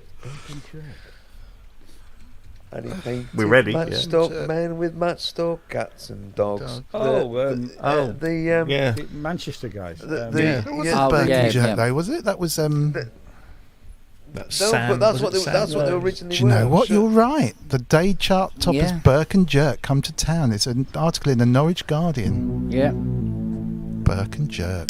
So can I have a point for just some stupid knowledge that really isn't useful for nothing? You can have a half point for that one. I think that's excellent. Burke and Jerk. I can't remember what they called themselves when they actually released that bloody song now. Well, now that is a good question. It was two first names. It was Somebody Mike somebody and in Johnny. Simon. Bill and Ted. Bill and Ted's great. Somebody in Simon. What was it called? The Tuppence a- the loud Tuppence a box. Yeah. Matchstick men and matchstick cats and dogs. Brian and Michael. Brian and Michael. Yeah. I'm But sick they of were that. Which is a Burke- massive step forward from Burke and Jerk. If you had the Well, they- whole But they name were world Burke at your. and Jerk, weren't they? Yeah. I know. We're going to change our name. Brian and Michael. Can I be Brian? Sorry, that was just out there, wasn't it? Honestly, my head's stuff full of complete shit that's no good for anything. It's good for quite high-end quizzes, but these sort of things... What are you saying about Mr. Wiggly's quiz? Sorry. It's lovely. Keep going.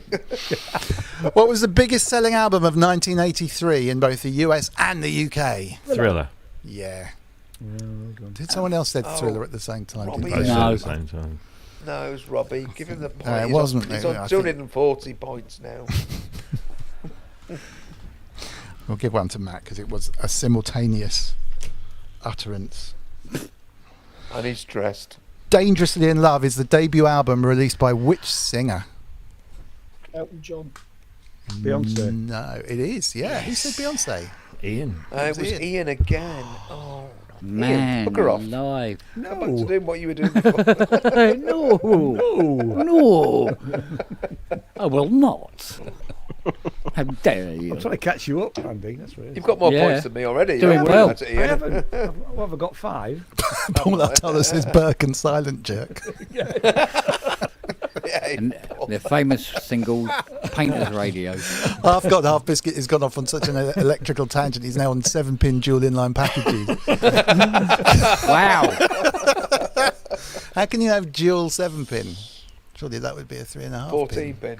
Oh, right. Right. Yeah, that's 14 pin dual inline, technically. But that would be 28.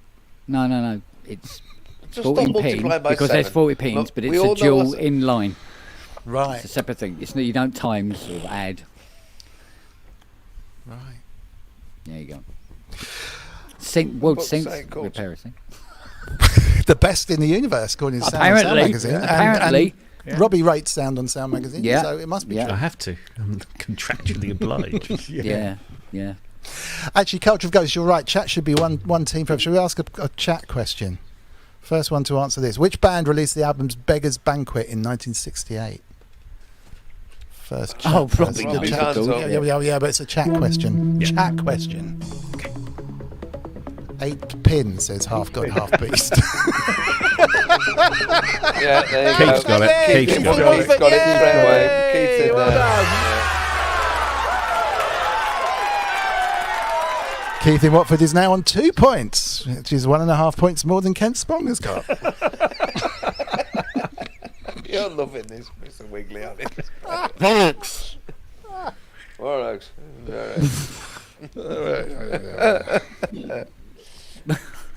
God, there's some very old questions here. And some very That's easy right, ones. very old. Buddy Holly. We're all In very 12 young. AD, Which UK band was formerly known as the High Numbers? This is a 60s band. The Who. Yes. Good shout. Oh, Wow. Ian, just Good stop shout. it. wow. Wow. Ian has just overtaken Andrew Brooks. Yes! Oh, yes! Kids. What was the answer? I missed the answer. The Who. It was the Who. Oh, wow. I didn't know that. Oh. Ian, Robbie, and Dom. Sulkable no, I'm going to go to bed. Right, so bog off, everyone. No, I prefer Wagoo's answer for Yamaha IG 00157, which is an envelope generator. There you go. Or is it? No, hang on a minute. Or is it? Might be the wave shaper. Sorry, but I meant what I said. I am going to bed. So, night in the chat. Night, Good night. everybody. Bye, But darling. I am already an darling. hour and a half over my going to bed time. So I'm gonna Off on your bicycle. I'm going to have a terrible day in work. What have I done? I'm going to have a terrible day in work. Watch out for the Burke and Jerk. Or the Jerk and Burke. Then I've got to travel to Derby and do an EMOM for which I haven't prepared. That's just bad. You'll be great. Yeah, be great. You didn't even win tonight. Sometimes unrehearsed works out better. Yeah, but I definitely. can't remember where the fucking plugs go. I'm actually just trying to make you feel better. It'll actually be awful.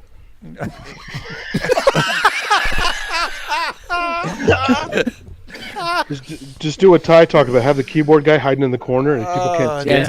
it. It'll be, where's the plug socket? For fuck's sake, where is the plug socket? I've labelled them all up. Mind that plug! Boom. Right. On that tune, thanks everyone. I'll see you all.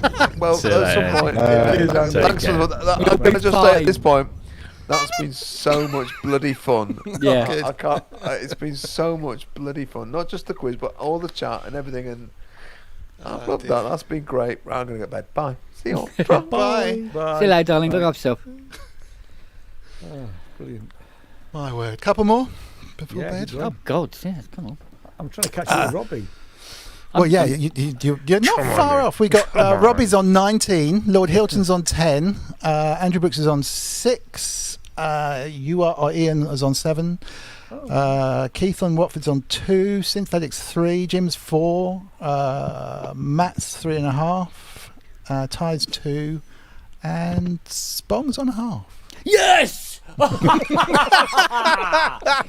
Yes! I'm so glad I got dressed. Which artist, you can shout this one, which artist recorded the online hit Gangnam Style? Psy. Yes. Shouldn't be so negative when Robbie gets the right answer. It's just because he's just That's so VCO. far ahead. My son performed that at my wedding reception. He got up in his little suit. He was about 6 years old, Oh, and he bless did the him. whole dance routine in front of everyone. Brilliant. Bless him. Excellent. Grace Griffin, it's a quiz where the least number of points wins. Oh. Apparently. Plot twist. Plot twist. Take your shirt off. Bizarre world. Go minus! Go minus! Oh. How cool would that Negative be? points for that. That would be Yeah. excellent. Yeah, and a sick bucket handed out. Disco 2000 was a hit for which group? Pulp. You didn't get a Pulp. question now. You didn't even finish the fucking question. No, I know. Which rock star recorded the outstanding blues number Red House in the 1960s? Hendrix. Yes. Jimi Hendrix. Jimi Hendrix. You let the ringers in. What? Where did that come from? They're ringers, mate. They're ringers. Ringers. Yeah, definitely. Davy Jones was the lead singer in which band? Monkeys. Was he though? Ook. Yeah, was Wow. it? Technically, That's the question. technically, he was the singer. Actually, he yeah. was. I think he did actually sing on most of them. Yeah, he did. Yeah. Hey, hey, with the monkey. Which? Sorry, hang on. Do you know we've that come back the round Chekhov again. character Come was back in Star Trek because he looked like the guy from the did. Monkeys? He did, Yeah. didn't he? They wanted Really? the sex appeal on Star Trek Wow. to get the younger audience. Goodness me. We've actually come around to the end of the question box. Oh. I can pull a couple out of this one.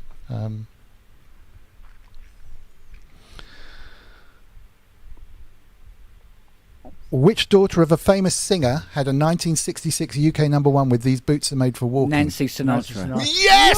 Yes! Bong! Yes!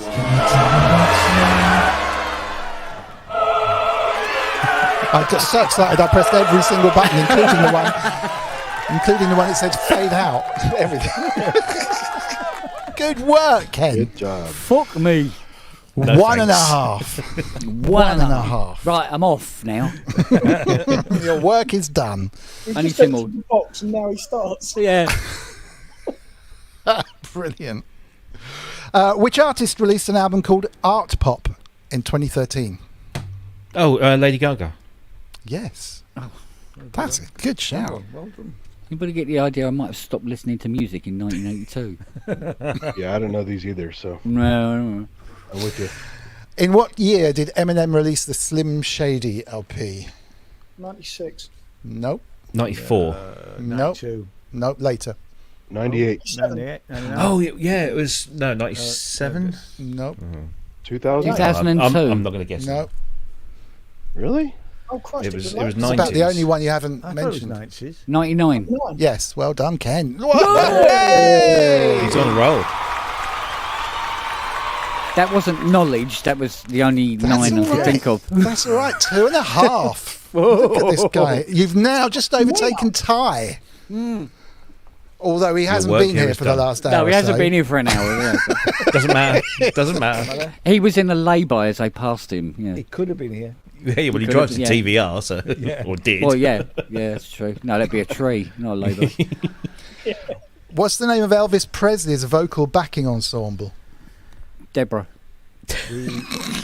Jordanaires. Yes, Ian. The Jordanaires, amazing. Wow. Good shout. Ian's on 9, one behind Hey. Lord Hilton. Goodness me. In which year did Bob Dylan release the Freewheelin' Bob Dylan? 66. No, earlier. 65. 64. Nope. 63. Yeah. 62. Who said 63? Give it to Ken. I think it was a Kent thing. Yeah, give it to Ken. I was just counting down. It's not a talent or anything. Kent, Spong, 3.5, outrageously good. Let me have a look.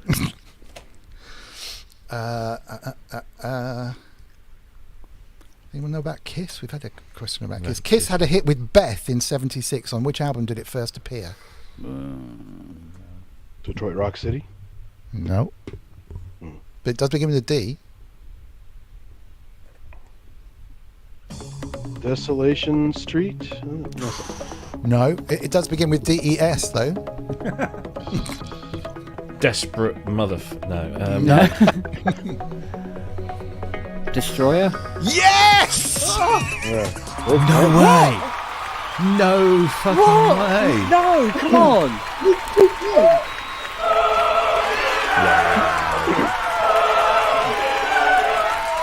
This is getting ridiculous now. 4.5 points to Spong. My word. Holy crap. My word. That's mental. In the Paul Simon song, how many ways are there to leave your 50. lover? 50. Yeah, 50. That was a Robbie. So you've got to be fast. Robbie is. In what year did David Bowie release Aladdin Sane? 1974. No. 73. Yes. Oh. So close. Ian sneaks in the back door. Yeah. It's right Who behind were Kiss anyway? Oh, Longhorn there.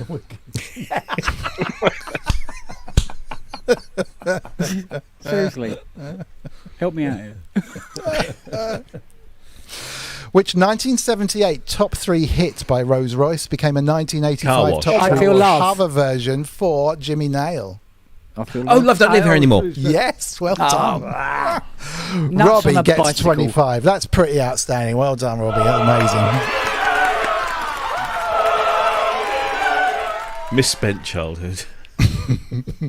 What was the name of Dr. Dre's first studio album? Chronic. Yes, well done. yeah. Synth that in. Well done. Yes. Good one. The Chronic. Which legend was shot down by his own father in April '84? Marvin Gaye. Yeah. That was God, I remember that. Yeah. Where are we? Was that 82, 81? That was in 84. 84. Yeah. Just after my Keith in Watford got 2, Ian's got 10, Matt's got 4.5, Spong's got 4.5, Wagyu's got 1, Synthetic's got 4, Jim got 4, Ty got 2, Culture of Ghost got 1, Andrew Brooks got 6, Lord Hilton got 10, and Robbie got 25. Wow. Amazing. This half is going to pay off, you know. It's half. Yeah. I'm glad I got dressed now. Yeah. I know. Yeah, I think everybody is. British heavy metal legend Lemmy Kimpster died in December of what year? 2017. Nope. No, 15. Yes. Oh, man. Wow. Yeah, wow. Was it that far? That long ago? Jesus. Yeah.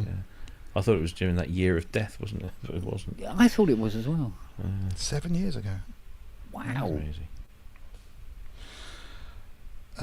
This is really happy.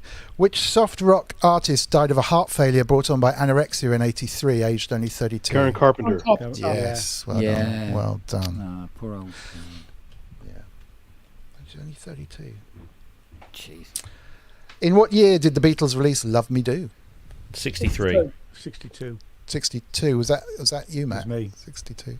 Oh, I think it was just in a bit before you, Ian. Actually, yeah. Another point to Matt, who's now on 5.5. Ooh, he's a bald head.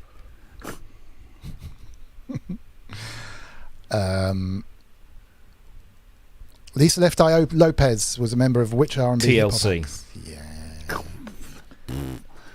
Who? Lisa Left Eye Lopez. She was amazing, just an amazing singer, and she was all completely nuts as well, which is even better. In what year did Nirvana release their album Nevermind? 93? 97? 96. No. No. Sort of in the middle. 94?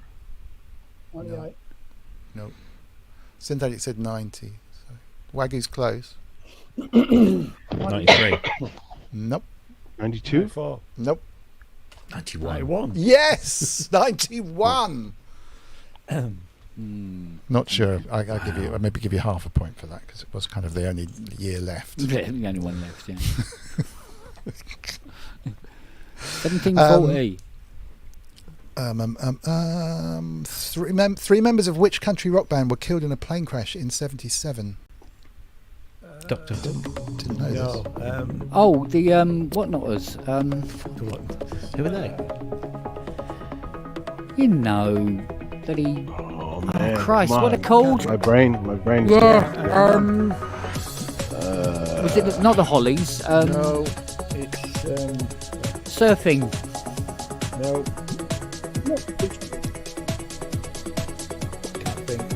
Can't remember. Oh yeah. Leonard Skinner. Keith in Yes. Watford got it first. Yeah. Paul Artola got it second. Think of the name. Is that who you were thinking of? Yeah, Yeah. so stupid. Yeah. Just couldn't think of the name. Nuts. There's a harrowing interview with the guy who survived the crash, and he crawled out of the rubble, walked bleeding, broken to a house, and was shot in the guy's fucking front yard. Just trying to say, "Hey, we need help." They shot him. So They shot him. he should have died. So the guy thought he was, it's a stand your ground rule kind of thing, right? He thought he was attacking him, and he came out of a plane God crash. bless America. Yeah. It's Yeah, crazy where have we story. crashed? America. Stay in the plane. That's a really bad day. They just Isn't stay in the plane. it? Stay in the plane. Doesn't matter if it blows up. Seriously bad day. Wow. He survived, but I mean, he's all messed up. So Cheese on bread. These are very, very depressing questions. It got very dark all of a sudden, isn't it? Yeah. And I don't mean night time. Hold on. Who won the only Best Disco Recording Grammy Award in history? No, Rogers. No, Rogers. As a singer. Not that Nile Donna Rodgers isn't a Summer? singer. No. Best disco. Rich Hilton. No. Bee Gees? No. Donna Summer. No.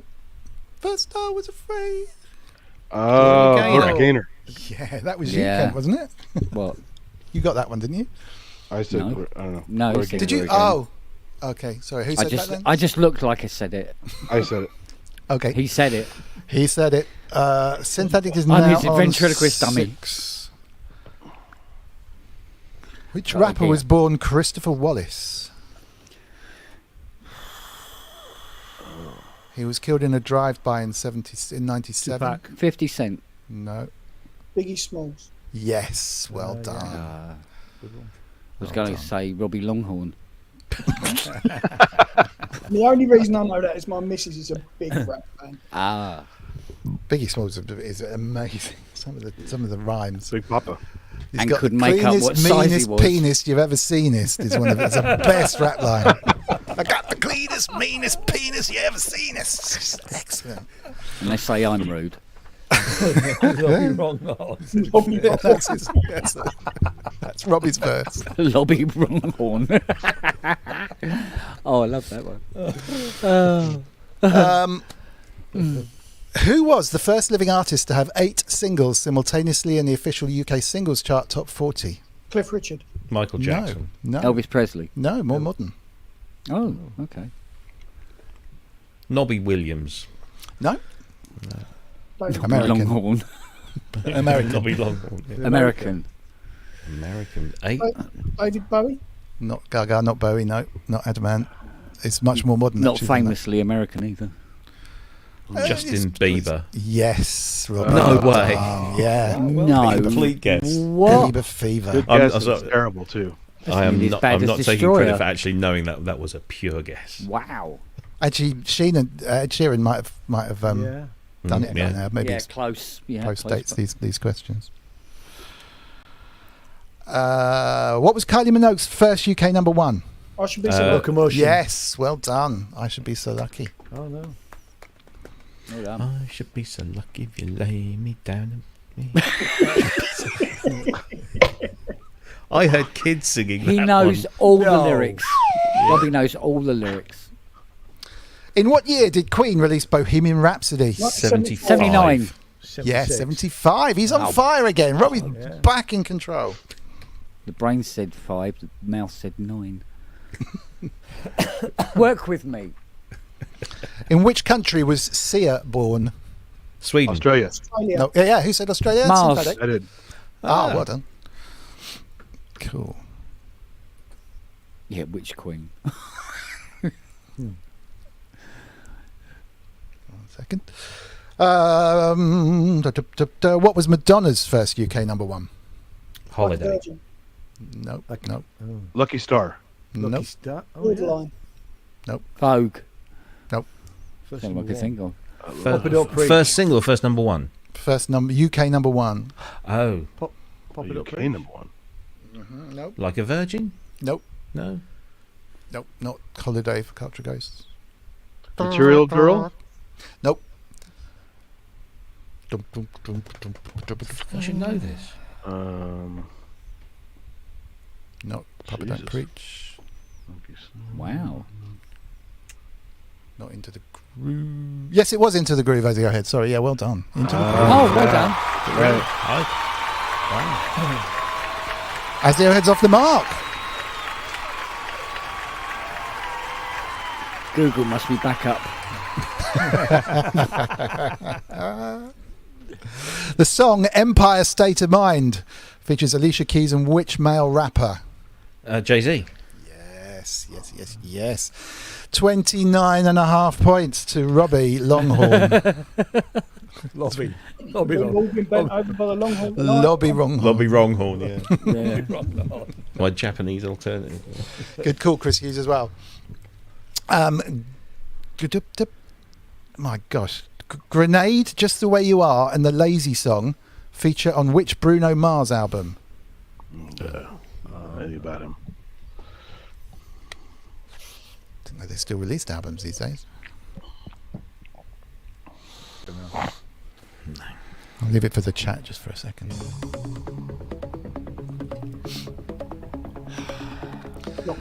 Not worth googling. says I like Ozzy. Oscar. That's great. Yeah. That's a good name for an This album. this question means nothing to me. It's either Bruno a Mars boxer by or Bruno a small Mars. red planet. I'm lost. It was Bruno Mars, but that's not the answer. It was called Doo-Wops and Hooligans. Of course it was. Okay. So now you know. What was the title of Adele's first single? Where's me spanners? Oh, Chasing Pavements. Yes, it was Chasing Pavements. Was it? Where's the spanners? Would be much better. On. Yeah. Oh dear. Dear. Jesus of Suburbia, Boulevard of Broken Dreams, and Wake Me Up When September Ends feature on which Green Day American album? Idiot. Yes. Should we just? No. Just give the trophy to Robbie. Oh, there's a trophy? Yeah. Trophy? Yeah. Whose idea was that? Oh, Siri? I'd have brought my A game. Longhorn trophy. Siri, knock us up a trophy, will you? Put some sprinkles on it. Or Kent's shavings. Yeah. Ooh, R. I had a call from a DJ friend up the road who I've only recently met, and it was like really weird time of day, and I thought this has got to be a pocket dial number. And I answered the phone. And I said, you didn't actually mean to call me, did you? This was an accident. He said, no. But he said basically he'd answered the door phone, and the guy had said the guy said something like Dominic, and the phone rang me, and basically it was an Amazon guy who said something like Amazon delivery parcel for you, but it sounded like call Dominic, and immediately his phone it was like, hey Siri, call Dominic, and literally. So the Amazon delivery through the door on the phone, I haven't actually put this particularly well, made his phone ring me, which is the most bonkers thing anyway. Oh, yeah. So there you go. In what year did Frank Sinatra release the song My Way? 80. 62. 64. No. 1. No. 67. No. 65. No. 69. Yes, Synthetic 69. Wow. Said 70. Late. Don't beat yourself up, Kent. You're doing all right. That song's as old as I am. Can't I probably miss? Oh, fucking hell. I ducked, sorry. 1276 said half God, half beast, which was pretty close. Yeah, which it just feels like it was. Which blues musician recorded the tracks Dimples and Lee Boom Hooker. Boom? What What you saying? John Lee Hooker. Yes, John Lee Hooker. I thought that was Ian, wasn't Ian? It was Matt. Matt's on a very respectable 9.5. Wow. It's always the quiet ones. Yeah, you never know, do you? Pack it in now, Matt.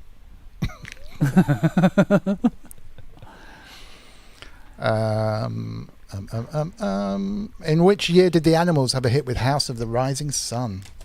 67. 5. No. Yeah, who said 54? Ian. Yeah. No, Matt. That was Matt. Whoa, Matt's on 10.5. Whoa. All right, quick recap. Robbie's leagues ahead on 30.5.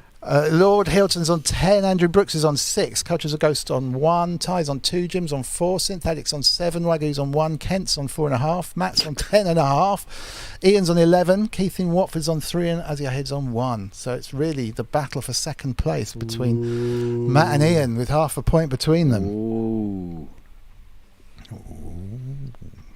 What was the name of the 85 Dire Straits album that went on to sell more than 30 million copies? Brothers in Arms. Yes, Matt. Couldn't get the words. No, I just can't get the answers out quick enough. I could see the album in my Yeah. Matt's just moved into second place, half a point ahead. What year did Michael Jackson release the album Thriller? 1982. 4. Yes, 3. 82. Robbie got it. Oh, no, we had this one earlier and I got it. Oh, fuck it. No. Never mind. Not causing trouble, are you? No.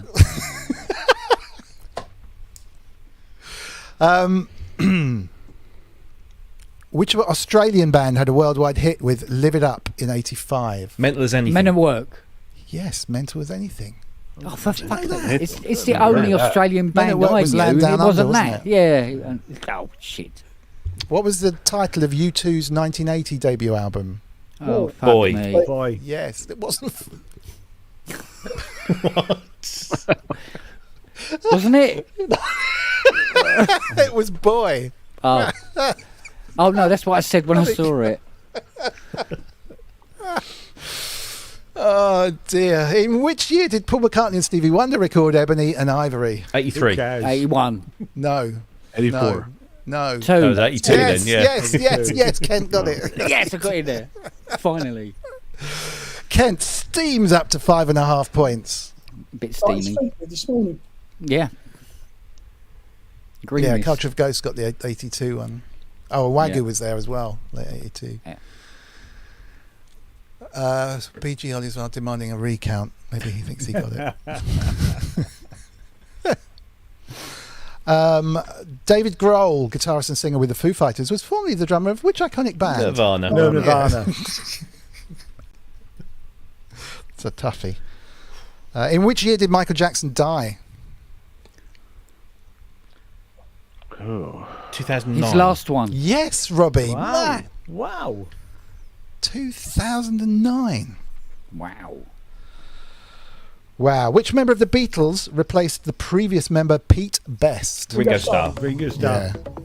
There were at least two. There was Robbie and simultaneously someone else. It's Robbie and Matt, me. I think. Wasn't it? Robbie and Matt? Or, I can't remember. There's delays, isn't there? Like Robbie cares. 36.5 points. Of course I want to kill them all. Destroy them. Doing a good job. Not competitive at all. You and I, Long Away and Somebody to Love feature on which Queen album? Day at the Races. Yes. Oh, I was going to say jazz. That's a good one. This guy. In which year did Elton John release Your Song? 76. No. 77. No. Earlier. 73. 75. No. Oh, no, it was 72. No. 74. No. 1840. 73. 71. No. Wow. Was it 70? Yes. Oh, it was Jesus, that's 70. old. I can't give you a point for that. I don't want that. Half a point for being able to count. Backwards. Yeah. It's a skill. Declan McManus is better known as which singer? Elvis Costello. Elvis Costello. In which year did Amy Winehouse release her album Frank? 2002. Oh, close. 2003. Yes, 2003. Oh, for Oh my God. It's Oh, crazy. That that was was- almost 20 years ago. I know. oh, don't. Crazy. That was very good. Right, the battle for second place between Matt on 12.5 and Ian on 12 is very, very close. Half a point. Like half a point in it. What was the name of Justin Timberlake's first solo album? Oh, God, I've got no idea. Shite. Yeah. Yeah. I'm a dick. Are these your crisps?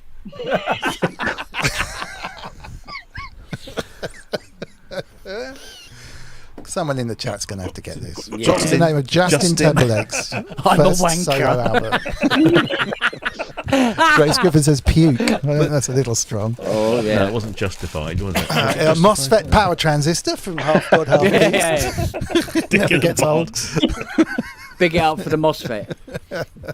Dick in a What? box. Oh, go on then. Does nobody know the name of Justin Timberlake's Nobody first cares. solo album? Thank goodness. The only one I know is Justified, and I think that was his second Yes, one, that's wasn't right. I Oh, that don't was it? believe it. That I was thought it. that was his second one. Incredible. Even when he doesn't try, he gets the right answer. Oh, Well, God. the only one I know is just it's one more than everyone else knows. Oh dear. Who? Oh, man. Oh, that's too easy. In what year did Guns N' Roses release the album Appetite for Destruction? 86. No. 84. That must be 87 then. It is 87. Well done, Robbie.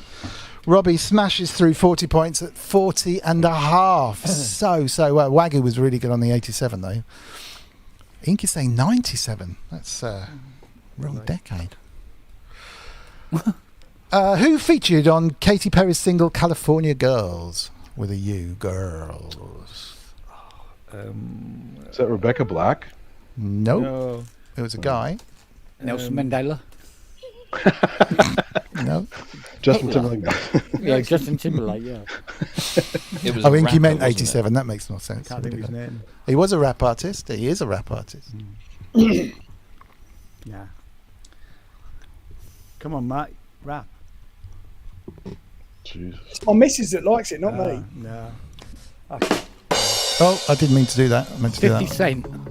Keith says No. Kid Rock. I don't think it was Kid Rock. Wah, wah, wah, wah, wah, wah, wah, wah, wah, wah, wah. It's like Nas or something like that. Snoop Azio Head. Yes, well done, sir. Oh, wow. 50p. Grace says 50p. True fitty. True fitty. Azio Head gets 2. Well done. Which puts you. Where's Kent? 5.5. That's not bad. Not bad. What was ABBA's first UK number 1? Waterloo. Waterloo. Yes. Well done. Well done. Too fast. That gives us Matt. Yeah. Wouldn't mind, but I can play it. Oh. Matt gets 13.5 against Ian on 12. I'm leaving now. I'm going now. That's it. I'm crushed. No, I'm not. Who had a number 1 hit with Gangster's Paradise? Coolio. Cool. Yeah. I just look at the question. I think Robbie's just going to get that. Yeah. Well, don't read it out and just give him the point. In what year did AC/DC release their first album release their album Back in 1980. Black? Yes. Oh, man. Well done. Good That one, was Andy. quick. Back of the net. Yeah.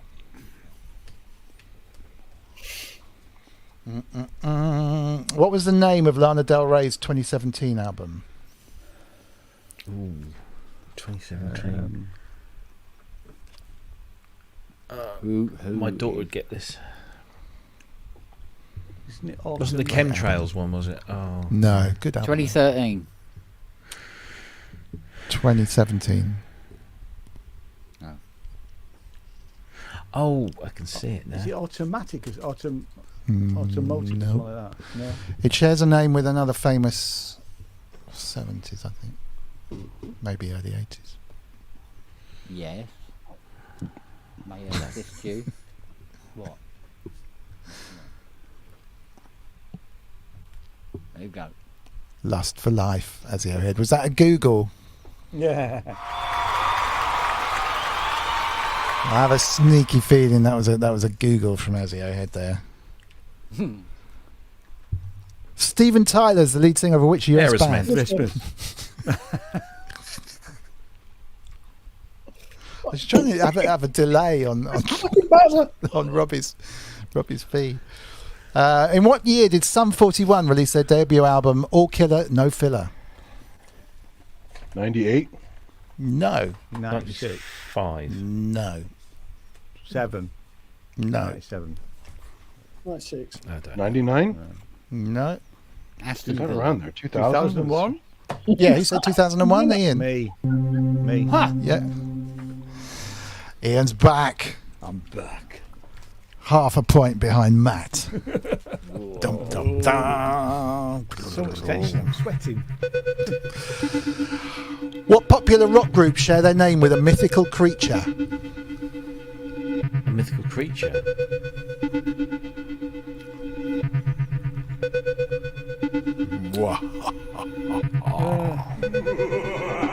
What was it? Which mythical creature? Which popular rock group share their name with a mythical creature? White Snake. Minotaur. Seen one? I was going to say Marillion, but no. Unicorn. No. Panther. Unicorns are real, you man. Chimera. But- Oh, yes. no, it's not Chimera. Not according to this. God. What are the mythical creatures on it? Mythical creature. Them, you know, You are close, Culture of Ghosts, with Dragon. Phoenix. No. Arizona. Herpes. Oh no, harpies. Herpes. He said harpies.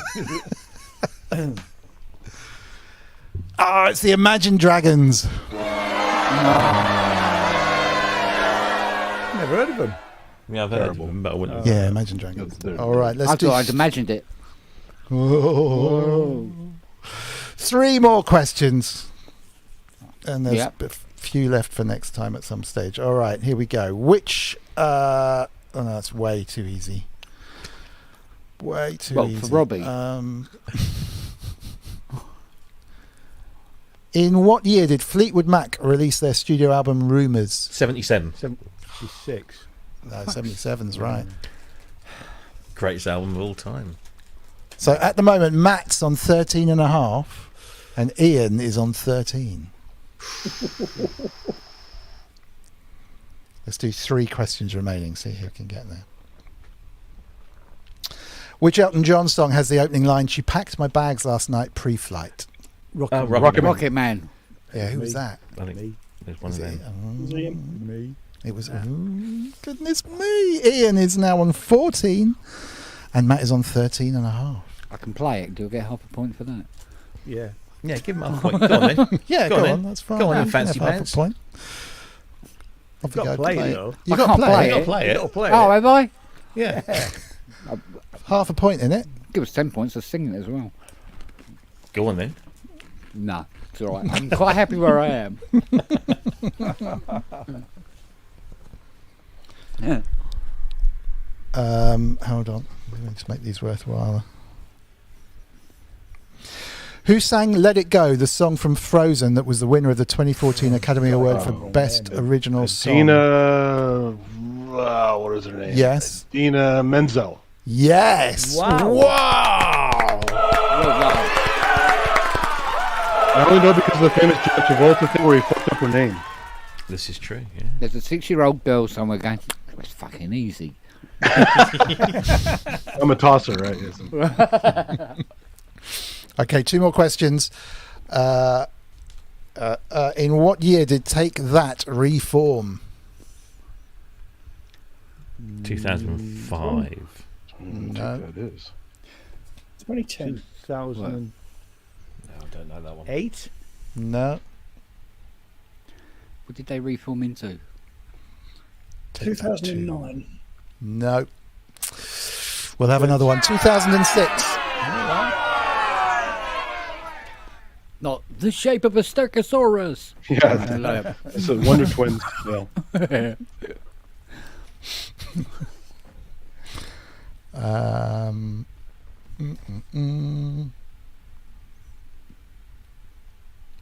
In which year did Prince release Purple Rain?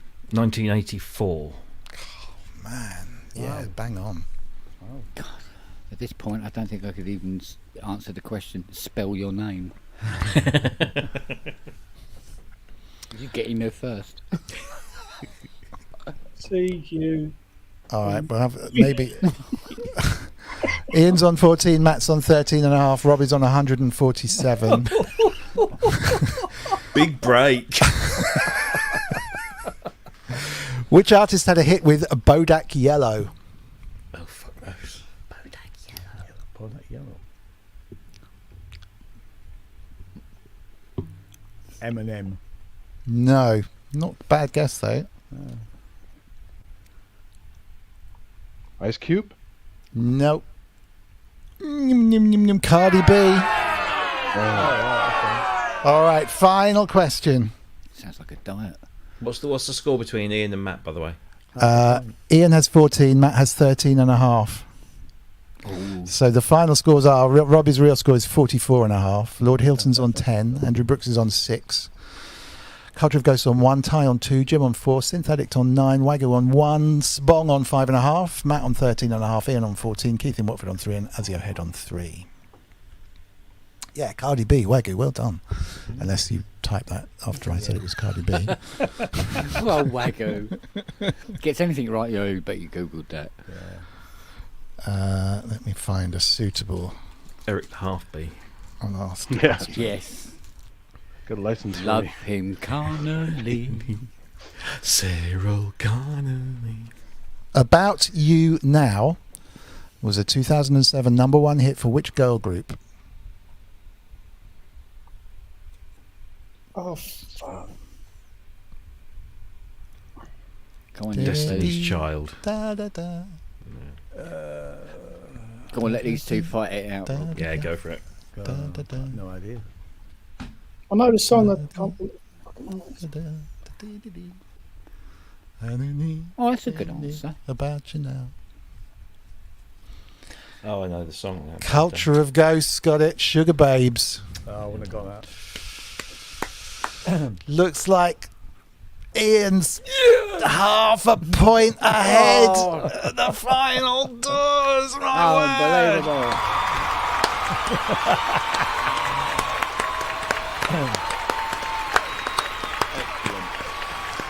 Good work.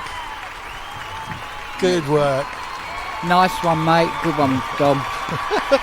Excellent quiz. Yeah. Well done. Superb. Who got Sugar Babe? Oh, Culture of Ghosts got Sugar Babe, so he needs another point as well. Yeah. So in the chat, we got Culture of Ghosts on 2, Synth Addict on... sorry, no, that was not in the chat. Culture of Ghosts on 2, Waggo on 1, Keith in Watford on 3, and Azio Head on 3. So Keith in Watford and Azio Head joint leaders in the chat. Robbie's obviously runaway winner in the studio, with Ian on 14, Matt on 13.5, Lord Hilton on 10, Andrew Brooks on 6, Kent Spong on 5.5. Oh, Synth Addict on 9. Sorry, so Lord Hilton on 10, Synth Addict on 9, Andrew Brooks on 6, Kent Spong on 5.5, Jim on 4, Ty on 2.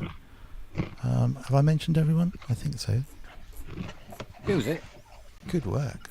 Excellent. Yeah, well, great Good quiz. work, all. Thank you. Yeah. I have to buy some more cards now. These are all the backup ones I had just in case something went wrong on the Sunday. Sunday show.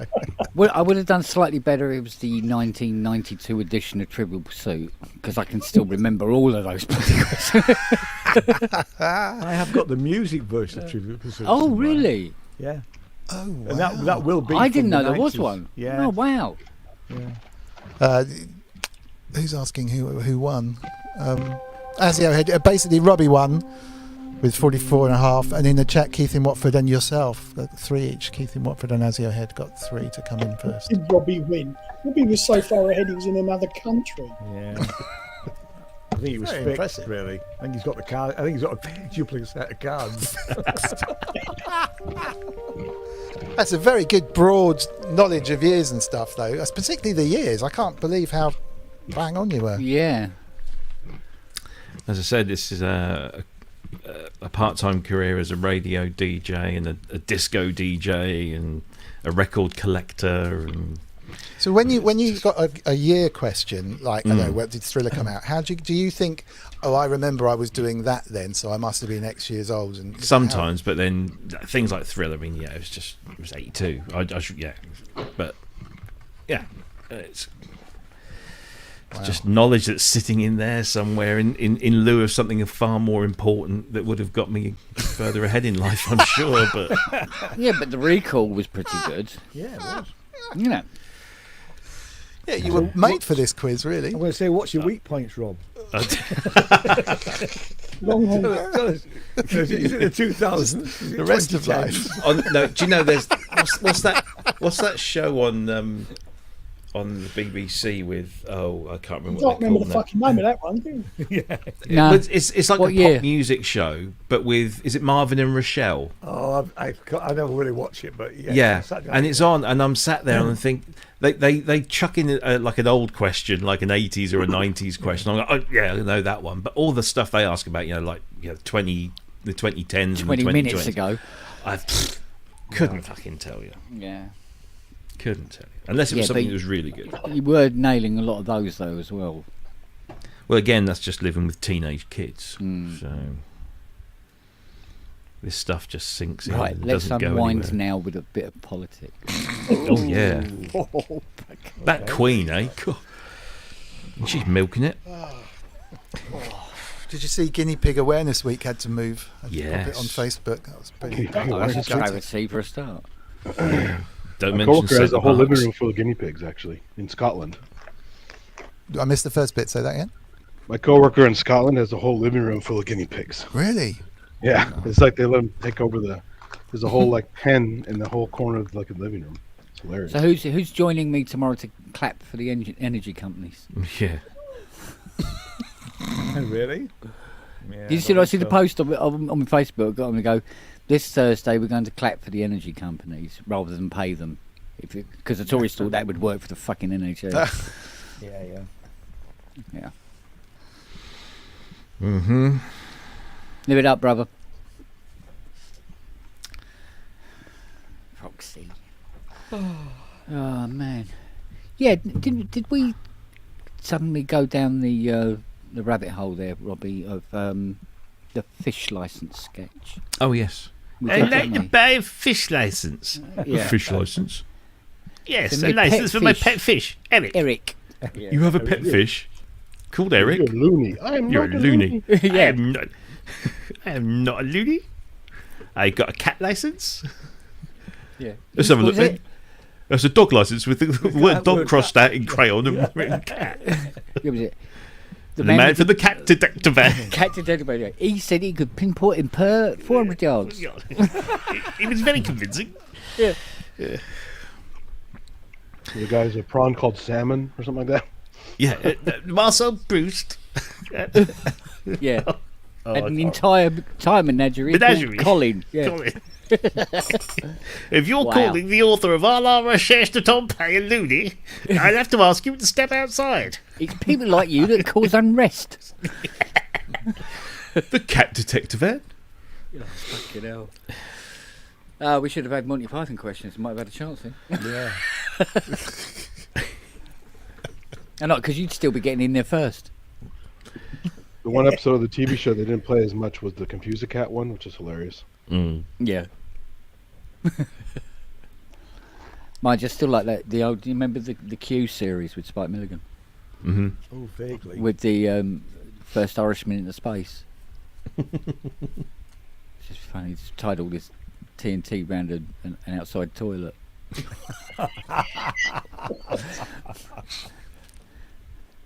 Are you ready, Paddy? But I am sorry. Yes, I am sorry. Yes, sir. Couldn't get away with that today. Which is funny because all my family who are Irish thought it was Loved fucking it. hilarious. Yeah. Loved it. And he was Irish himself anyway, for Christ's sake. Oh yeah, quite. His books are good, you know. Have you read Oh, the yeah. Pakul, is it? Pakul? Is that the first one? Yeah. That is just Little Pot Boiler was quite good as well. Yeah. Yeah, excellent stuff. Well, that's the point of comedy. You're supposed to be able to laugh at yourself. Like Yeah. I went to see Paul Mooney at a show in San Francisco. He used to write for Richard Pryor, Yeah. and was hilarious on the Dave Chappelle show. And he's brutal, but he's hilarious. Yeah. Like your other guy, Lewis Black. He's, Oh, yeah. He's unknown here almost. He's As awesome. far as I know. Yeah, I love him Yeah. because he does those little podcasts now. If you see them, people can write in questions or ask for advice, and it's all fucking angry.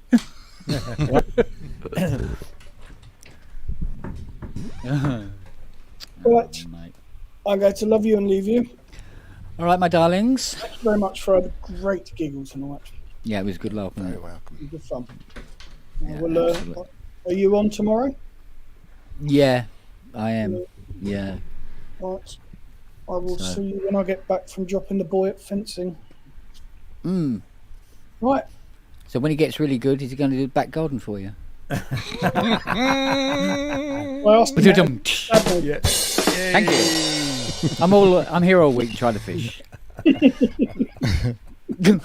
Right. See you later. All right. All right, darling. cheers. Bye, Cheers. mate. Nice Take to care, see you. mate. Take Bye, care. mate. Ah, me.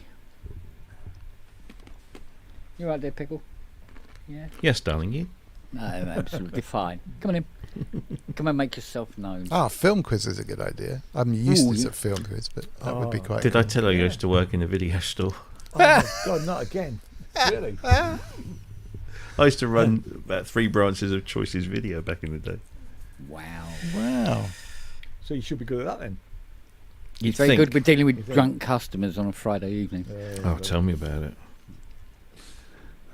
Yeah, he got that film with that guy, you know, what's he called? You know that bloke.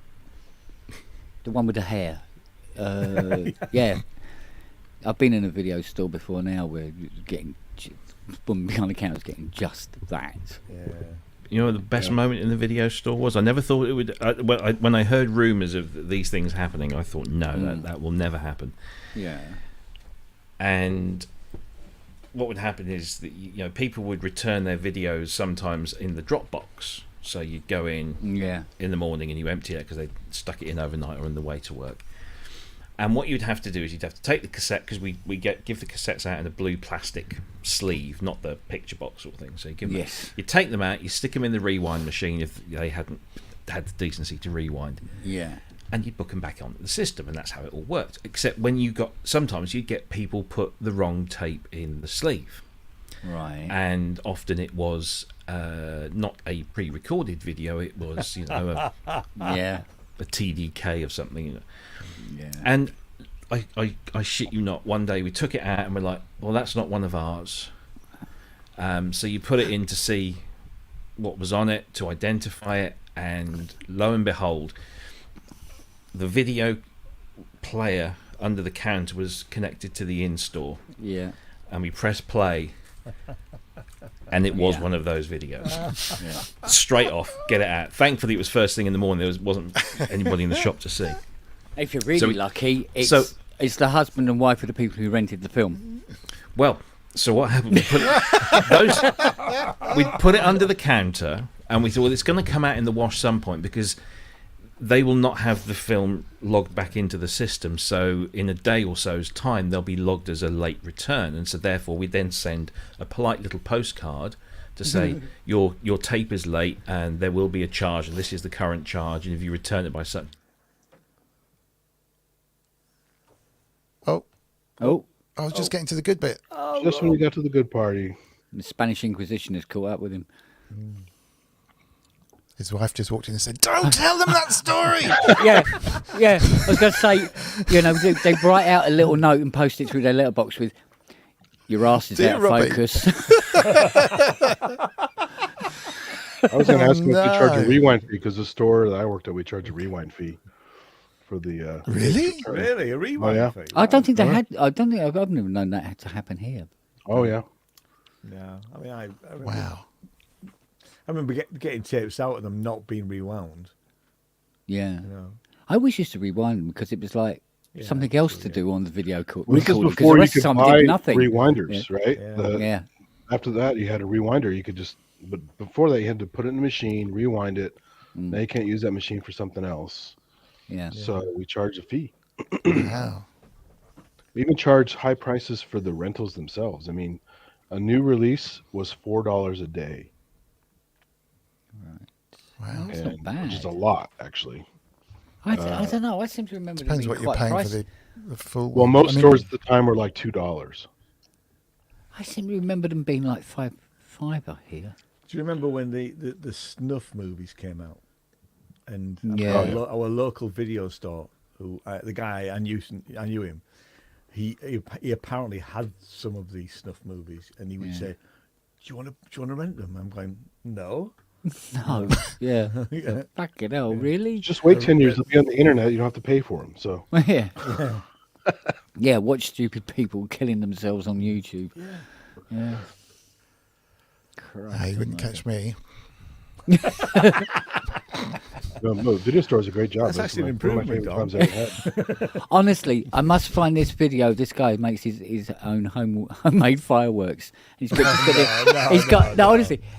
this little tiny tinfoil little cone on his table, and the little wick, and he's going right. I think I got the mixture right now, and so what we should see is just some sparks, and he just lights it like that, and it just goes bang like that, and he looks exactly like that afterwards. He's just going. Is this the guy that's missing fingers too? Yeah, I think so. Yeah, it's a famous guy who makes videos on how to do like anti-personnel stuff and fireworks and all that. He's got. I think put too much magnesium in there. He's blowing his fingers off and stuff. But it's just bang, and he's completely black-faced and everything, and he's burnt his hand and all this business. It's fucking hilarious. Scuba, that's great. So I must put that up on my Facebook. I think I must dig it out. I did work with a girl who used to do a video work in a video place, and it's a similar story to Robbie's, but basically a couple returned the wrong video, and it turned out to be them in the act, and they moved away in the end. It was a tiny little village in Wales, I think, and there was a huge kind of network of gossip and everything, and they literally moved house and moved away from the area. In the end. Do you know what? Even to this day, I'm not sure what the appeal of it is, because you can say, oh yeah, you can sit and watch it back. You go, well, you don't have to. You were fucking there. Yeah. Anyway, I don't know. I don't. Yeah, people are fixated on capturing a moment and not enjoying the moment. Yeah, it's just sort of, I don't see what the advantage is. I'm sure there is.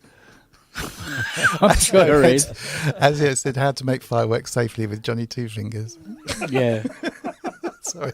Yeah, the guy literally was missing fingers. He makes these videos to teach you how to make this stuff. And like, he's the worst teacher ever. He's blown his own fingers off. It's unbelievable. Yeah, he's making like napalm, homemade napalm. Yeah, but the funny thing was, one of the things he said, so I put a cover on the table, just in case and everything like that. I don't want to burn it, right? And it's like one of those plastic party table covers. It's like with this fucking bomb sitting on it. It's like, what the hell? And it's just almost just little bits of tin foil. It's gone. It's just the heavy southern accent, right? Is it the? Yes. Yeah, of course. Yeah. And also not an awful lot of hair now. Mostly on the front, gone. But his face was all black and everything. It was like hilarious. It's like the guy that Dom was using earlier. Yeah. Exactly. Yeah, exactly. Yeah. Hilarious. My God, man. Yeah, people are nuts. Darwin Award. Yeah, exactly. Oh man. Wow, Robbie's really gone. Has he had a power cut or something? I guess he might have done. Yeah. Yeah. I thought his Wi-Fi's gone down. Just let's face it. That happens. That happens here anyway, in East Yorkshire. Suddenly, this sort of time of night actually is usually when it happens. It'll just literally, you're watching telly and it'll just, your Wi-Fi disappears. Yeah. Good old BT. We get a lot of power cuts. I think a lot of the power gets distributed above ground on pylons around in the countryside next to big trees that are always kind of falling down and stuff. Yeah. Compared to when I lived in London, where we really rarely get any power cuts at all. You get quite a lot, but oh yeah, I mean round here because it's technically the big smoke has made its way out here, so we technically inside London. I think the last time we had a power cut was 1976. Yeah, exactly. Yeah. It was a real shock when we moved here. I was like, oh, and then when I rang up, I wasn't complaining. I just said, is this normal? And it's yeah. Basically, you live in the countryside, trees fall down onto lines all the time, and that's just going to happen, So 5 or 6 times a year, probably we get a power cut. Yeah. Usually, everything just switches off and back on again, which is pretty bad actually, because you get a massive thumping great spike that pops your speakers and stuff.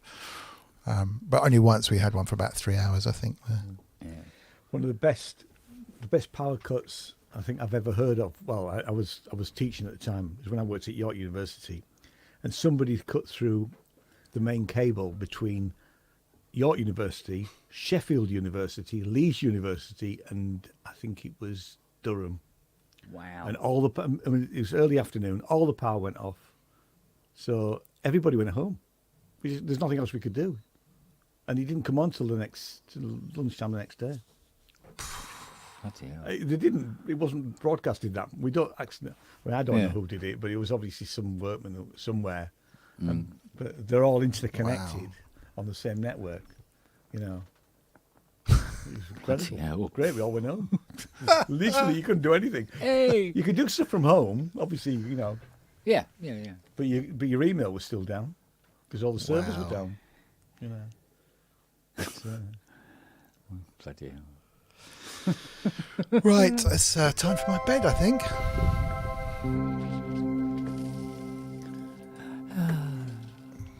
Yes, it is knocking on, isn't it? Yeah.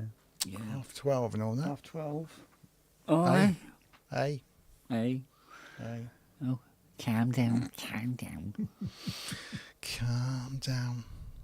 I got a dinosaur. Oh, I like the dinosaur. Ah. Because there's nothing cuter than a prehistoric animal, is there? Yeah, it's a shame it doesn't claws, especially a and green teeth. one. Yeah. Yeah. Now I've switched the effect off. This is exactly what I really look Yeah. like. He goes, it's my Auntie Barbara. Hi, Auntie Barbara. I think this is definitely my favourite of them. Yeah, I really, especially It's after watching that video today. It's the fabulous white teeth that seem to have survived the blast. Well, he wasn't smiling when it happened, so. Oh man. It's pretty cool though. I must admit. Okay, right then. Let me turn this off somehow. Is that so? Is that what filters are those? Do what? It's made by Snapchat. It's called Snap Camera, and basically Snapchat made loads of money, and they've been putting their money into kind of real time stuff. So it plugs into StreamYard, or what is it? It's it plugs in to basically it's a bit like OBS. So you connect a camera to it, and then the other end appears like a camera that you can then connect to. If you see what I mean. Okay. But I've used the apps, the Snapchat app. They're pretty fun. Yeah, this is there's a whole website where you can design your own ones, and also it's called Snap Camera though, and it's an app on the PC and the Mac. So I guess it uses similar things to the. There's some music ones too on there. The one you had, you could actually do like music creation with your camera. Oh wow! And I tried to load it once, and I had an error, and I couldn't. I just decided to give up on it. But yeah, you could do something with not just with your face, but some interactive music thing with it was just kind of clever. Wow, I think this is because you've got a bit more power in the computer to do sort of some of the faces and stuff. So definitely, yeah. Better. There's a whole load. They're putting loads of money in.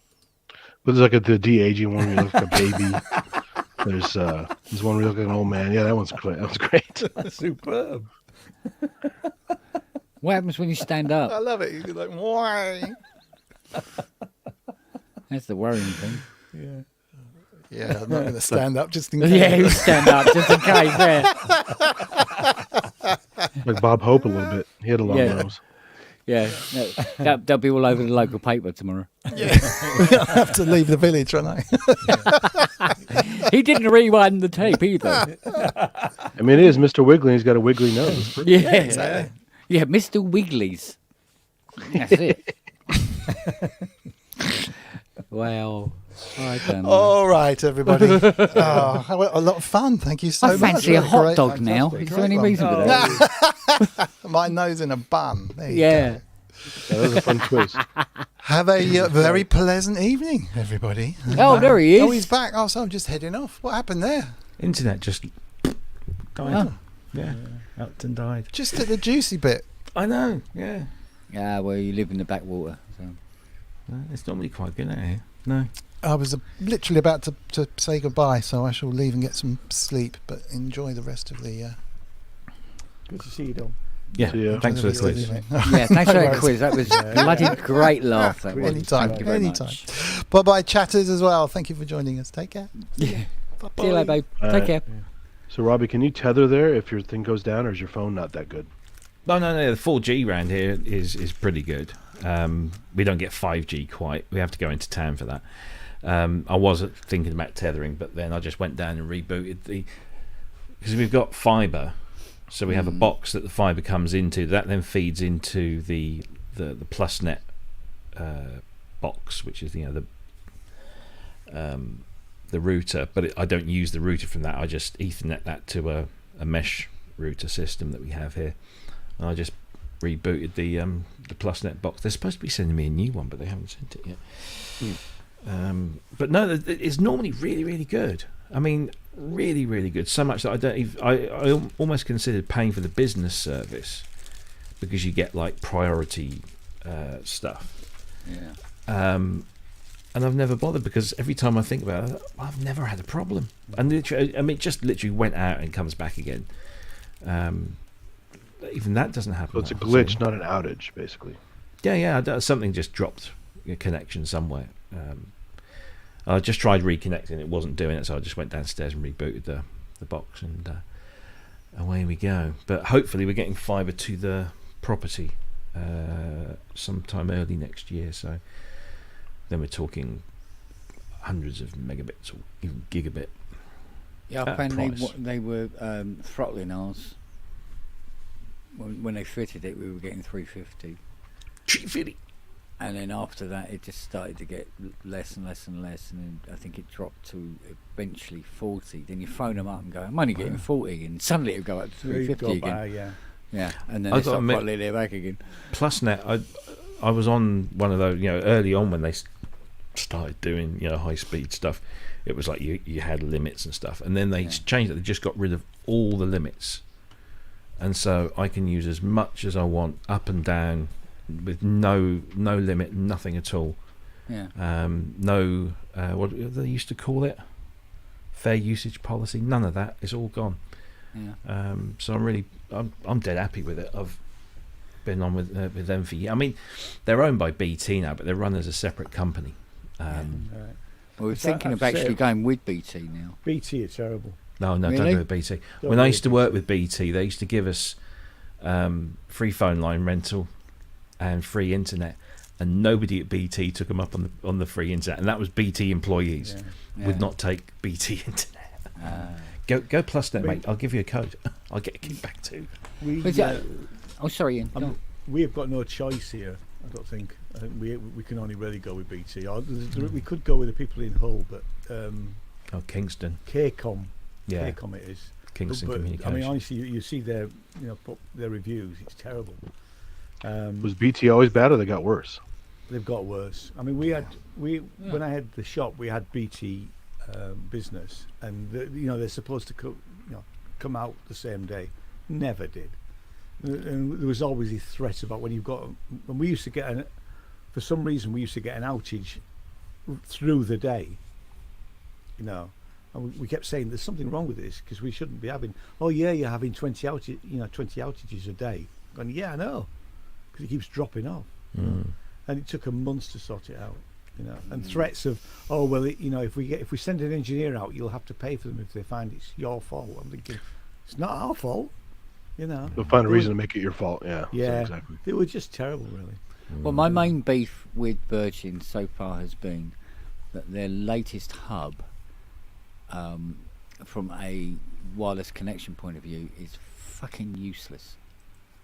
I have to have routers all over the house. Yeah. That's the only thing. But now I have routers all over the house, so it's all right. So the iPad, for instance, is never more than 8 foot away from a router hub. But it's like all this is all RJ45 directly downstairs and that. But yeah, so I mean the old router we had was just a little black box, nothing special. I could be in the workshop all day, and I've got perfect internet down there via Wi-Fi. Now I have to have a router down there, which is RJ45 cabled all the way down the garden to the workshop from the front room. I was hiding cable for like fucking all day long. I stick it in there through the wall there and all that. I used to have, I still have got them. I don't use them anymore. I've got the Apple Airport Extreme, and then the smaller one, the Airport Express or something. I don't know. And I had two of the Airport Expresses and one the Extreme. The Extreme was downstairs in the front room, and then I had an Airport Express up here and another one somewhere else. And it was okay, but then they stopped making them and stopped supporting them. Apple just kind of withdrew from the whole market space. Yeah. And because it makes it sound like we've got a big house, it's just the way it's laid out is like we've got a conservatory at beyond this window, which is where it's like our dining area. But the telephone point's the other side of the house, so that's where the router's got to be. And because I rent, I can't drill holes and put cables up and stuff. And then somebody said, "Oh, you should get a mesh system." I was, "Mesh? What's that?" And it only cost me about £100, I think, for these 4 little white cubes. And instead of having different, wireless access points around the house, which would all have to have their own Wi-Fi names and what have you, this is just one Wi-Fi thing, and these mesh cubes spread out around the house and give huge amounts of coverage. So nowhere in this house can you be without getting the internet and you know, really good. I'm streaming, you know, video downstairs in the conservatory. Plug Is them this the into one the that wall? yeah? So no, what, into the main sockets? Main sockets. That's no. the one I use. These are little It's not white that cubes. system. No, these are little white cubes that stand on their own, and Is basically it PoE? It's Power over Ethernet. No, it's each box has its own little main socket. It does, okay. Yeah, so you take the first one, and they're all the same, but you just take the first one and you plug that one into your internet router that's coming into the house. You plug that in, and then you set that up, and then you press the button on the next one. So you place the next one in, you know, wherever you want to put it. Press the button, automatically pairs, and stretches the Wi-Fi to that point, and then you just do the same around the house, and basically they all interconnect with each other and deliver one kind of mesh signal across the whole house, like upstairs boosters. and downstairs. It's weird, yeah. And each of them have got Ethernet ports as well. So like my Mac here is connected to I've got one of those cubes just over there. This is connected via Ethernet to that cube, but that cube is connected via Wi-Fi to downstairs. But the signal's so good that I get the full bandwidth of my internet. I can get good, like 68, 69 megabits per second. Because we had something, it's not quite the same, but you plugged them into the wall. It used the electric circuit. Oh yeah, my mother-in-law's got because some of we had. I mean, it was above the shop, and because obviously the router was right near the shop window, and the layout of the building was horrendous because it was actually above the shop next door. Was our rooms, upstairs rooms, with great big thick walls. So you know, in the far rooms, there was no Wi-Fi. It wouldn't work. So we just bought 2 of those, same sort of thing, plugged it in, and then you could put an Ethernet cable into it, you know, and you plug it in, and then it did the rest of the area. You know? Yeah.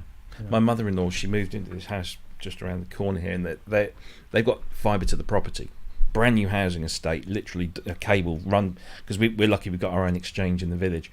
So they ran a cable from the exchange into this housing estate. So every house can have up to 300 megabits per second, or no, actually 600, I think now, if you pay for it, of course. Yeah. But the thing is, they put the cables and the boxes for this all to come in. They put it in the little cupboard under the stairs, and in the front room, they've got there's a wall panel with all your telephone sockets, and there's a satellite socket that's connected to the dish that's on the side, and then there's a regular TV aerial socket, but there's no flipping Ethernet cable connected to the cupboard under the stairs.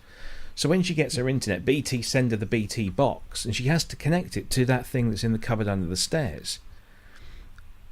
And if you want to run a cable, you've either got to run it across the floor somehow, which is laminate wood, so you don't want you can't stick it under, or you have to run it like, you know, by the time you've gone down the hall, up around the kitchen door, back into the front room, and then all to the other opposite corner of the front room for the TV, where she has her BT box and everything. Masses of cables.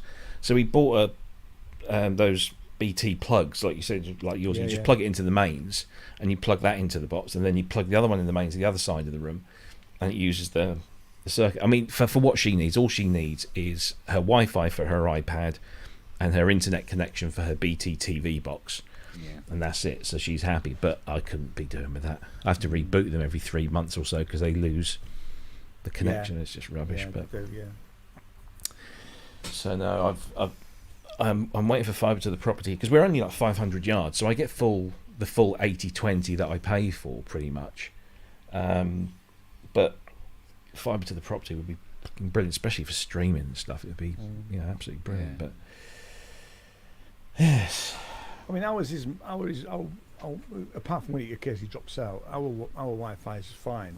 You know, I mean, but I don't have teenagers here anymore playing games. If the boys were still living at home, you know, then we'd have to do something else because it wouldn't be good enough.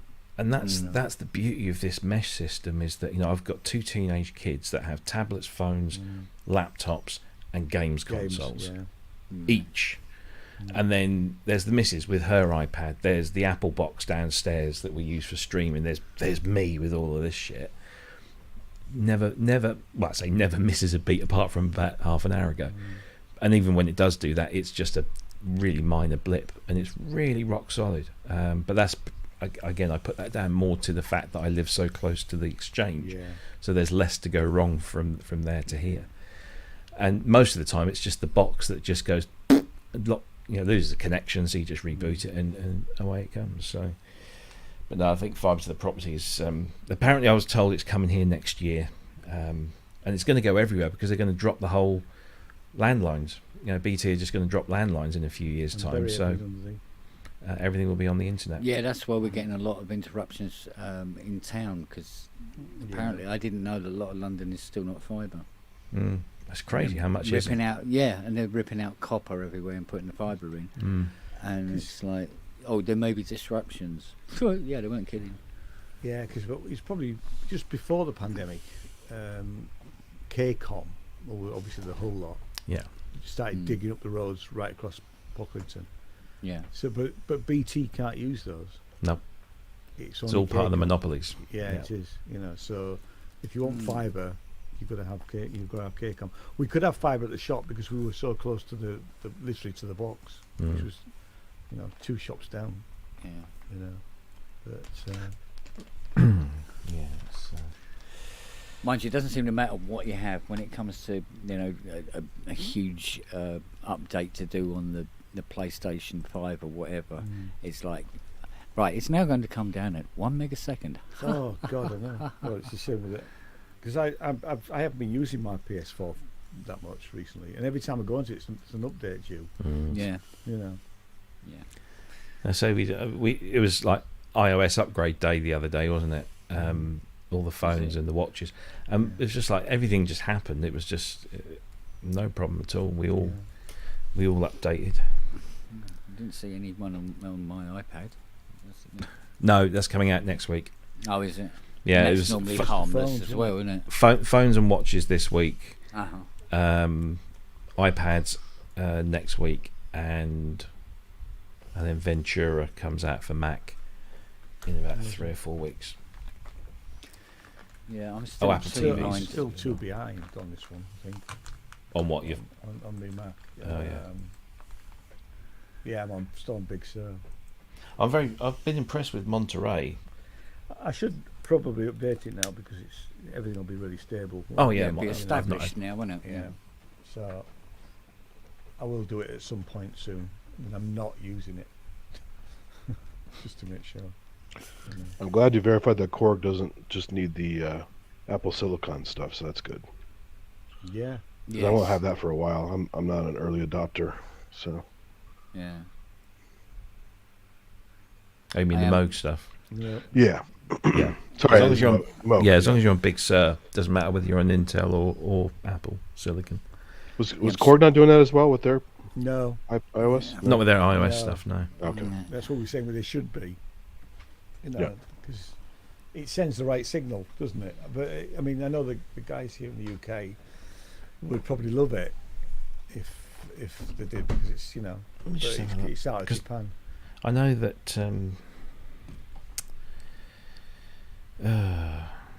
see the CMI app. we got this tech support call or tech support email the other day, and Peter Vogel emails me and says, I didn't even realise this ran on Macs. And I said, oh yeah, because it's an iOS app, and the guy who he pays to keep it up to date has obviously done something, but there's no wrapper for it, so you can't use it as a plugin. I'm just having a look, see what Korg stuff. Korg. There is some way, I don't know whether it would work with the Korg stuff, but there is some way where you can use an iOS app with a third-party piece of software to run it on a M1 or M2 Mac, but I haven't really looked into it because, No, they always tend to be a little bit flaky in one area or another, don't they? How do those scale when they're on the Mac side? Because I haven't made iOS apps for years, but you used to have to make a low-res and a high-res graphic to make the interface work, and I guess they must have changed that, but there was a limit to your high-res part. The Model 15 is great. Yeah, all the Moog stuff is... Yeah. So you blow up on a big screen, it looks fine, it's not weird looking. Yeah. Yeah, it scales. So that's model 15. Yeah. And then you just, well, you can't. So I can't scroll show through. you, but I'm just scaled it full size on a 26. Sorry. Hey, Those that left myself hanging on here. you've got no jaggies on it. There's none of that sort of stuff. It looks great. Yeah, That's good. Yeah, it works really well. But no, the Korg stuff isn't showing up in the Mac store, so that obviously hasn't had anything. Which is, they ought to, really. Yeah. They all, I mean, all of the. So look under Korg ink. No, it's not there. So you all ready for tomorrow, Jim? No. Nope, that's good. Always That's handy. good. That's a positive thing. There you go. Just enjoy it. Yeah. Andy said he was woefully unprepared. Yeah. I'm beyond. Embrace the woefully randomness of it all. Oh, it could be very random. That's cool. That's cool. It could hurt people. No, it won't. It won't. It'll be great. I mean, have you been to ones where guys just totally went, shit, and just kind of flubbed it? Yeah, I have. Yeah. I mean, there's usually somebody at the York one like that. There was a guy who literally came one time and he did some. I can't even remember what he used, but he literally sat on the floor on the stage and he said, "This really might not work."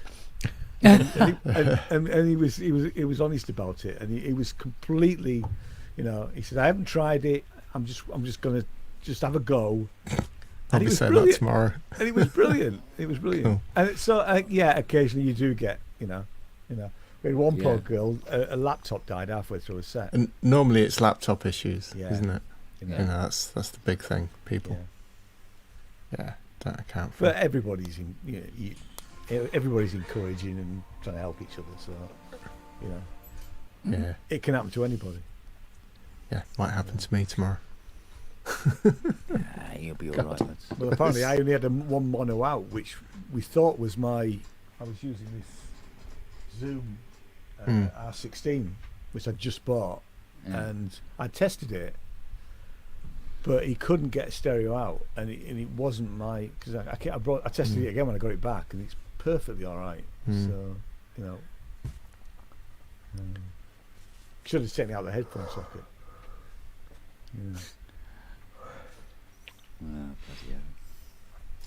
Well, Jim, what percentage of yours are like pre-made loops on those boxes versus just live input?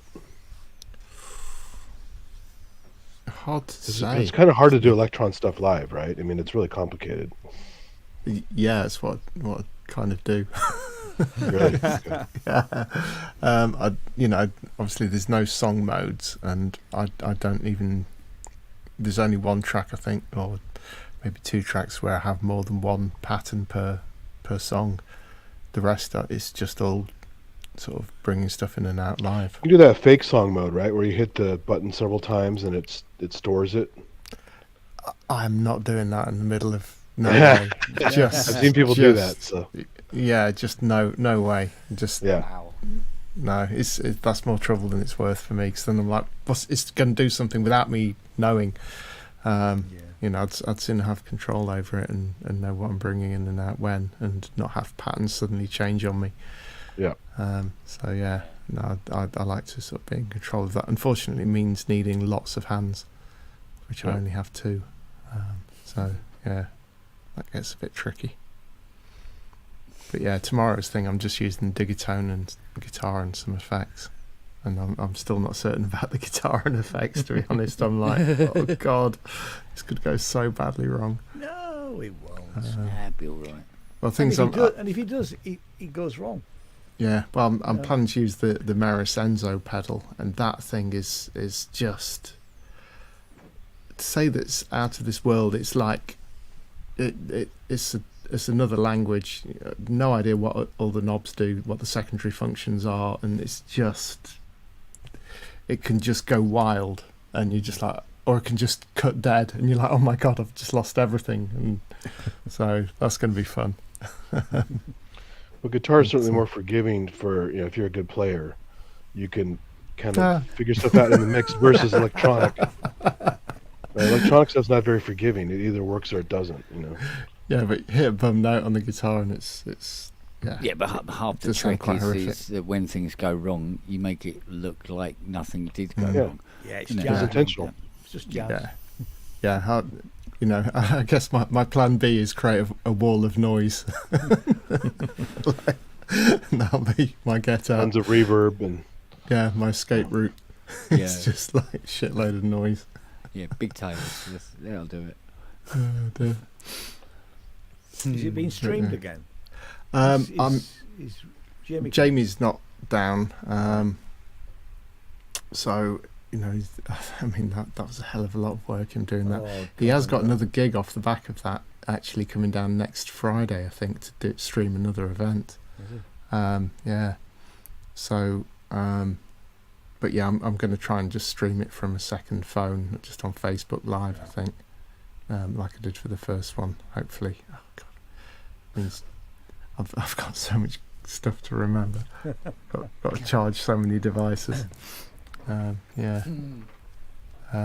Asiod's asking what the pedal's called. The Meris Enzo. It's a synthesizer pedal. So it's and it's just completely uncontrollable and unfathomable. But it tracks well, like the Roland stuff does. Yeah, it tracks pretty well. Occasionally it'll pick up on harmonics, so very occasionally you might get a major third when you're actually sort of, it's just, it'll pick up on the overtones of a string, just like anything that tracks. All capable of that. Yeah. But yeah, on the whole, it's pretty good. It's still damn sight better than going on stage with a GR 500 guitar synth, isn't it? Yeah. Which has a habit of doing, oh look, a tree. What was that? No, concentrate on the notes. No. The tracking on the 13-pin guitar I have is pretty good. And the old PG380 Casio with the built-in synth and the MIDI is pretty good tracking on it. But I heard the new stuff is actually pretty good without all the fancy stuff. I mean, it's just listening. It's not just pickups anymore. It's actually just listening to the signal. And it does a pretty good job at discrete, breaking it up. Yeah. Mind you, I mean, sometimes it actually really does pay to really throw yourself in the deep end. If you're going to walk the tightrope, make it a really, really, really thin wire, because then when you do get a thick wire, it'll feel easy after doing that. It's like me with the Rolly. I mean, it's sort of like, I'm going to learn how to play this Rolly. Okay, I'm going to learn how to play chords and bash out chords on it, because it's hard enough playing it just single finger. We go, no, I do the chords, buddy. I'm getting there and I'm banging out chords and trying to work out get the muscle memory. Because the distance is slightly different from a normal keyboard. Oh my god, it sounded so fucking awful. Oh yeah, for a week it was like, might as well have been banging it with my forehead.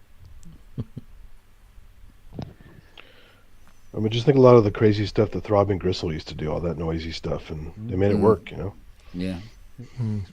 Those pedals that Chris Carter made, wasn't it? Yeah, exactly. Gristleizer and all that. Yeah, that was the... Yeah. So I've were nutty. Yeah, I've been messing around with my pedal board, so I've got it. So going into the Meris Enzo and then stereo out, so I'm having stereo distortions. So I've got an overdrive, a Vox Big Ben overdrive on one side and a Boss DS1 on the other. That creates like this really cool sort of sound field, especially on like distorted synth stuff. It's just like, whoa. Yeah. Really weird, but again, pretty crazy. And then I've got the what was it? Electro Harmonics Stereo Memory Man with Hazarai, which is really good. What is a Hazarai thing? I have one, but I didn't read the manual on it. What the hell is Hazarai? Well, I've forgotten what it means now. It's something really inane. Yeah, I'm gonna have to Google it now, but I think everyone who's had the pedal has Googled it at some point. Pretty much, yeah. I'd probably do when I first got it. Oh, that's it. Yeah, it's Yiddish, isn't it? So what does it mean? Junk food. Of stuff. Yeah. Well, the word Haza by itself is like glutton or pig or whatever. So basically, yeah, junk with extra junk. Yeah. But yeah, it's an awesome pedal, especially in one of the modes where you can step on the second foot switch and get a reverse delay momentarily. That's like really nice, really expressive. And then on the end of the chain, I've got the GFI Specular Tempest reverb pedal, which is just lush. But we're not going to hear any of this, are we? No. It's going to be a wall of noise. Yeah, mate. Just really big it up then. We won't know. We won't know. It's just go. It'll be insane. You know. But yeah, then I've got the Digitone doing some, unrepeating stuff. Yeah. Lots of probabilities and things. So yeah, it's going to be some weird ambient thing. Yeah. Sounds right up my alley. Cool. Yeah. Get it recorded off the desk. I must admit, I really must sit down and have a crack on this Timberwolf, you know.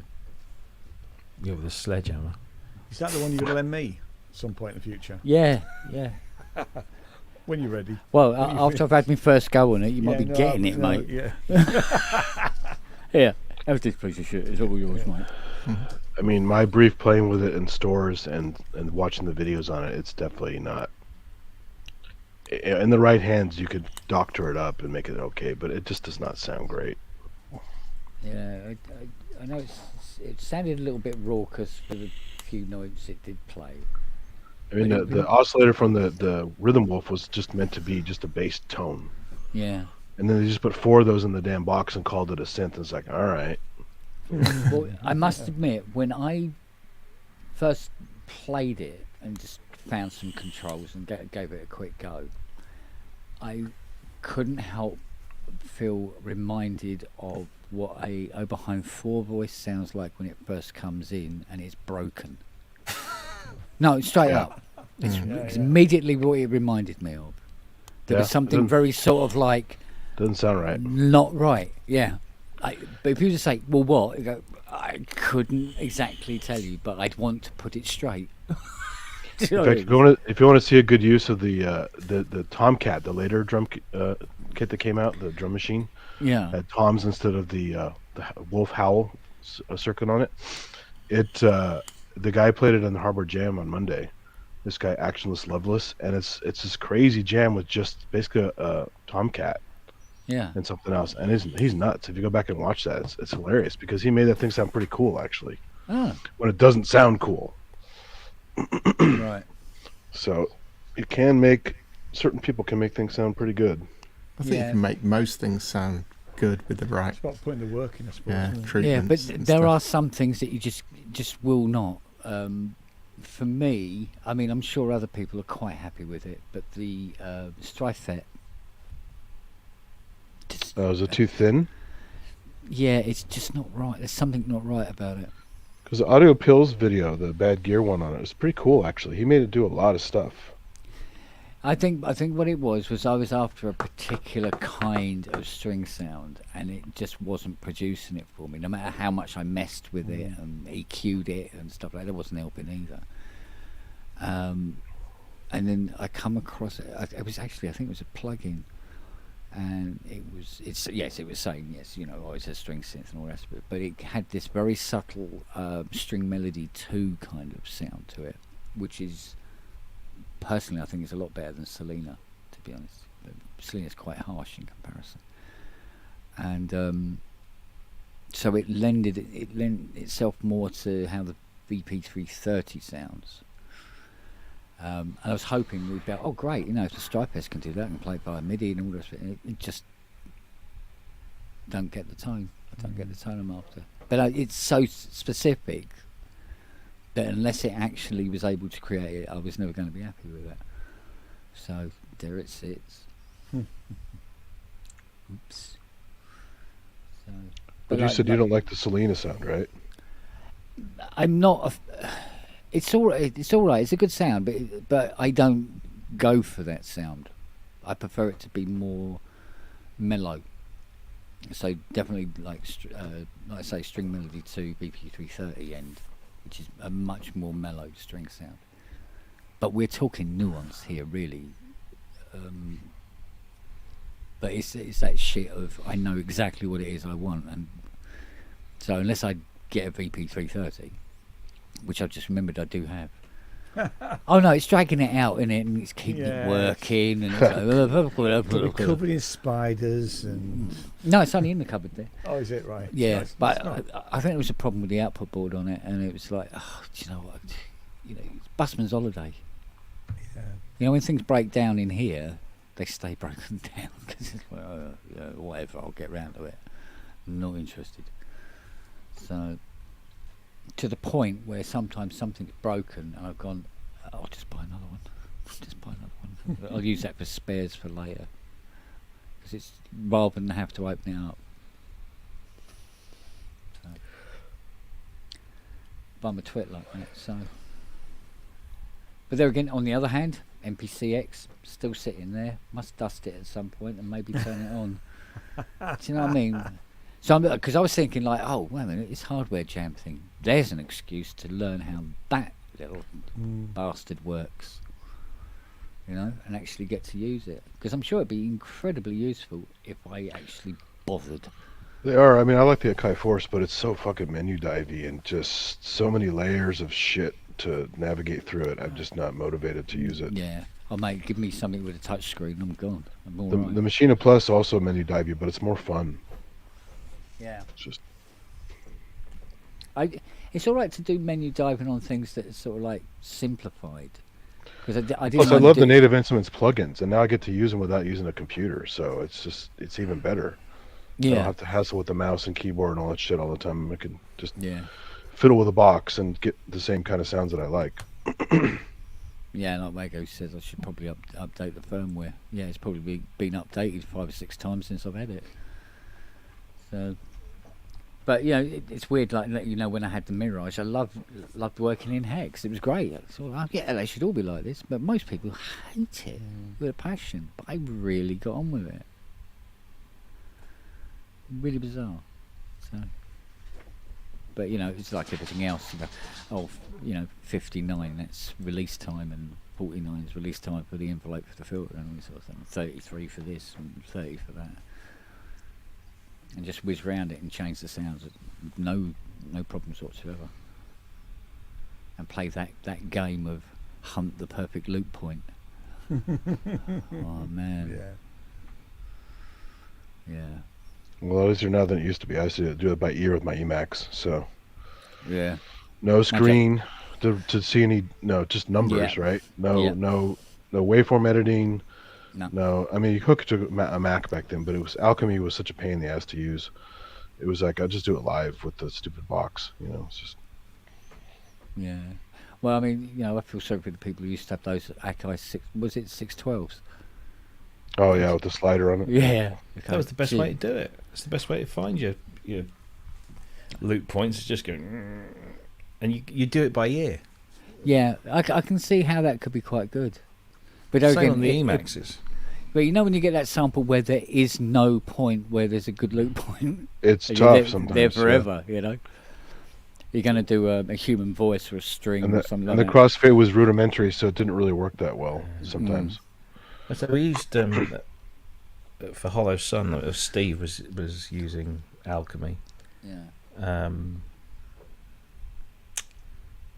And I was using a PC equivalent. I think it was called 0x Looper or something.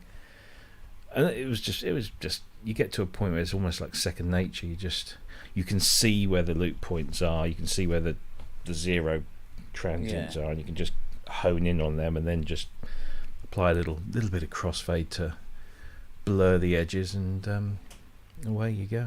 Yeah. But, Yeah, it's an art. I'm sure, to this day, I'm sure that if Moog really tried really, really hard, they could have found a better loop point for their white noise in their memory Moog. With a little bit of work. And the same goes for the Oberheim. The Oberheim OB8 is exactly the same. You go, like this. You go, really? Man, it's only 2 transistors, guys. You got bags of fucking circuit boards in it. Just put a noise channel in. Bloody sample loop, for Christ's sake. What's it all about? With a click in it. Oh, fuck's sake. I guess no one ever complained. I don't think many people noticed. When I said it to Dave Spears, right, and he goes, fuck off. I said, go and have a look and listen to it, isolate it, open up the filter and listen to it. And he comes back to me about 5 minutes later, phones me back and he goes, fucking hell, how come I never noticed that? I said, because nobody pointed it out. I said, now you're ruined for life. Yeah. Yeah. Oh, bloody hell, what a mess. But there you go. Actually, I'm trying to think what I've got to work on tomorrow. There's something vaguely unpleasant, if I remember rightly. I've got my VAT to do tomorrow. Ooh, that's vaguely unpleasant. Yeah, in a actually, not vaguely way. Actually, I think I'm due a refund this quarter. Though. Steady on. Business has been so shit that, Yeah. I have bought more stock, but I'm sure the government will go, well, that's tough shit anyway. We I should win the money. actually don't like when they give me a refund because I always think, oh God, they're gonna look harder next year. Look harder next year. Yeah. I'm happy to pay. I know that one. Yeah. Oh man. Yes. I've got to put. Yes, I have to put a computer into a Chroma. Well, I have 8 computers to choose from, and I'll pick the best working one, and then take it from there. What else? There was something else really quite. What was it?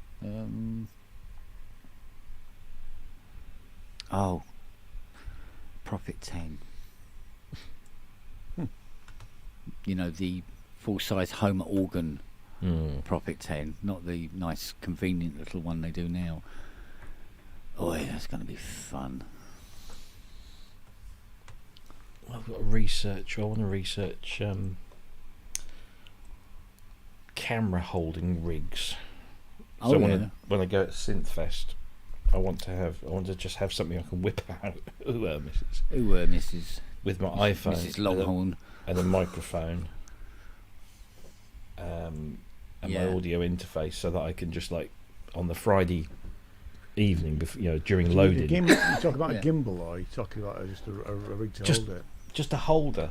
I've seen Nick's one. Yeah. Which is just like this double-handed thing where everything's in the middle sort of thing.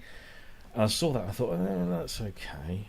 And then I saw another smaller one that actually looked like the right-hand side of an SLR, but then you just clipped your phone in, and it had a little Bluetooth shutter button thing and a cold shoe on the top, so you could put stuff in. You don't fancy one of those ones that go round your waist, then?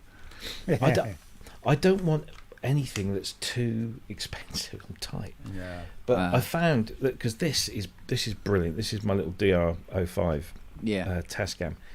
It's also an audio interface, 48 kilohertz audio interface. Nice. But it's also got a little tripod mount on here. Yeah. And what I could do is I could have something with the iPhone glued in like that, so filming, and then this sitting on the top because it's got a microphone, and then just a little lightning to USB connection to put it onto the phone. I tested that today, and that all works brilliantly. Yeah. And then I can then connect that to StreamYard and come in on the show on Friday and say, oh look, here's Philip Oakey, because he's normally hanging around like a bad smell at loading. What happened to your hair? Yeah. Did it hurt your neck? Why don't you talk to Martin these days? Now. Dear. I interviewed Martin the other day. Again. And because I was talking about the book, I said, I'm going to ask you, because it's a big chapter in the book and it's really well written, so I'm going to ask you about the split. And he said, "Oh yeah, that's great," and he was talking all about it, and he was really candid about it, and about how he actually felt, and all this kind of stuff. So I said, "Well, I've got to ask the question, because if I don't, is there any chance that, because I know that Heaven 17, Human League, ABC, and I can't remember if there was somebody else. They did a thing called the Steel City Tour about 10 years ago. And it was just like 3 or 4 acts going out and doing a number of shows around the country. And I said, "Are you going to do anything like that again?" He said, "Well, look, me and Phil have had dinner, and we love each other, and that has never gone away." He said, "We were best friends from a very early age. That's never gone away. I love him dearly." And he said, that thing that we did at the Roundhouse when we did travelogue and reproduction across 2 nights, or was it 1 night? I can't remember. He said, we tried to move literally heaven and earth to get him to do that, and it wasn't Phil's decision in the end. It was the management. Phil's management. I think he'd said that on one of the podcasts about the management. Yeah. And he said, but he said, don't rule anything out. And he said, well, I'm not going to spoil it because it'll come out in the podcast, but don't write that off just yet. That could be something. And Glenn is not at all precious about it, because Glenn is a Human League fan from the get-go. So he said if Glenn wouldn't be a problem there. So yeah, that's good. Yeah, it was. And he gave us a bit of he told a story that he's never told anyone before, which fab. So it should be a nice little thing. That got that to look forward to in a couple of months. So good stuff. You're a fan of China Crisis, aren't you? Just took delivery of that. I'm doing when they come to Pocklington. I'm doing their. Oh yeah. Sure. Nice. I'm just doing the auditorium, but I couldn't believe nobody signed up for it. I thought, I'll do this. They because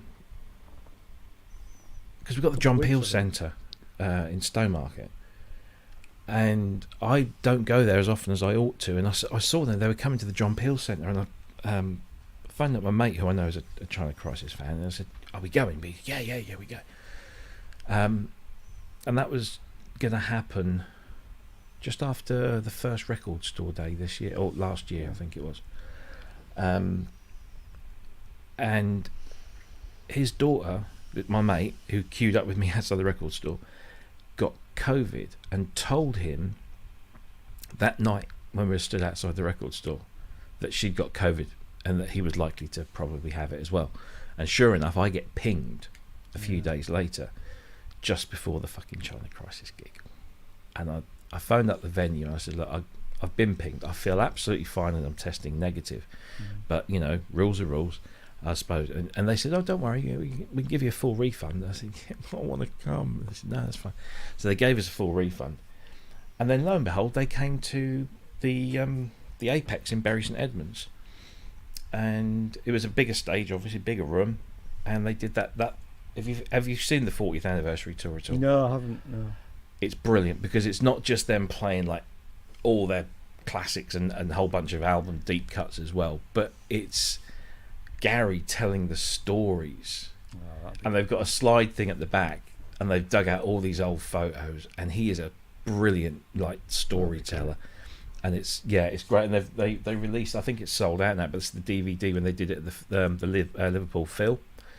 So it's it's like 2-hour set, and then there's a whole bunch of extra stories that they cut from the thing. So it's really, really good. It's a great show, really good. Well, this is, our auditorium is 200-seater, really intimate, so it should be really great actually. In that sort of environment. Yeah. I don't know if it's sold out. It should be.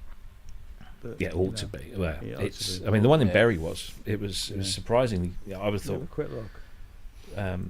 Because China Crisis were they weren't big. They were always on the cusp, weren't they, of greatness.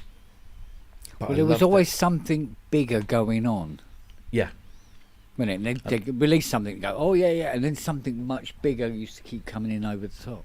Because It's the not sold tails. out. No, It's not sold out. Oh, no. get to that. Hasty Dixie's bloody sold out. Who? Yeah, exactly. Exactly. Yeah. There's No, no idea. The show is just brilliant. I wasn't sure whether it was just going to be sort of like a greatest hits thing, which it was, but much more expanded because they threw in some album tracks, and obviously they're still doing stuff, or they have been recently. And then they just threw in all these slides of and Gary's telling the stories and Eddie's chipping in, and Brilliant. it really, really was good show. Yeah, 6th of October. In other news, do we have a date for Jamie Oliver yet? No, because it's not happening. That's all gone quiet again. Somebody approached me. I can't remember who it was. I do apologise if they said, because I posted that video of Jamie Oliver with the new Rhodes Mark 8. Yeah. I was like, fucking Jamie Oliver's got his own studio. What the fuck? Didn't know this. And then somebody messaged me privately and said, look, I've got a friend who's friends with Jamie. Do you want me to ask the question? I said, yes, please do. And a few days later, I get a message back saying, I've heard back. Jamie loves the show. I'm like, huh? Okay. He watches the show. He likes the show. However, he doesn't feel like he's good enough material for the show. I said, oh, that's my decision. Yeah. We'll make that choice. We want him on the show. And so I said, look, if you can go back to him and say that, all right, fine, thank you, but, do keep us in mind. So he goes back and he comes back like a day later or a few days later and says, things have changed. He does want to do it. I was like, brilliant. So I gave him a whole bunch of dates and I said, just let us know. And we could, so he said, I'll get his person to speak to you. And then that was the last I heard. So I will chase it. I keep meaning there's a few that I need to chase up. But yeah, that'll be a good one. Yeah, because it does depend on who it is you're going after, doesn't it? Mm-hmm. I often find if you just literally go to the person. Yeah. Cuts out the management or the well, exactly. To be honest with you, even then, I mean, it's like trying to, with me trying to hammer my hands down to a date. David Arnold was cool because he said, yeah, go on in. Yeah. So he still wants to come back and do his second half and all. Good, yeah. So he's very keen to do that. The one I was going to approach Billy No Mates. Oh, yeah. Because she's got a new album. She just announced a new album that's coming out at the beginning of next year. And I absolutely adore her. I think she's amazing. That last album was superb. Oh, it's brilliant, isn't it? Yeah. And she does a lot of stuff on her own on a laptop with plugins and stuff, and then she, when she records like the album, she'll go to a little studio in Bristol, I think. Yeah. So she's clearly into technology and stuff. Yeah. Who knows? Catch them on a promotional, thing. They've got a new album coming out. And you can maybe so I'm going to try and get Billy No Mates on because I fancy her. Yeah, because even Fiona said to me, she goes, perhaps it might be time, Kent, for you to aim a little lower. I go, what do you mean? She goes, well, you keep going for like, Hollywood film composers and bloody Robert Fripp and Toya, and so, for God's sake, she goes, can you come in any lower? I'm going, well, that's not the point. I want to try and go after people that either if Ben and Robbie haven't got the opportunity to go for these people, then I should be going for these people. I forgot to mention, did I? I can't remember if I told you in private. I've had an introduction to a certain band's management team, and they don't sound like they won't do it. But we haven't actually asked the question yet. But they seem to be keen to do certain things at certain times. Unfortunately, right now they can't because they're on tour in America. But they're from Manchester. Aye. And they used to be called one thing, now they're called another. Mm-hmm.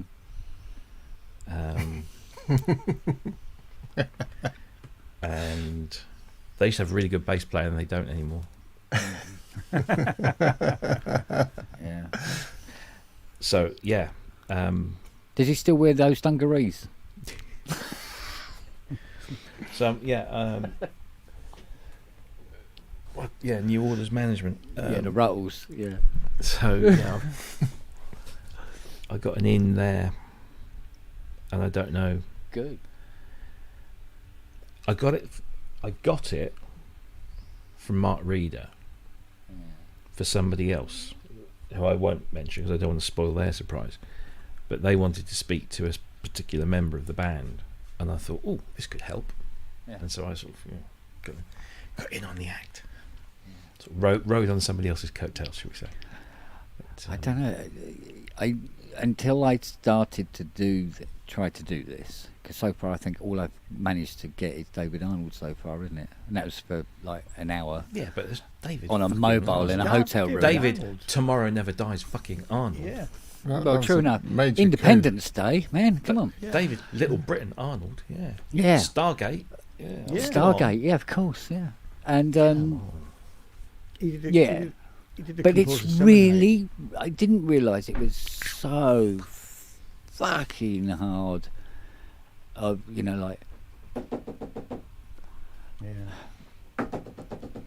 Yeah, okay. Weeks go by. Oh yeah, no, I forgot. No, not at the moment. Can you? It's just like. Yeah, but then like people like Steve Porcaro were just like. His answers were very brief, but they were all like, "Yeah, I'll do that. Yeah, that takes good." And then he turns up and he's the most delightful, verbose, entertaining individual. You know. Yeah. So, I thought Elliot Kennedy was excellent as well. I'm hoping Elliot's going to be around in Sheffield. Yeah, he should be. I know he's off to LA on Monday. Yeah. But he's doing this musical, isn't he? Yeah. His own musical. That's it. What's it called again? Empire State Dreams. Dreams. Yeah. Something like that. But I want to go and see his studio because I like going and seeing people's studios, but also because it's next door to the Human League. And then I might meet Joanne, and I might be able to propose to her eventually after 40 years. He's terrible around women. He really truly is. Shows us all up. Joe from the Human League. I had such a massive crush on her. Robbie. Still do. You still like this little schoolboy, aren't you? Yeah. No, well, honestly, if I would go cotton-mouthed if she was around. Well, to be honest, I'm still a bit of a mess when I see Toya. So. I'm like the same with Debbie Harry or Stevie Nicks, even to this day. Yeah, it's just Debbie Harry matches. I mean, I saw their first UK tour, and I was completely in love with her. Yeah, who wasn't? Yeah, literally. Who wasn't? Anyway, guys, I just came back on to say goodnight. Yeah, I should go as well. It's +1. There's testosterone fest that's going on. Yes, I must calm down.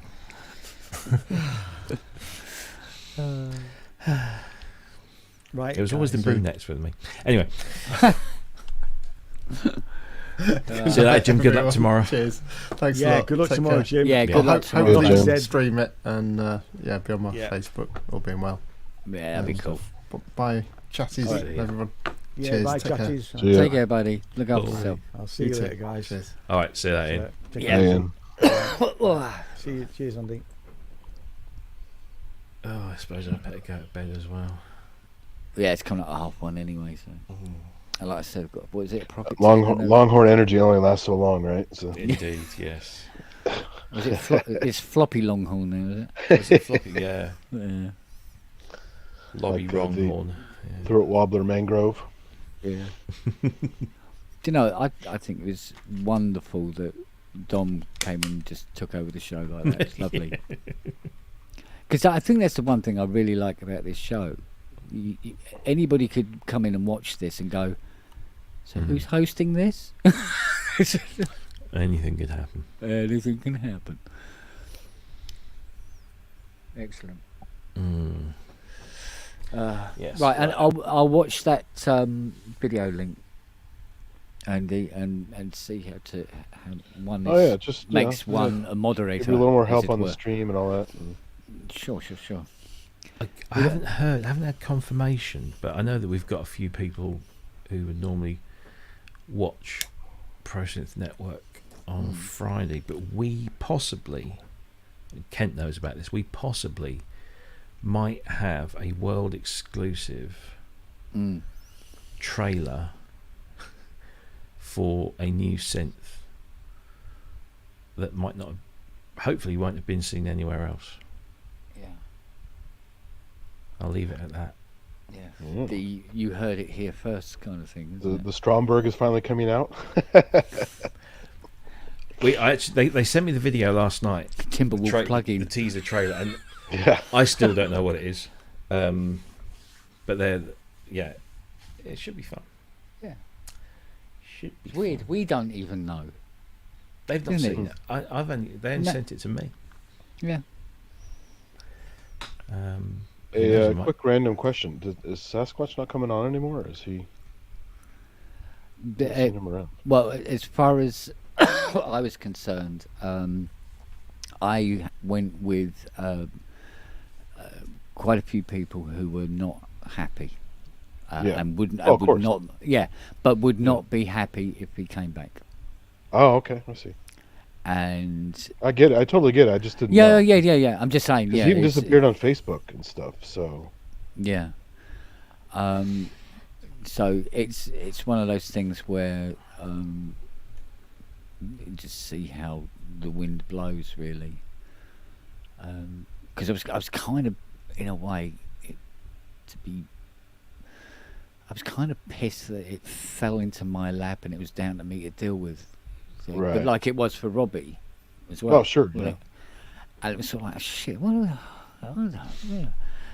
bollocks, do I have to do this? Well, like when Dave and I made comments on his original post on Facebook, and he took really no notice of it, and just all right, dude, I think that you want to stand your ground on this, then whatever. Well, yeah, I think that was the disappointing thing. I was really hoping that what was going to happen was he was going to capitulate, cut himself a really, really lovely big slice of that humble pie that was placed before him. Eat some crow, you know? and we could move on. It was like it didn't happen. It was like, and then I wouldn't say getting it in the neck. I would say I was being encouraged from some quarters about. Well, they made it clear that they wouldn't come on the show if he was. Right. No, I mean, I totally get that. Yeah, and I'm going, well, they haven't done anything wrong, so they shouldn't be penalised. Right, yeah. So it wasn't so much a flip of a coin and see, but it was more of a case of like the lesser of two evils kind of thing. There's the water's been tainted, yeah. Yeah. So so that's kind of how it went, and so it's gone a bit quiet, but yeah. It's one of those things. I just didn't hear anything official, so I didn't know what was going on, or if he's on a timeout, or what's happening. So. Yeah. I get the impression that it's not something that's going to blow over quickly. Yeah. In certain quarters, so. Yeah, I mean it's unfortunate, but then again, if you want to stick to your guns in those kind of circumstances, then you get what you deserve, you know. So. Yeah. I mean, I don't think the sentiment of it will be lessened over time. Yeah. So. And.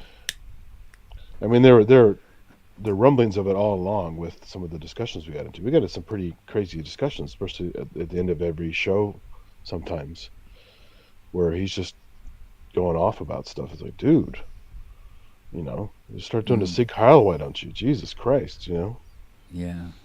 See, it's all very well. I mean, there's been, I won't go into huge amounts of detail, but there's been talk of cancelling and deplatforming or whatever, which is not the case. because, well, it's just not the case, because that's not what has really happened. But right, certainly not from a Process Network point of view. We had to make a decision. We made the decision. Yeah. But he's still welcome to come into the chat room as he Sure. always was. But obviously with Kent it's a different thing, and I really feel for Kent having to sort of make certain decisions. But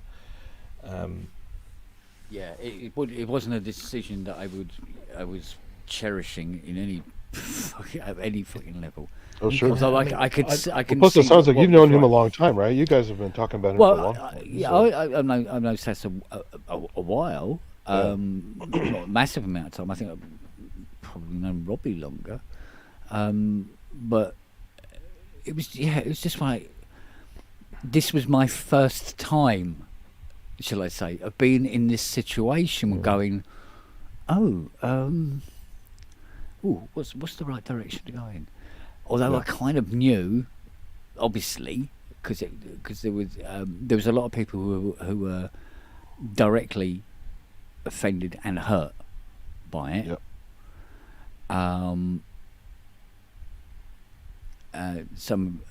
One particular person who's an incredibly close friend was really, really hurt by it. Sure. And that was kind of like, for me, a swinging vote. Yeah. You know, when a long-term, really, really, really good friend has been really, really offended by it. And because the thing that the post was so pointless anyway. Right. That's what annoys me is it wasn't really stating anything of any construct going to pick the at worst all, image to emulate. Yeah, I mean, heckin' hell. You see, yeah. The problem is that there are I'm not casting aspersions on anyone. But there's probably people in the chat right now, or have been in the chat on this show, or have been in the chat on PSN, or are in our community that may very well hold similar views to those that were expressed, but they choose not to air those views. And I'm hoping they choose not to air them because they realise that this community is very close and contains members of all walks of society. Exactly, yeah. Colours, very diverse. religions, races, genders, sexual preferences, whatever it might be. And they hopefully choose not to air those, because you can think what you want. We're not the thought just police. common decency. Yeah, if you're going to be in an environment where there are all these people, you don't come out and say a whole bunch of things that are gonna not offend.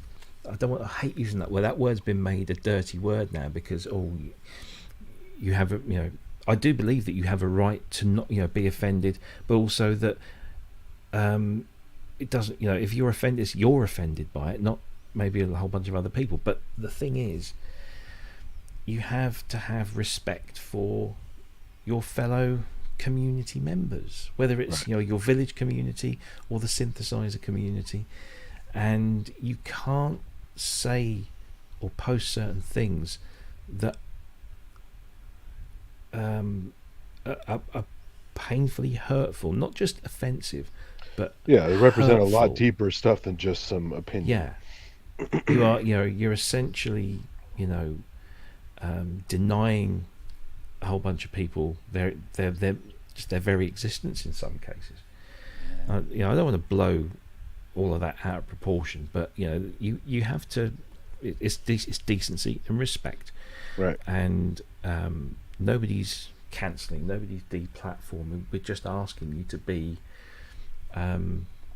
thoughtful, considerate, and respectful. That there are people that are different to you, that hold different opinions to you, or have different lifestyles to you, and it doesn't make them any less of a decent human being than anybody else. And the minute you cross that line and start airing some pretty awful views, whether you intended to or not, whether you thought about it or not, whether you did it as a reaction to something or not, you've got to turn around and say, whoa, there's a line, and you cannot cross it. Yeah, I mean, it's one thing if you just, you make a comment that's inappropriate, and then I wasn't thinking, or whatever their excuse is, but then to stick to your guns and just say, well, too bad if you don't like it, whatever. It's like, well, then you really are an asshole. Yeah. So.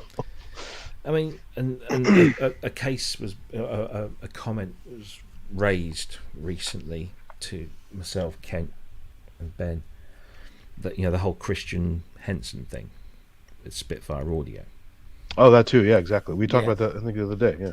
Yeah. Now, I mean, first of all, Christian Henson has done some incredible work, and he's been responsible for some really good, positive things.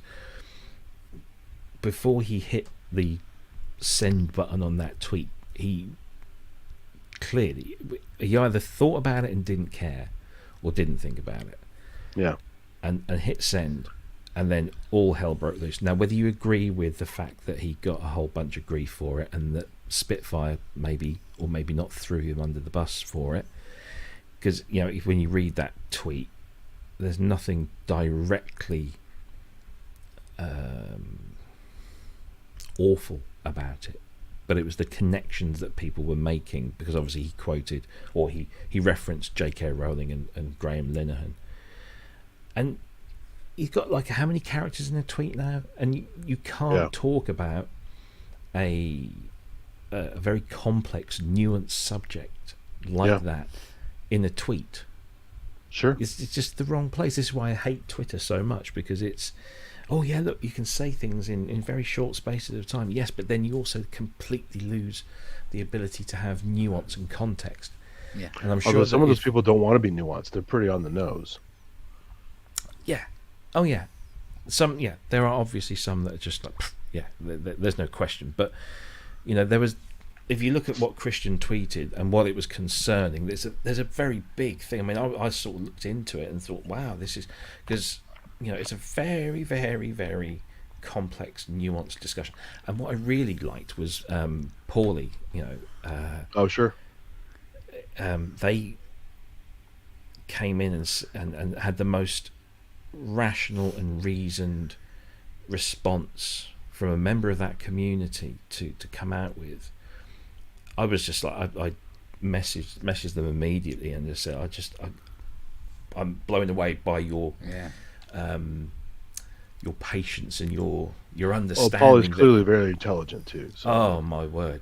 Yeah, absolutely. It still comes down to this thing.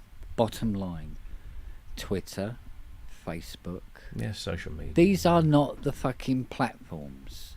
If you're going to discuss these things, you do it openly in a room, televise it even, but let people speak and meet at the table. This, posting fucking 144 character message up to it be allowed to be interpreted 7,000 different ways or whatever, because people will read something and make their own conclusion based on a lot of people will do it because they want to be offended, so they can have a go about something, and also find it. One of the problems with our society today, in my opinion, is that even if Christian had said, right, I'm not going to tweet that, I'm going to write a really long article that is going to cover all of the context and is going to explain in detail about what I think and all of this thing, and maybe he writes a 1,000-word essay on this thing, there are going to be people that will just see 2 or 3 words, and say, oh fuck it, well, you're not with us, you're against us, that's it, boom. There is in society today, there seems to be very little room for nuance and context, and it's just like, if you're not with us, you're against us, and therefore we hate you. If you don't, there's also no middle ground anymore. No, exactly. There's no common discourse. It's either you're on this side or you're on that side. There's nothing it's in the all centre. black and white, and and that's really that's one of the things that social media has really exacerbated. I mean, it's always been a thing. Well, that's why half this country's a mess right now, because the Trumpers are just completely on fire. Exactly, about insanity. If you're not for Trump, then you're against Trump. You can't possibly think anything other. You're either all or nothing. Yeah. And there's no room for nuance. There's no room for context. There's no wiggle room anymore to have proper discussions. And when you're not even considering him, you're called the never Trumper. Like, that's another insult. It's like, well, so what? You can't. But the weird thing with Trump was, he was a perfect example of presenting this kind of black and white attitude, was because from where I stood, from what I heard and saw and read about Trump, there just wasn't anything to like about him. Pretty much. I mean, but in a he nutshell, made it that way. He was going to be it was going to be a bad example of looking for middle ground, because there was nothing about that guy that was nice. But I mean, you look at politicians before. I hate using the term politician and Trump in the same sentence, but if you look at, I mean, Trump made people like W look sane and rational, and wanting for a better time. But if you look at the likes of, and I don't care what you think about them, but the likes of Bush the First and Reagan, and that sort of era of politics, not those particularly, but that era of politicians. If you disagreed with one of them, whether it's a Republican or a Democrat, or in the UK, whatever, if you disagreed, they would try and convince you through arguments and debates that they were coming from the right place. There would be room for discussion.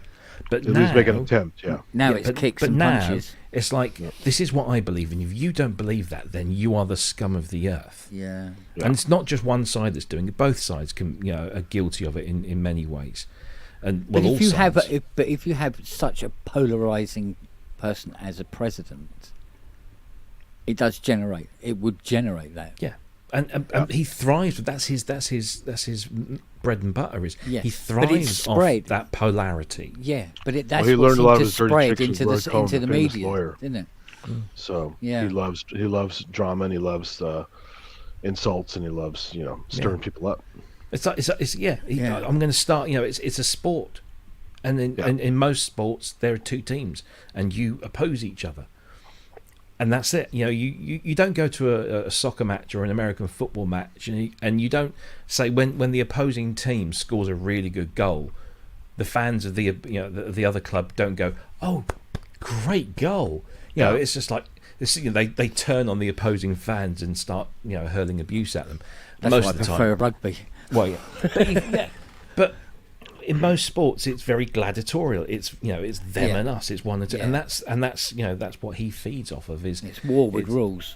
Exactly. It's you're with us or you're not, and if you're not with us, then we hate you, and we don't care what you say. There's no room for debate. There's no room for nuance, and it's a very, very scary place. Yeah. Well, but. So to answer your question, I mean, well, what can you say? That hasn't already been said. Yeah, no, it makes sense. I just wanted to double check, because I'm not always completely tuned in, and I was curious what was happening. So, I mean, it makes me laugh that I saw all of these tweets and posts, and I say it makes me laugh. I don't mean that in a disparaging way, but lots of people were saying, "Well, I shall never use Spitfire audio products again." Because of that one Christian Henson tweet. I'm never going to touch Spitfire audio. I didn't realise I was buying stuff from bigots and blah blah blah blah. The thing is, I know for a fact that there are people in this industry who make things that people buy and use willingly, that have views that are not aligned with, say, my views, totally, or maybe your views. Yeah, but they don't go out there and just like fling it out there, and. They if they want to say that within their little bubble, their little group of friends that all have the similar sort of thing, they're fine. That's free speech. You can do that. And we love freedom of speech. What you're not, what that doesn't give you is freedom from consequence of free speech. Yep. And if you're in business and you make a controversial thing that's going to turn a lot of people off your product, whether you got the point across or not, you're going to suffer. And that's why, you know, lots of people see it, so they threw Christian under the bus. I'm sure, well, because he's Christian has shut his account down and hasn't been heard of since, which is a shame. Well, like Uli too, where his business model is to basically rip off all these classic synths, you know. That's, people still buy it. I still buy some of the stuff, but I mean, it's not really ethical. Yeah, people hate on Uli Behringer because of his business morals. Yeah.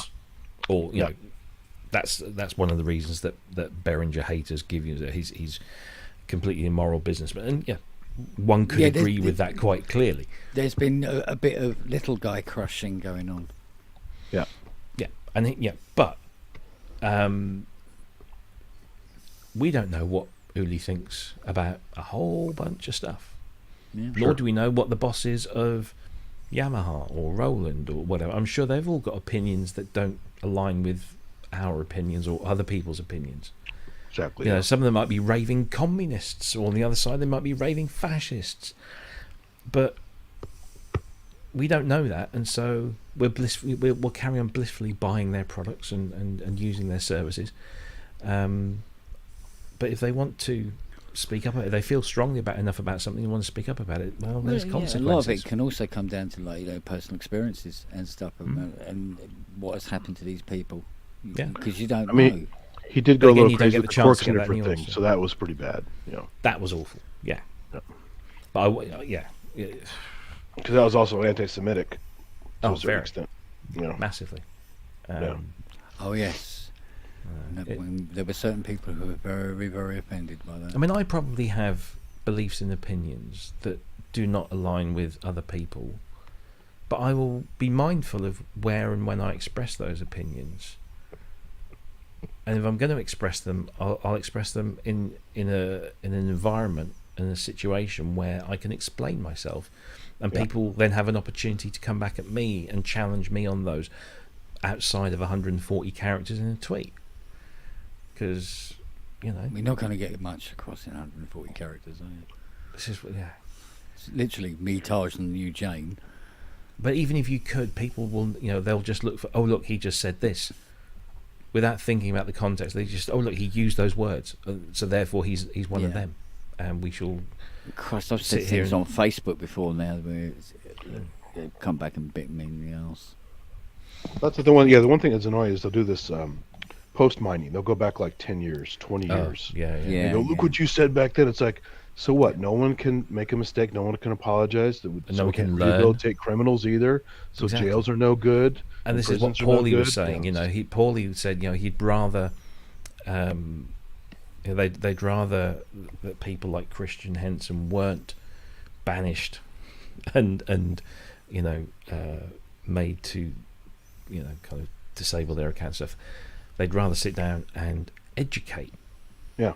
And at least make the attempt and see what happens. Yeah. Why do you think that? Let me tell you why I think that's wrong. And here's some, you know, some evidence, or here's some facts that, you know, I can show you that maybe show you what you're saying is not right, or is unfair, or is incorrect, or unfactual.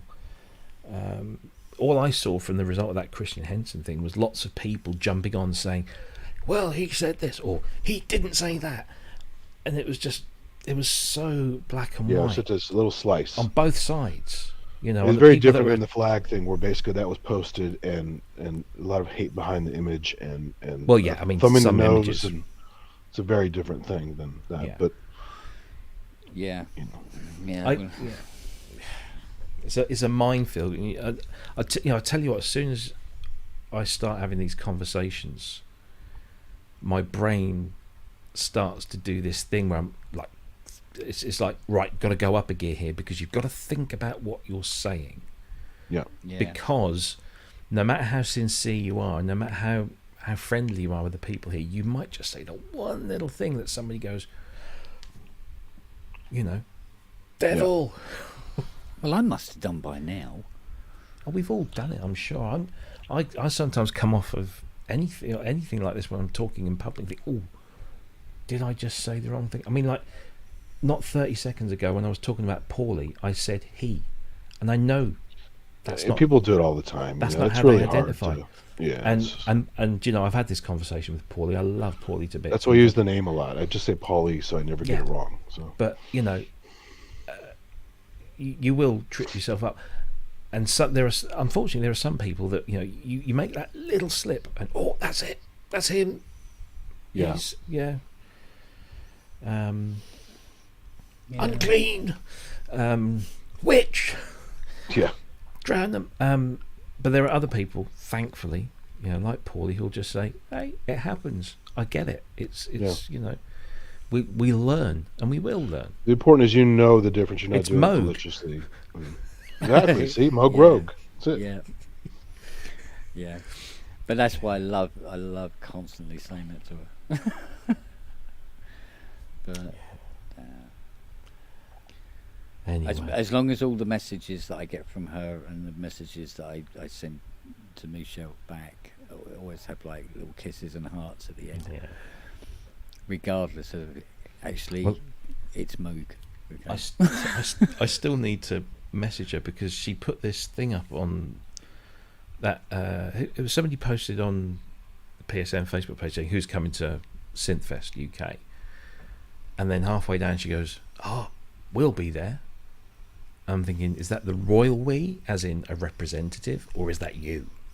Because if it's you, I'm getting a picture. I'm going to be the meat in the Arp and Moog sandwich, because Dean is definitely coming, so that would be great. But yeah, and speaking of the name, imagine if people said Pierleman, right? Yeah.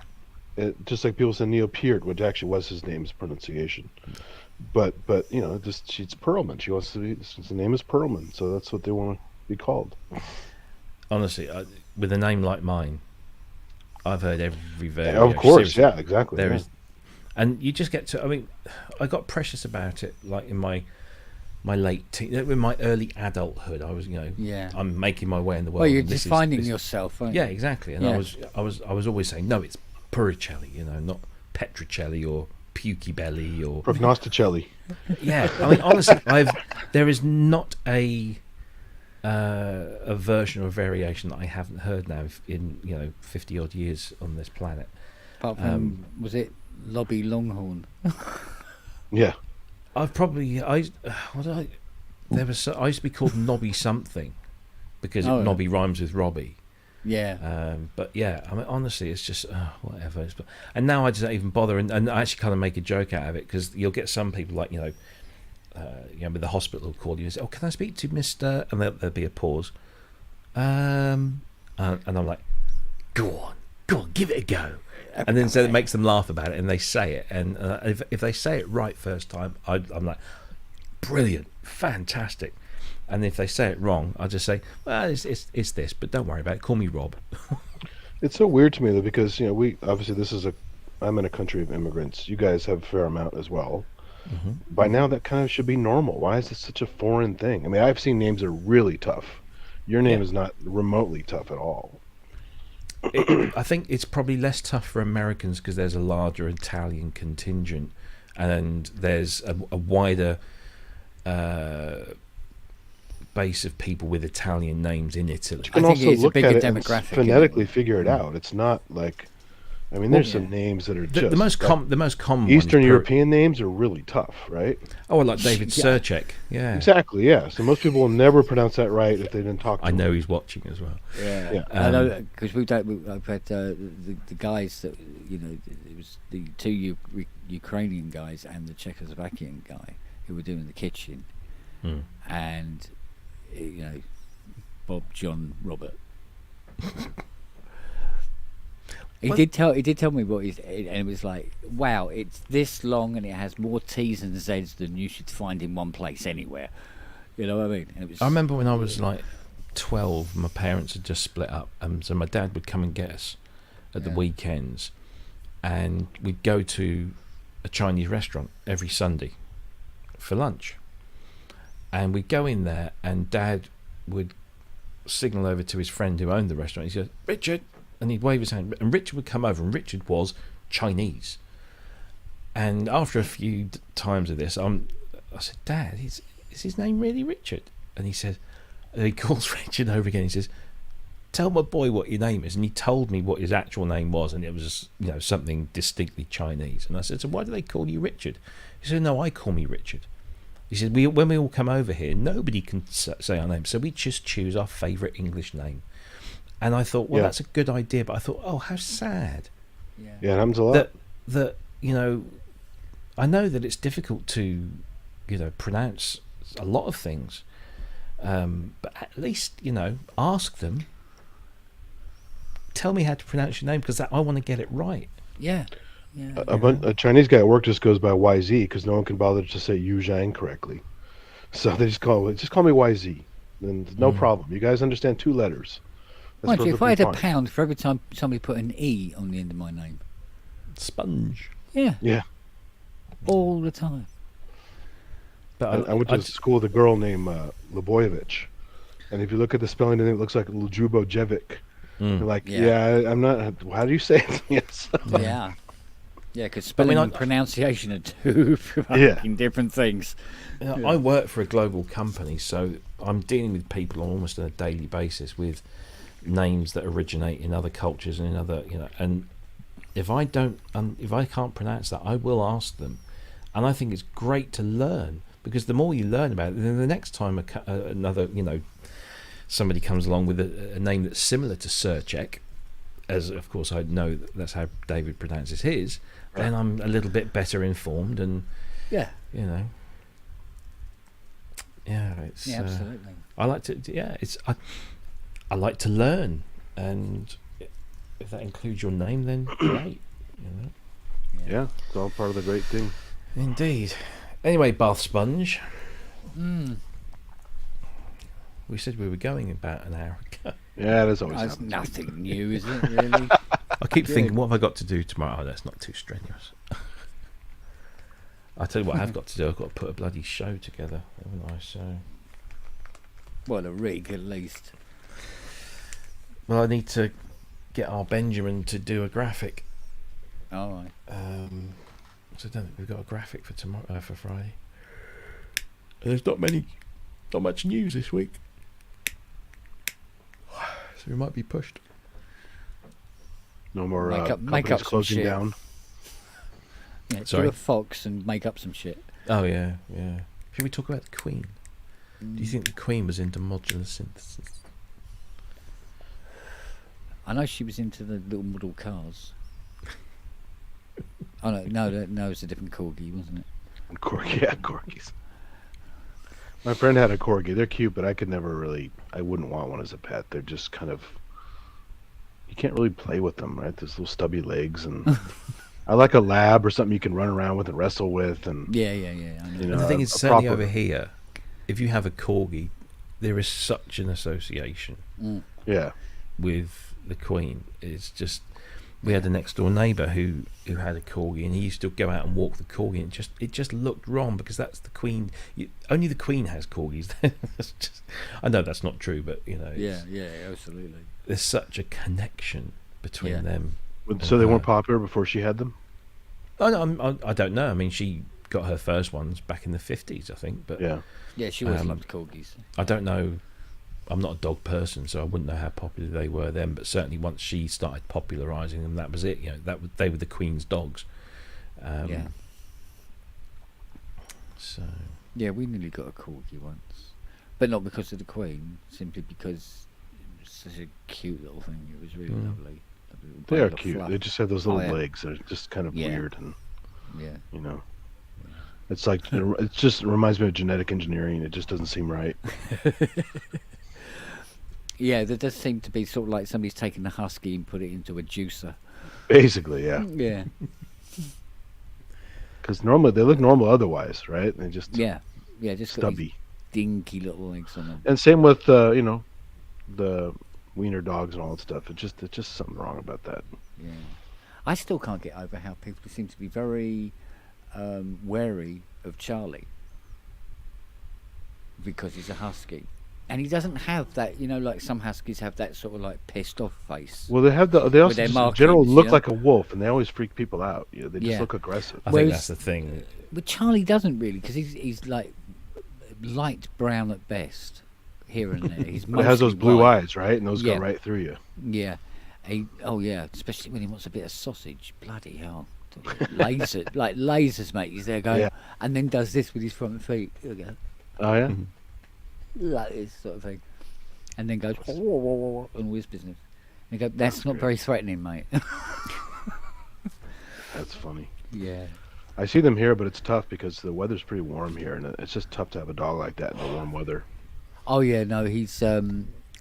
what he normally does on hot days here, he stays in the front room. We keep the curtains closed for him, and he just... That's it, he's on the floor. And then in the afternoons, he will come out, and then we hose him down, which he absolutely hates. But that's the thing. They like to be cool, but they hate the hose. They can never get over that hose thing. Yeah, but we left the pool out. We put a pool out for them, and he gets in it, and he just walks around a couple of times, and he's like, "Yeah, that's cool," and gets out again. Just keeps his bottom of his legs cool, and it sort of like just cools the blood, I suppose. Yeah, because that's where the hair is the thinnest, down the bottom of the legs. And my golden retriever, it wouldn't be much of a hunting dog because it was afraid of the water. I had to basically put it in the pool and then cool it off, and then it seemed happy after that because it's cool, right? But the lab would just jump off the side of the pool and just use it like a human. Yeah, and love the pool. Yeah, well, Nellie's like that. If it's raining, for instance, we always know because she'll suddenly appear in the front room and there's water just dripping off her because it's going, it's wet out. I had to go out. She loves being wet as often as possible. Yeah, little moo. That's funny. So. Right, I'm going to bed. All right then. Are we calling it? Are we? I am. You can stay. To be honest, it's gone too.